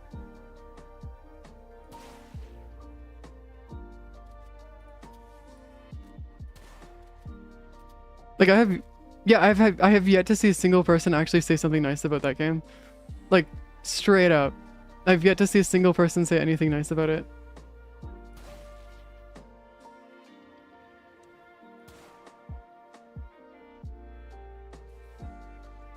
Oh, it's not in a row. Oh, I can be completely reckless with this. Oh, it's not in a row. I can be completely stupid with this. Hold on.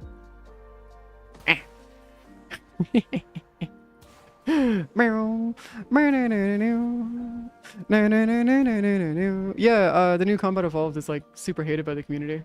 Hold on. Hello, Combat Evolved. It's 70 Canadian. Apparently it's a little interesting. Hold on, look at this. It's mixed. Look at the reviews really quick. Because like, yeah. Give it a 6 out of 10. Can probably entire much reflection for cheaper, and that has multiplayer. Good. Yeah. So, edit. Never mind. Game low-key sucks. Oh, that's unfortunate. Yeah. They also went through and they changed the way that a lot of like they made it so it's literally just killing enemies from room to room, and apparently it's also just a bunch of UE5 slop that they went through and put together. They've added a new character that people tend to like absolutely fucking hate for some reason. which is funny, but also less than ideal. And then they went through and did a bunch of other stuff, but yes.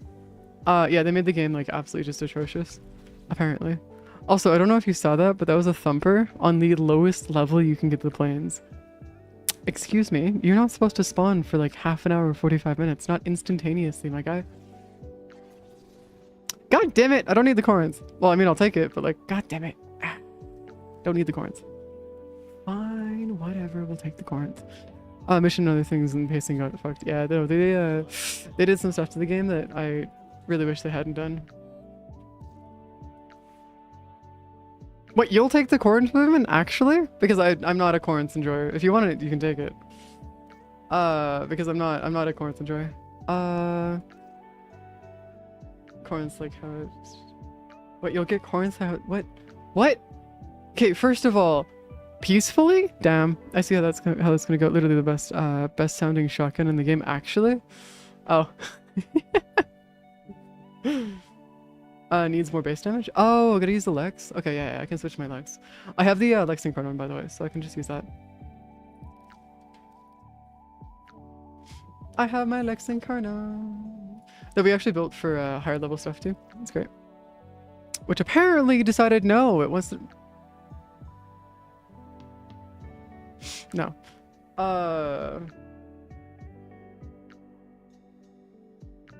What is the ALU? What does that mean? I don't know what ALU means, I'm sorry. What is this ALU that you speak of? Oh, I see. Yeah, fair enough. There you go, just gonna give it radiation really quick, just so we can get more base damage. Aluminum. Aluminum. Yeah, I'm gonna go crack these ribbons. I'll give you the ribbon after. I just wanna go crack these ribbons really quick. I need to go find some brush turrets, actually, really quick. To get that out of the way. I mean, to be fair, it's not even that hard to kill a brush turret, though. Like, they, relatively speaking, do pretty well in terms of just dying. It's great. Well, Arcwing without dying and becoming downed. Okay, where's the brush turret? Also, you guys are about to find out exactly why I like having my thingy, why I like having this thing show up. You can see all the turrets from here. Whatever that is. Is that a brush turret? I don't know if that's a brush turret. Yeah, it's a Mordai turret. I don't need that. What are you? Rush. Brush turret, first one. But yeah, it marks everything for me, which is great. That's why I love having my highlights on. It also lets you see them through walls and stuff, but we're not going to get into that right now. Like, at all. That's not necessary for what we're talking about right now. Meow. Gives you straight wall hacks. It's great.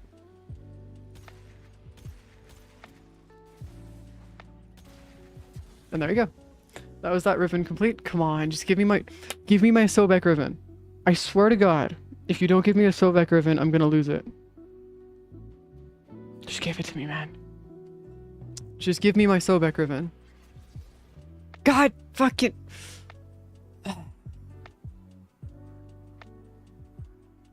Fine, I'll take a Bubonico. You'll take that too? Over here just shopping through my ribbons. What, you want me to send you a screenshot next so you can take those off me too? Like what? Because you already know for a fact I'm not going to care about the fucking Bubonico ribbon. You can take that off me all you want. I don't give a shit. Oh, look at that. Okay, let's go do another shotgun ribbon real quick. Yeah, let's go crack a bunch of these ribbons first and then you can just take whatever you want. Just remember, keep a list, Kelsey, because I will forget which ones you want. Arca-Titron ribbon. An Arca-Titron ribbon? You might have to ask that in the region chat.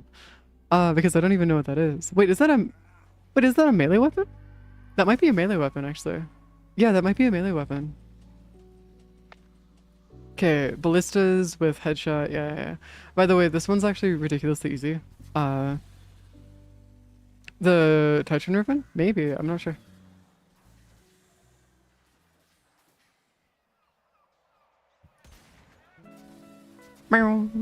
Titron is the slam. Oh, it's slam hammer. Okay, cool, fair enough. Yeah, double check the prices on the warfare market and see how much you can actually sell it for. Because if it is actually worth something, then yeah, you would want to find the right buyer for it then. You wouldn't want to go through and actually take your time. Crap, that wasn't a headshot. Damn it. I was not a part of the plan. You're supposed to give me a headshot, man. Like a proper actual headshot. It's a Tusk Ballista. Why the hell are you going onto the ground? There's 2. Wait, is it actually? 10 to 20 unrolled? Really? Oh, that's kind of sucky. That's unfortunate. That's actually really unfortunate.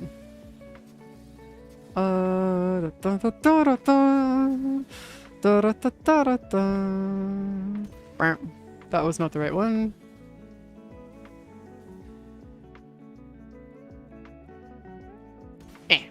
There you go. We're 3-way. 3 out of the 6.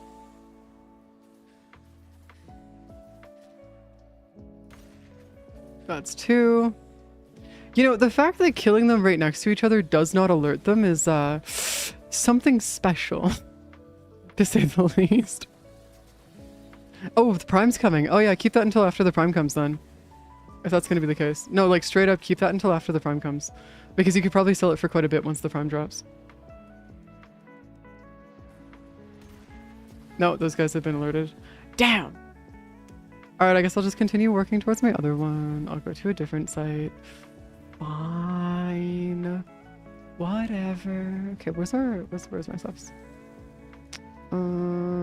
That's not a rush. That's also not what I'm looking for either. Those are turrets.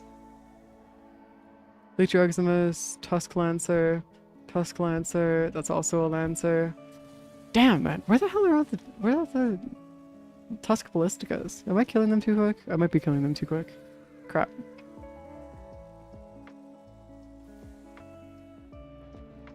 Bombard, turret. There's one right there. Nope. Yeah, no, those aren't even good. Yeah, I know that they're in the crow's nest of things, but we've already cleared out most of the crow's nests in the area. So I'm trying to figure out if there's another spot or another one that I could potentially shoot that would be making my life a little easier. There's one right there. Yeah. There you go. Sometimes they can spawn on the ground and not in the actual towers. That's why I was looking around the ground. Is because like they have a little bit of a thing where they'll spawn pretty much anywhere, but they are most commonly found on the towers. Hello. Fuck. Not what I was going for. Damn it, game. Give me my shotgun, man. I want my shotgun. Man, I just need my shotgun. Come on. How many shotguns are there in the game anyways? There's gotta be not that many, right? Because there's not that many, right? Right? Yeah, there's not that many. What the fuck, man? I also have a pseudo ribbon, by the way, if anybody wants it. I don't plan on using it personally, so if you guys want a pseudo ribbon, feel free to take it off of me. Because like I have a bunch of ribbons that are just like in my inventory that I don't need, that are just kind of there. You'll take it? Okay, sounds good. 11 syndicate medallions, complete a solo interception mission, level 30 or higher, enemies, Hobble Dragon key equipped. Wait, actually? Is that all that's really needed? Oh shit. Wait, while invisible. Oh, while invisible. Shit, that might make things... Hey, so... No, that won't work.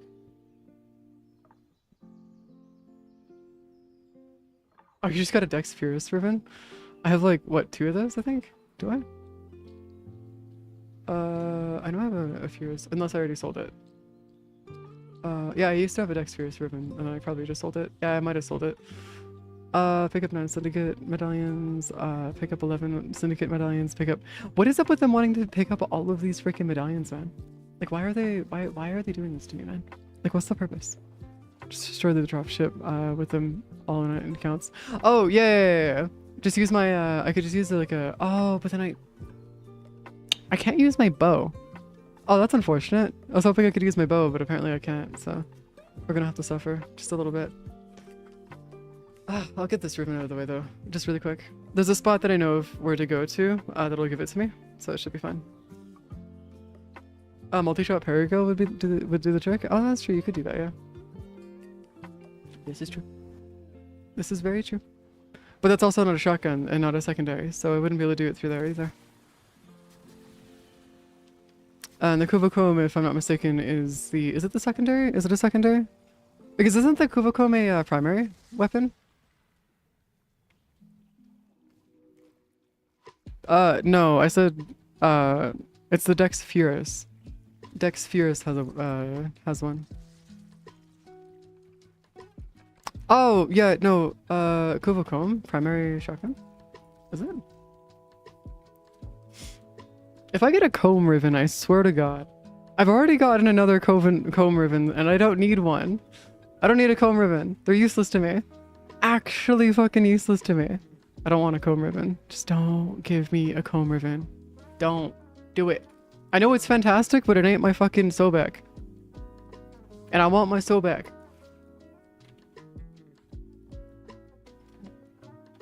I have a few Kuva ribbons, or Kuva weapons, by the way. Just a couple. Do we even have the Kuvocomb? Over here. Kuvocomb. Right there. Don't you want your comb ribbons? I'll take it off your hands as well. Jesus Christ. Oh no. Oh no. What have I started? What have I started? Hold on. We're just gonna go through an auto mod really quick. Hold on. Let me just do that real quick.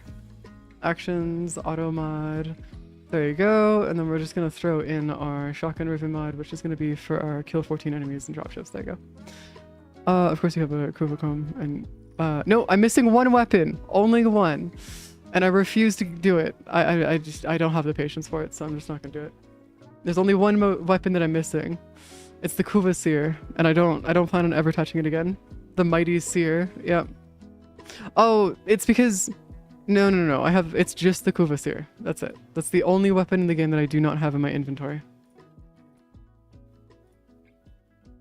Well, technically the only weapon I don't have in my inventory. See? Kuva Seer. I have everything else. I have literally everything else in my inventory. It's just the Kuva Seer.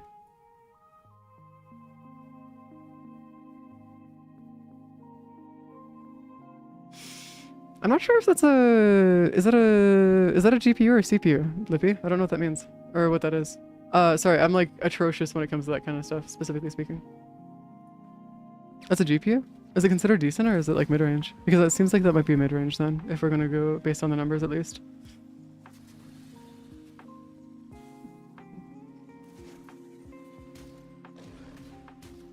Oh, I can't do it with this character because I have to be invisible. Shit, man. Alright, I need to go change my, Kraken is, very sus pistol. The Kraken? I don't know, man. Yeah, the Kraken's terrible, though. It's last gen, is it? I haven't, I'm gonna be honest with you. I have, like, knowledge about very specific things, but that's about it. Ash? XT is, like, the step below what you have. What I have? No. The step below of what I have is, like, a 5080. Fun fact, what?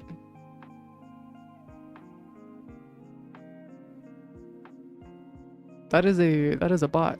We're going to ban the bot. No. I have a 7900 XTX.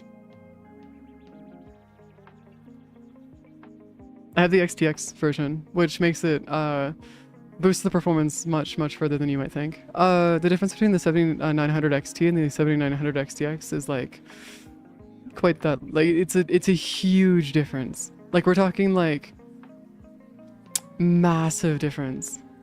Hold on, where's our chefs? Where'd my Warframe here go? There you go. Warframes specifically. You know what I could do? I'm gonna be stupid and do an even more stupid thing. That's gonna be even funnier. Hold up. Because you know what we could do? Yes. Which one do I not need? I know I need that. So we can just go and grab our silence. Yeah, there you go. Perfect. Actually, wait, I could still use my fucking Verona this way. I don't need to... God damn it. I'm dumb. I could still use my Verona this way if I do it this way. Hold up. Give me a second. Is the yellow shards in my Soda 9 and now I don't have enough of my Uriel to give him faster casting speed. What? Okay, got you. Wait, right? That... What? Is it literally just any attack? What the fuck? Huh? I thought it was silence. I thought it was as long as it's quiet. If I shoot, oh my god, that's annoying. I don't use invisibility on Verona that often, unless I'm like doing something very specific, so it's like... Any attacks go through and oh god, that's atrocious. Alright, fine, I'll switch back to Ivara, whatever. Ivara's fine, I guess. For this at least, it's gonna be weird. It's gonna be really weird for this one, actually. Loki? Yeah, but I don't have Loki built, that's why.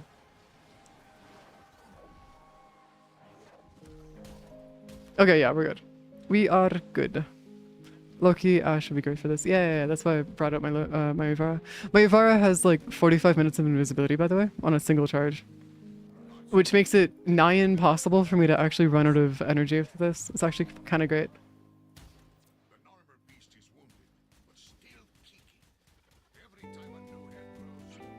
Oh god, my Kubokoma is atrocious. Yeah. It's for a Riven challenge. Don't worry. Yeah, no, I have a hatred for Sight. Sight is nowhere near as good as my other Stroofs, so I have no need for caring about Sight. Yeah, I'm gonna be real with you, Chief. My comb is atrocious. What the fuck? That's like actually bad. Hold up. I'm gonna need something else. What? Do I have to get like close or something? I gotta get closer? Ah, crap, man. Really? But I don't like being close to those dropships. Bullshit. That's what it is. It's actual bullshit. Ah, fine. I'll go grab the fall off and I'll get closer. It's bullshit. That's what this is. And I need to fly over. Wait, isn't there an Arcwing that lets you go invisible?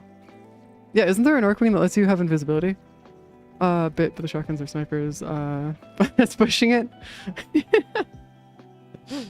You could just do the challenge with Artemis. Oh, you're right. I could just do it with my fucking... Oh my god, I'm dumb. Oh my god, I'm dumb. I could just do it with this thing. Jesus Christ. This thing's like... No. But like also this thing is also just considerably better. Wait, this is considered a shotgun? Excuse me.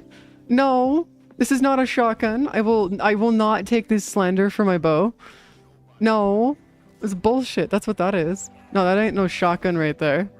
That's actual fucking bullshit right there. That's actual... Like, if that's considered a shotgun, I don't know, man. No, it's a bow, but it's inherent multi-shot. Oh, I see. Yeah, no, it's just a multi-shot bow then.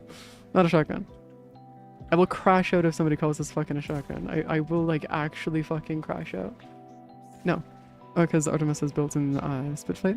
In split fights? Split fights. It's because Artemis has built-in split... I don't know what that means. Bliss. What is a split fight?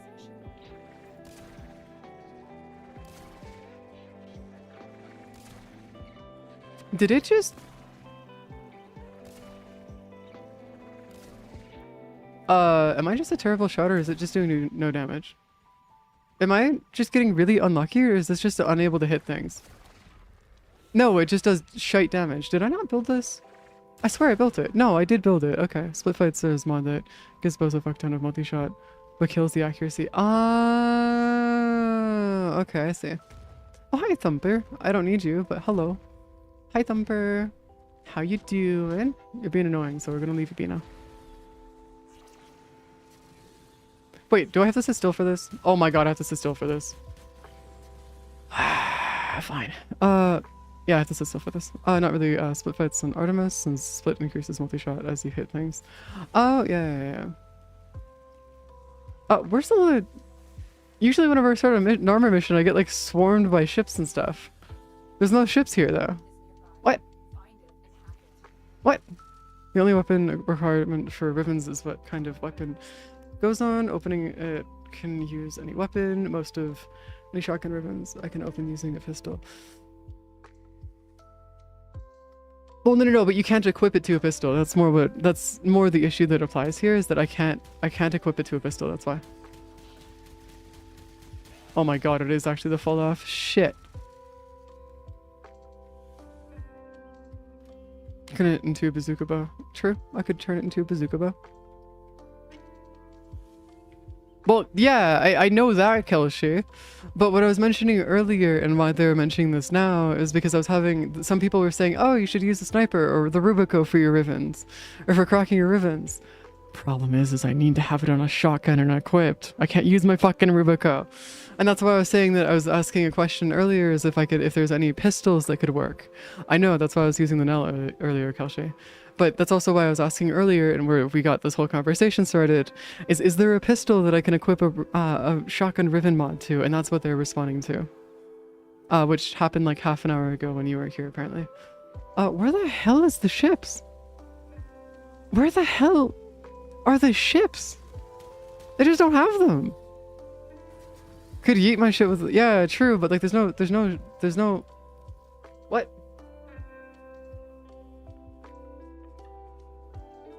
It's the Vesper 77, yeah. Oh yeah, but there's no fucking ships anywhere. What the fuck, man? Earlier when I was running this, I had a huge issue where there's just too many like ships everywhere and I just couldn't do it, but yeah. Vesper doesn't have a scope though. Yeah, that's why I was using the Nell. It's just because it's better by like a considerable margin. Like we're talking like so much better. Upgrade you. Actually, you know what we're gonna do? I'm gonna do something stupid, but it might actually be worth it. I'm gonna swap you to my Sobek. And then what we're gonna do is we're gonna take my Sobek. And then we're gonna duplicate this onto, hear me out, the second one. And then what we're gonna do is instead of using that Sobek, what we're gonna do is we're gonna switch this and then get rid of my I think we're gonna get rid of my elemental specialist. No, actually I need that. Crap. Galvanized acceleration, galvanized hell. I need those. Shit. Actually, no. I could get rid of this and still not have any issues. Yeah, I think we can get rid of my elemental specialist. And then what I can do now is I can just go use my fucking shotgun.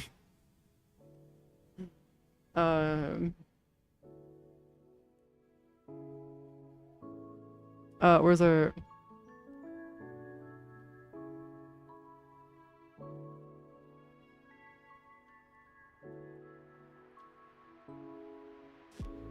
I mean, yeah, you could do that, but also hear me out. You could start a mission and then you just have like...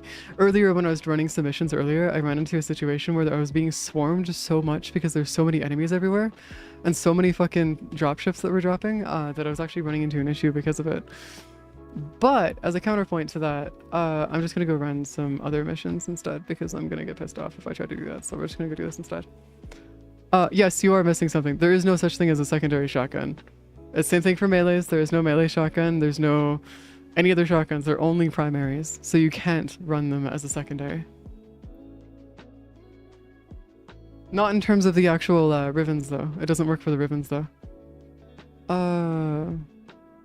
Yeah, that doesn't work for the Rivens.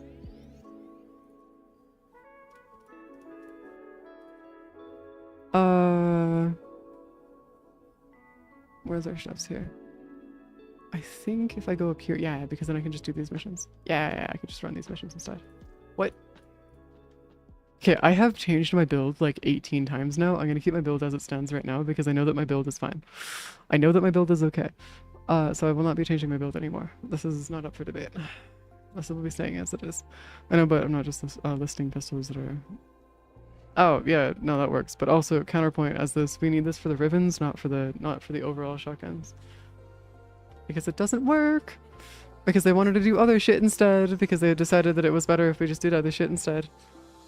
Oh, I have a Hewwo Dragon Key equipped. I need to go disable that, actually. Yeah, I need to go disable that at some point.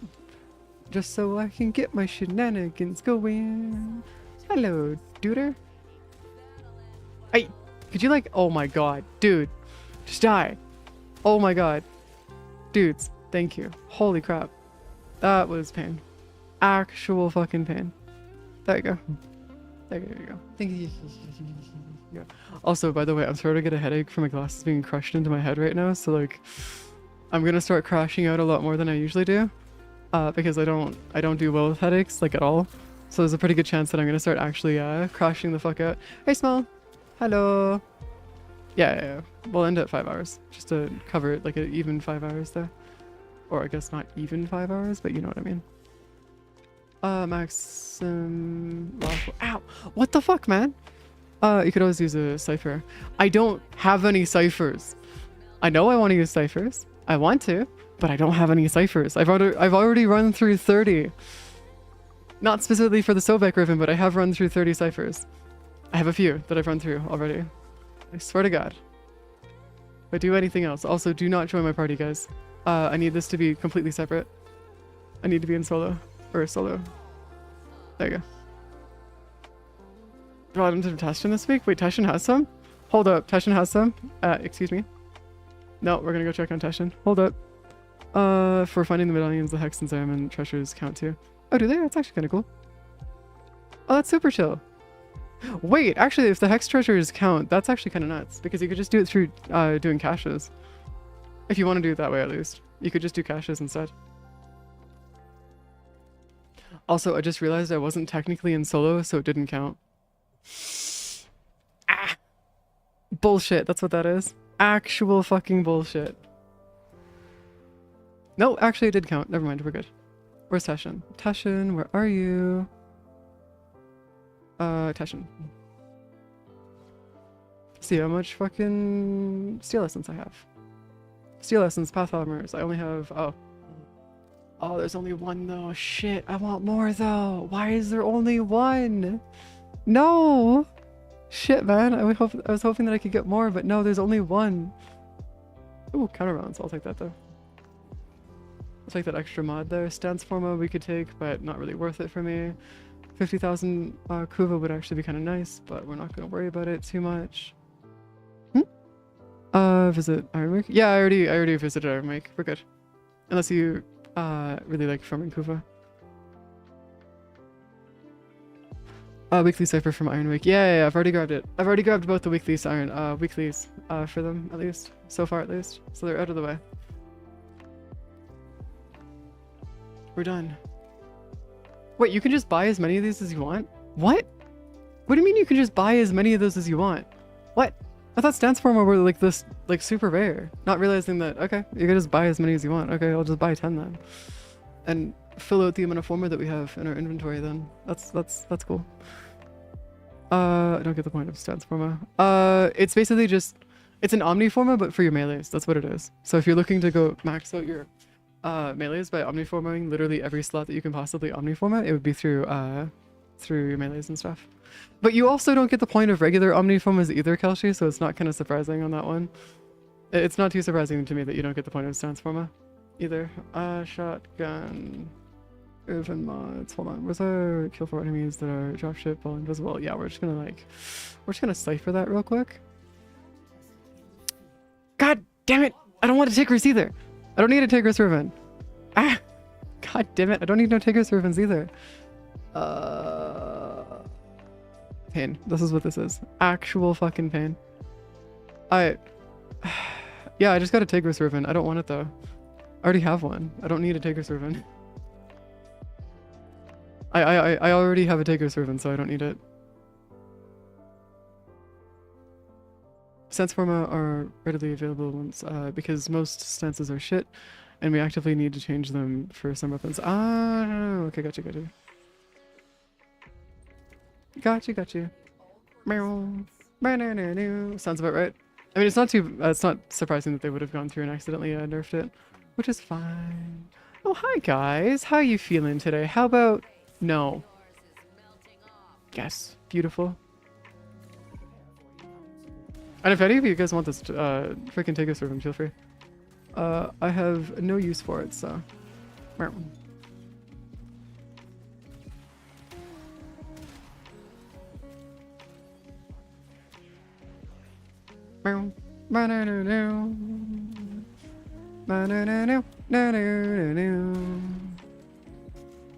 I'll take that.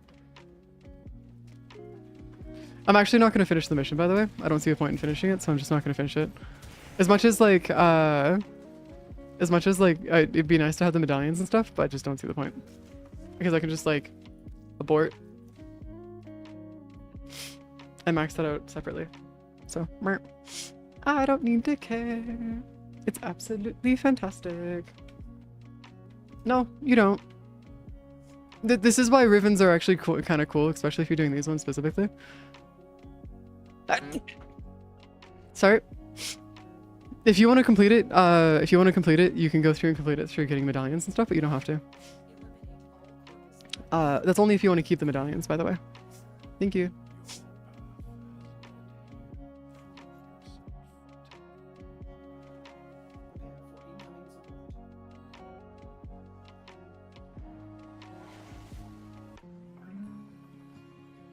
Really? Ow! Only one. Interesting.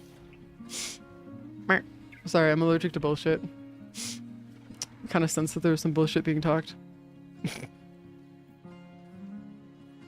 Hold on. But no, the thingy still keeps with you. If you want to keep the medallions, you can by finishing the missions, but you can just go through and you can just go through and start smelling through here. We're going through this. Oh, hey Dylan. Sorry, no, I'm actually just allergic to being in hot rooms, actually. It's way too hot in my room right now, and I start sneezing whenever I'm too much, when I'm in the heat. Same thing with, no, I don't have a cold. I'm just allergic to being like, I'm not allergic per se, but I don't do well with, heat, like extreme heat as well as extreme colds. So I will have runny noses and I'll start sneezing regardless if I'm in the extreme cold or if I'm in the extreme heat. It doesn't happen if I'm in that exact perfect balance between 21 and 26 degrees. Outside of that, yeah, it's not a fun time for me. Regardless of what I try to do. Just gotta suffer. Just gotta suffer. It's fine. Now it shows all 9. Oh my fucking god. Okay, fine. Whatever, I guess. Jesus, man. Bullshit. That's what that is. Alright, Sobek. Give it to me. Give me my Sobek. Alright, we rolling for a Sobek? Come on. Come on. This game is doing the funniest option. Like... This game is honestly, at this point, is doing the funniest possible possibility. What the fuck, man?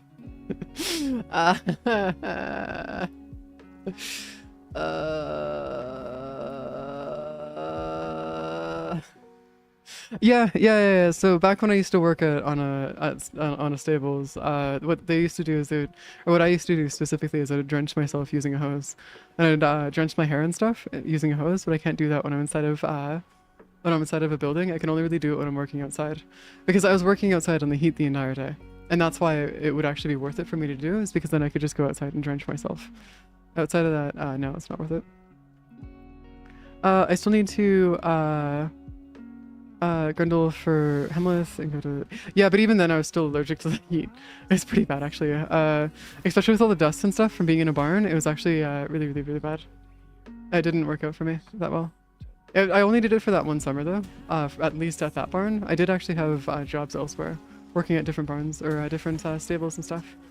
I keep calling them barns, but they're not actually technically a barn. They're something else. Okay, I need to remember to get rid of this hobbled dragon key at some point, because that will just stay there and like equipped permanently if I don't actually grab it at some point.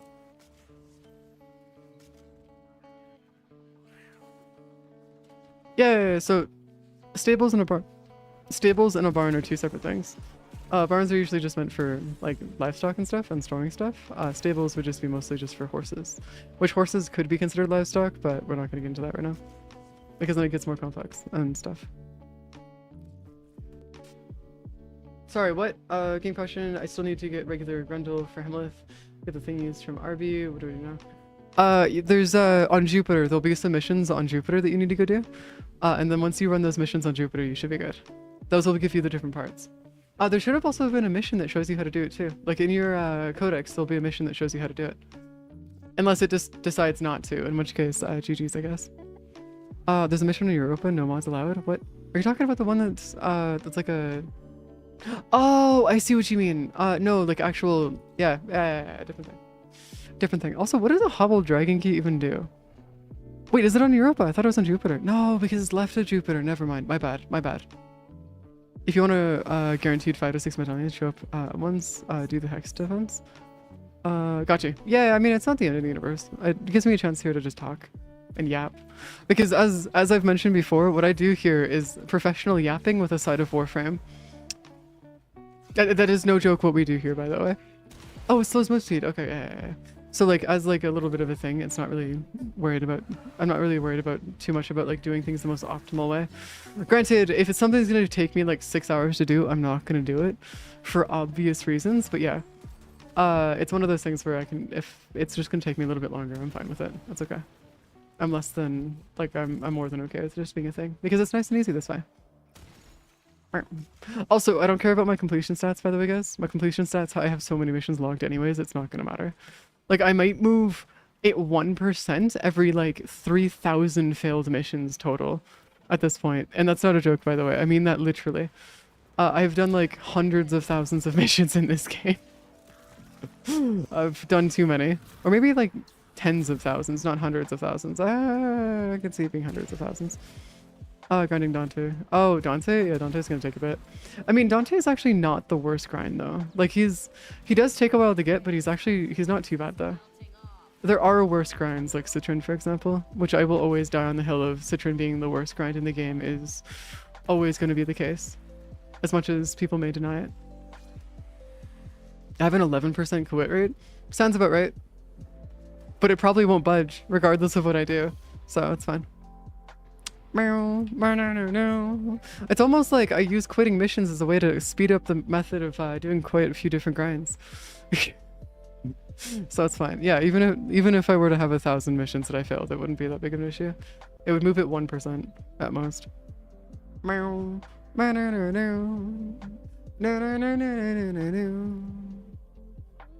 you go. I got you over here. Written on the tax paper. Yeah, exactly. Professional yapper. It's fine. I would go through and write that on my tax paper, but they don't accept that as a professional job apparently, so it's annoying. This will be the last mission before I get my Sobek. Hopefully. Just give me my Sobek game. I will absolutely just explode. Just instantly gone. Just give me my Sobek, man. I don't have to keep fighting this. Just give me the Sobek. The game is gonna decide the funniest thing and just give me a second fucking comb ribbon. I'm calling it. I'm calling it right now. The game's gonna give me a second fucking Sobek. Like, guaranteed. It wasn't bad for me, but Midas was the first out, so... Oh, yeah, no, Saren took us 3 months to complete. Because we weren't doing it through Steelpath, and if you have done any of the Saren grind outside of Steelpath, it's a nightmare to do. Alright, Phantasma Ribbon in a row of crying, actually? Holy shit, well at least we'll be able to get some plat out of it, which is good. Holy shit. Taxman leaves me alone because crime is not a taxable. Oh my fucking god. It finally happened. Okay. Bliss, Kelshi, what were the ribbons that you guys wanted again? What were the ribbons that you guys wanted to take off my hands? Cedo? Okay. You do need to pay taxes on stolen income, actually. That's unironically the thing. It's just that you don't need to declare that it's stolen. That's about the only thing as far as I'm aware. Because, well, you'd be committing a crime, or at least admitting to a crime there, so. Alright, Bliss. Are you even on right now? Bliss, you are on right now. Okay, cool.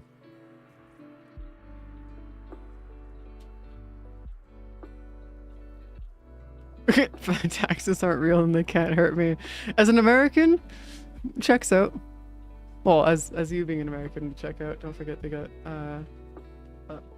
oh, that's right, they did get Capone with the fucking shenanigans. That's right, I forgot about that. Oh my god, I forgot about that. Granted, they let him go eventually, but yeah. You gotta cope somehow? Yeah, that checks out. Wait, who? What? What are you? What? What do you what? Is this my Sobek? Is this your Sobek? What? What is it? Oh, is that what I want for my Sobek? I'm assuming that's what I want for my Sobek. Bliss, why are you taking this off for me for fish? Bliss, home slice, I'm not gonna give you this for fish. We've been over this. Spectra, Sobek, where's the thingy? You said the, Cedo? Cedo.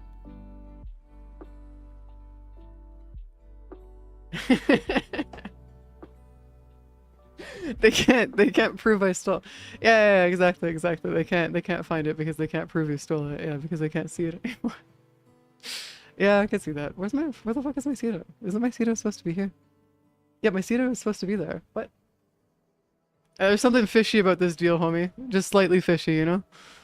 GDP, if I'm not mistaken. Is it actually? Oh fuck, that's actually kind of funny, not gonna lie. Ow! What did I do, man? What did I do?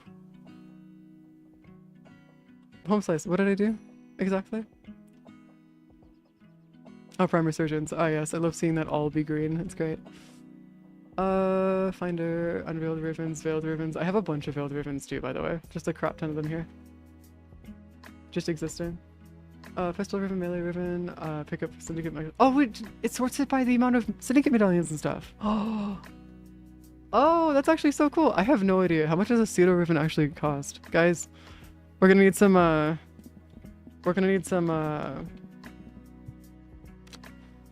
on, let me go check what the pseudo Riven's actually worth. Pseudo Riven.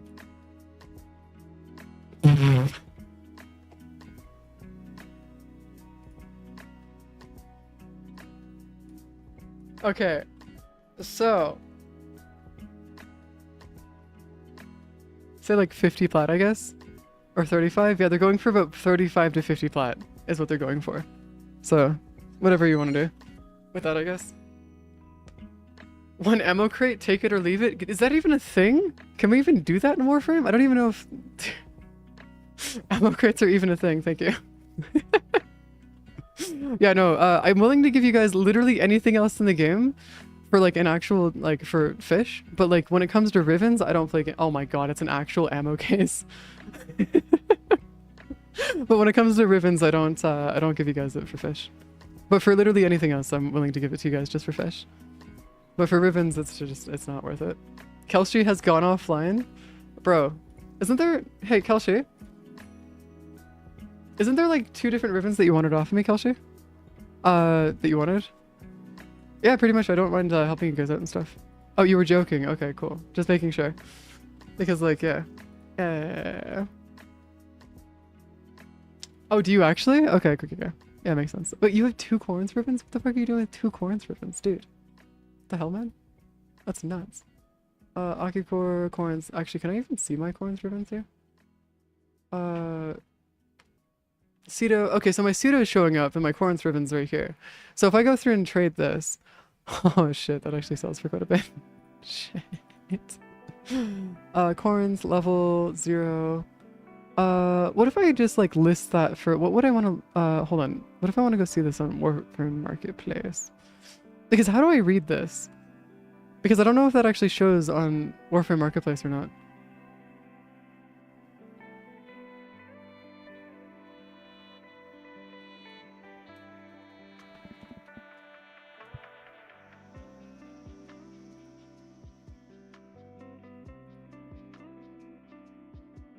Somebody's actually selling a Corns Riven for 1 plat.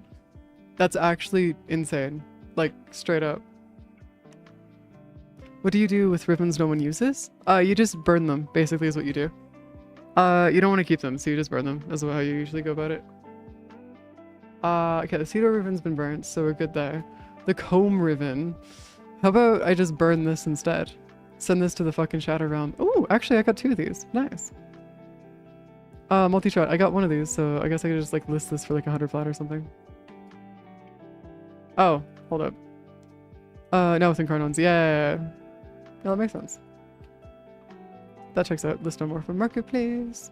Corns is getting, can't get an Incarnon. It has an alt fire already. Oh, I see. Okay, that makes sense. That's really unfortunate then, because like, I know that a couple people would actually want that, but no, it's okay. It's understandable. Comb right there. I have the Crunch, which I'm going to be keeping. I will not be selling that. The Detron, which is this thing right here. Okay, so you want to know something crazy about the Detron? We ended up going through a situation where we grinded it out for like a couple hours and we didn't get it. And what ended up resulting in us actually getting it eventually was that it was bad. It was really, really bad. Like really, really, really bad. I'll just set this one to like 35 plat. 35 plat? List on Warframe Marketplace. There you go, listing created. Oh, and it still didn't upgrade or update for it. Bullshit. Stug has an alt fire? Yeah, but the Stug is atrocious. It's terrible. Alt fire, I'm not gonna give up my remote detonation grenade.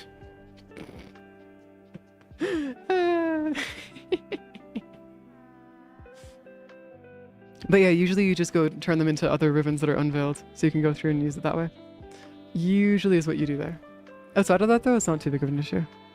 because then you don't need to like really worry about it too much. Though there are some times where it's like, it's worth actually burning some of this stuff at least, just a little bit. Kunai, Latum. I do have a Latum, but I don't need to actually... I'm going to keep that just for my Latum, Cycron, Detron, Burston. I'm going to keep because we probably should keep that. My Bubonico, I might actually go sell just because the Bubonico would be nice to go and sell. Bubonico. Just so it's like listed and stuff. You know, we're going to go sell it for like, I don't know, 40 flat. Yeah, I'll sell this one for like 40.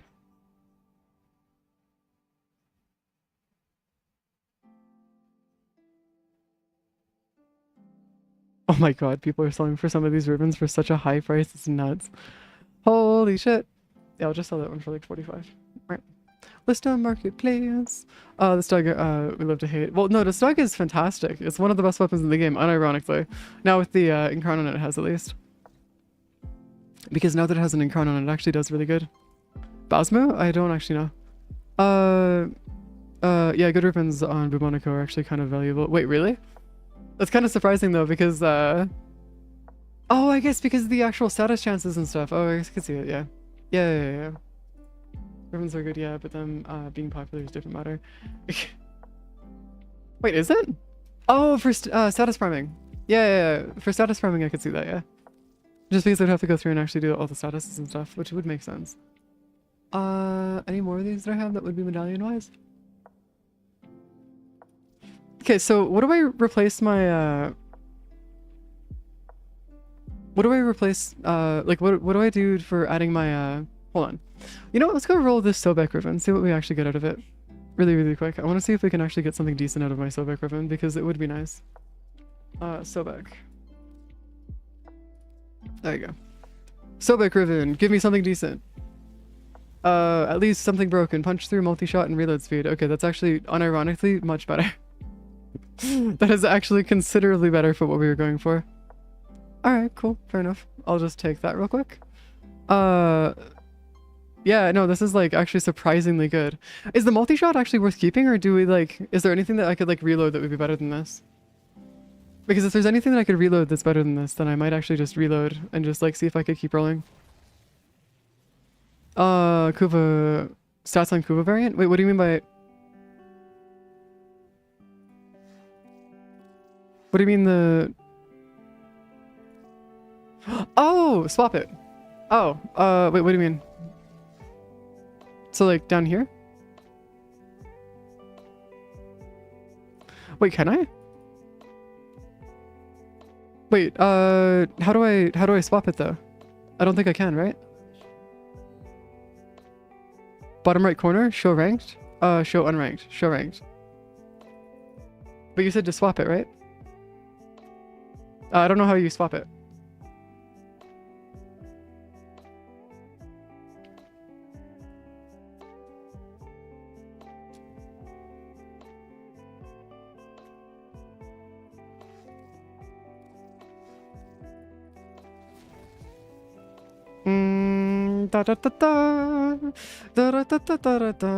Actually, that would be... Actually, that's kind of busted. Just slide up. Like, straight up right here. This is kind of busted. Well, we'll take that one is because it's better. We're doing our shifts. We're doing our shifts. Punch through, cold. No, we don't need that. Actually, this might actually be already like the best one that we could get right there. Because it increases our damage by almost 2 times and our multi-shot by almost 2 times too. Yeah, you know what? Let's just keep that for there. Just for now at least. And then it also increases our fire rate by a ludicrously high amount as well. So that's good. I just need to get enough stuff to be able to... Arrow next to fits in. Hit the arrow next to say fits in? What? So back. Here? Oh, I'm so dumb. Oh, I'm so fucking dumb. Oh, okay, yeah, I see. Yeah, because that should be better, right? Because the multi-shot, reload speed, and other stuff. To be fair, I thought it would reflect the image too. Yeah, no, that's interesting. Alright, cool, whatever. I guess we got that one here. Wait, oh, it changes the disposition. Oh, it changes the disposition based on what you're doing. Ah, it's bullshit. Fine, whatever. Okay, fine, I'll take it. It's bullshit. Alright, well, whatever. It's still pretty good though. So, I mean, I'll take it. Whatever. Bullshit. That's what that is. Actual bullshit. Okay, so what do I replace it with then? Like, do I replace galvanized shot or like... Oh, actually, hold up. I could go through and grab the electricity and just... wait, hold on. Let's go get one that has electricity on it. And then just replace the primed electricity. Because if we can do that for the... Hold on. If we can go through and... So, back. Wait, that doesn't work? Wait, what do you mean it doesn't work? What?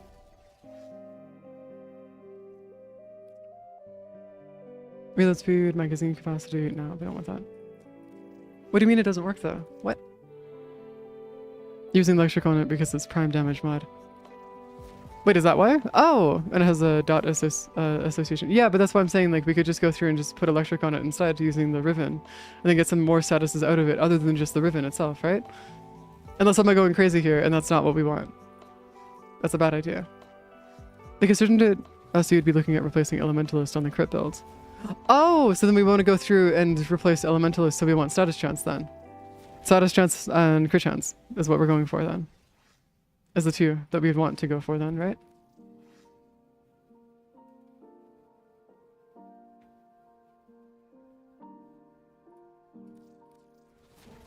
Got you. Interesting. Alright. And I now see why you'd want to have multiple different rivens for different weapons though, because that could I could definitely see how it could actually work out in terms of like actually being somewhat decent for this. It's just that you need to go through and actually have different rivens for it. Unfortunately speaking, I don't know if that's going to actually be good. So we want status and crit chance then, is basically what we're going for. Yeah, we're going for status and crit chance. Ah, crap, that's going to be bullshit. Alright, fine, whatever. We're going for status and crit chance. Okay, actually, no, that's our reload speed and multi-shot. Which honestly, multi-shot would be nice just so we can get more bullets out there, but I know it's not going to work for what we're doing. Okay, there's crit chance, cold, and then crit damage gets minused. Ah, damn it. Seems way too much to be worth the hassle for me. Yeah, this is unironically just like crit chance for damage and crit chance probably. Oh, really? Very cool. Yeah, the ribbon cycling and stuff is a whole... Oh, speaking of... No, status duration's great! Hold up. Negative status duration is actually fantastic for this. It makes them die faster. Wait, that's actually really good though. Right? No, it doesn't? Aw, man. Bullshit. I guess it doesn't matter though anyways, regardless, because this is actually pretty good though. Like for what we're going for, that's actually pretty good.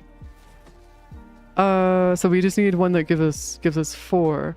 And then we need status chance and crit chance is what we're going for. I mean, status does less total... Oh, it does less total damage? Ah, that's a bullshit. Man. Well, I mean, to be fair, they die in 1 tick. Like, the level cap enemies die in a single tick. So as long as they get hit by that 1 tick, they die. That's just how the build works. That's just how it... Yeah, no, it's a really good build. So as long as it goes and hits them once, we're good. Aside of that, yeah, pinch. Ooh, look at that. Damage to corpus and stuff. Nice. Nice.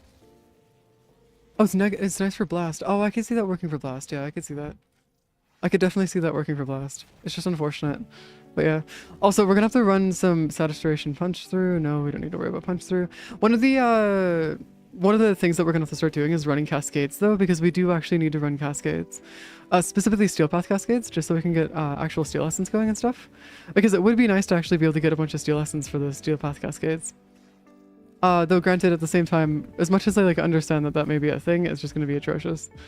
Critical chance and heat. We don't want that.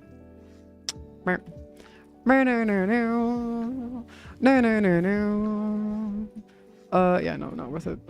Damn. Crit heat, could have been alright. Crit heat? Yeah, but also at the same time, then it would fuck up our other stuff. Crit damage, damage, critical chance, and toxin. Damn it, but we already do toxin! Blaze exists. Blaze? What's Blaze? I don't know what Blaze is. I'm sorry to say. Unless it's like a dual heat proc, in which case, fair enough. 60% heat, 90% damage. Oh, interesting. Okay, that's cool. Oh my god, I don't need that though. Damn it.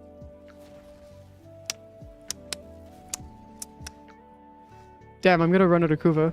Uh-oh, this is problematic. Could have replaced primed electric. Oh, it could have. Oh, okay. What? Arch. Bro. What? The fuck are you on about, man? What does that even mean? What are you... This isn't... How the fuck would you notch in this situation?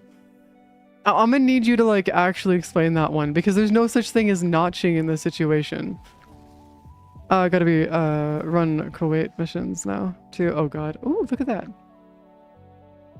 That unironically might be actually good. Wait, hold up. That might be goated. Pass? Wait, why? Crit damage? What? Is that actually crap? What do you mean that's crap? Actually? Shit, man.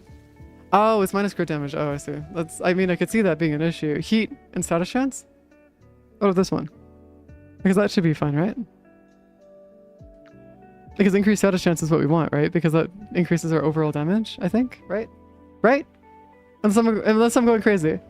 Anything you want is, right now, anything you want right now is play Chris Trans. Okay, so basically this is already good enough. It's bullshit. Okay, fine.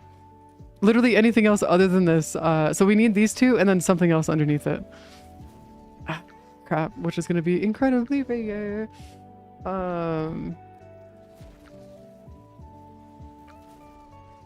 Crit chance, crit damage, reload speed, and then damage to infested. Oh, but it's not a negative, so it doesn't do... Oh, no. Yeah, no, it's not. It doesn't have a negative, though. It's bullshit. Well, I'm out of Kuva now, so... I'm out of Kuva. I'm out of Kuva. I'm, like, super over... or out of Kuva right now. By the way, I don't have multiple builds. This is my only build right now. This one right here is just for cracking Rivens, by the way. That's it. I'd pass it, especially since infested are actually chunky now. Yeah, I could see that. Wait, hold on. Wait. We could just get rid of prime point blank. We could just replace prime point blank with it, though, if we wanted to, right? Because if we go over here, yeah, that should just work, right? I think, right? No, I can't. Wait, what do you mean I can't? What? Oh, I need base damage? This is bullshit. Fine, whatever. We need actual base damage? Of course. I see how it is. Whatever.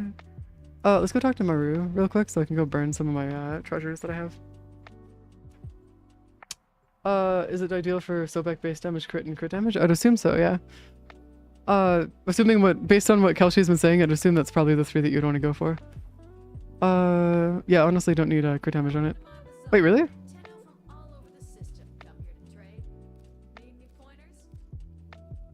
I have 14 of these? What am I gonna do? Oh my god, I have 14 of them. I need oranges. Jesus Christ, I need orange dudes. Like a lot of orange dudes, and then I also need more blue dudes. Uh-oh. God damn it, man. Dispose low enough I'd probably pass in crit damage roll. So I have double positive.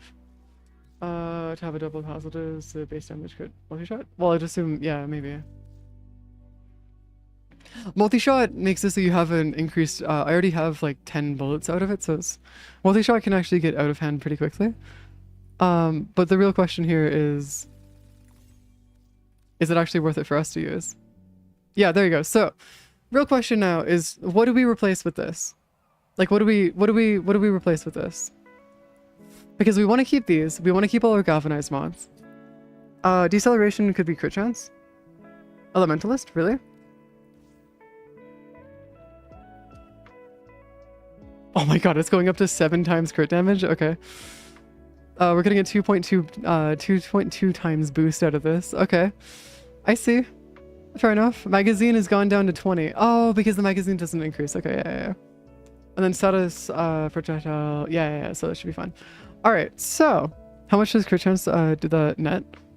That netted like 30%, like straight up.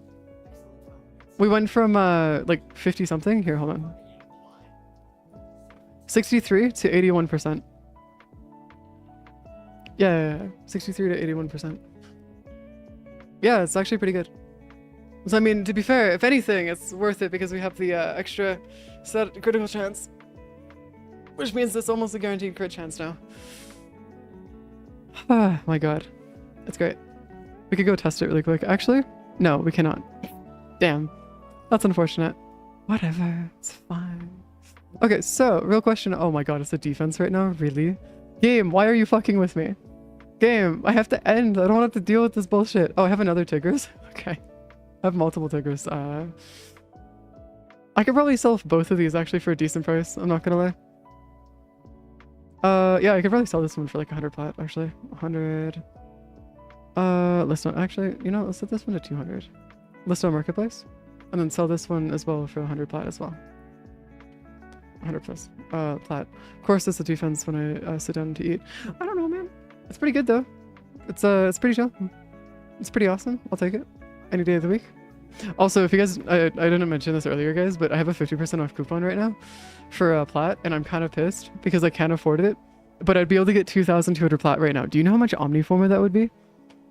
Do you have any idea how much Omniforma we could actually go through and get from that? It'd be great. We'd be drowning in Omniforma again, and then I could go Omniforma something stupid again. That'd be pointless, but I could do it. For the shits and giggles. Honestly, I'd probably just go Omniforma my Titania next. And all of her weapons and stuff as well. Just to get that taken care of. Because she actually shares all of her weapons for Pixias and stuff between all of the different ones that you have. Yeah, we can about 4K. Oh, geez. Okay. If I get a 75% off, I don't give a fuck my financial situation. I'm buying it. It doesn't matter to me. I will buy it immediately. If I get a 75% off, it's mine. You hear that, DE?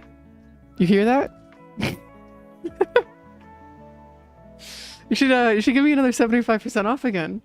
Like that one time, 2.5 years ago.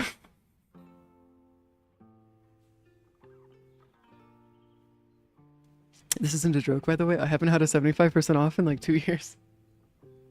It's been a while.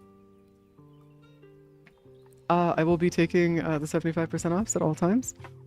Yeah, no, it's like it just doesn't exist, man. They just don't pop up anymore. And honestly, that's the only time I'm actually willing to buy plat is because I get a 75% off. That's the only time it's worth it. Outside of that, it's just like, it's not worth it. Not for me, at least. But you want to know what's gonna happen? Now that I have the time off and I have the time to actually do other stuff, I'm gonna go and record some videos and stuff, eat some food and take a small nap actually first because I'm actually feeling really tired. I'm gonna go and take care of some stuff, record some videos, and get some stuff working on the YouTube channel again. I hope you guys have a wonderful first 2 nights, and if you guys have any questions or want to bug me and get some help and stuff, feel free to join the Discord. I'm not usually in VCs, but I do actually help you guys out through the game and whatnot. But yeah, I hope you guys have a wonderful first 2 nights, and I'll see you guys later, okay? And please get some sleep too, okay? Because oh my god, sleep is kind of important. Really, really important. But yeah, good night guys. Ta-da!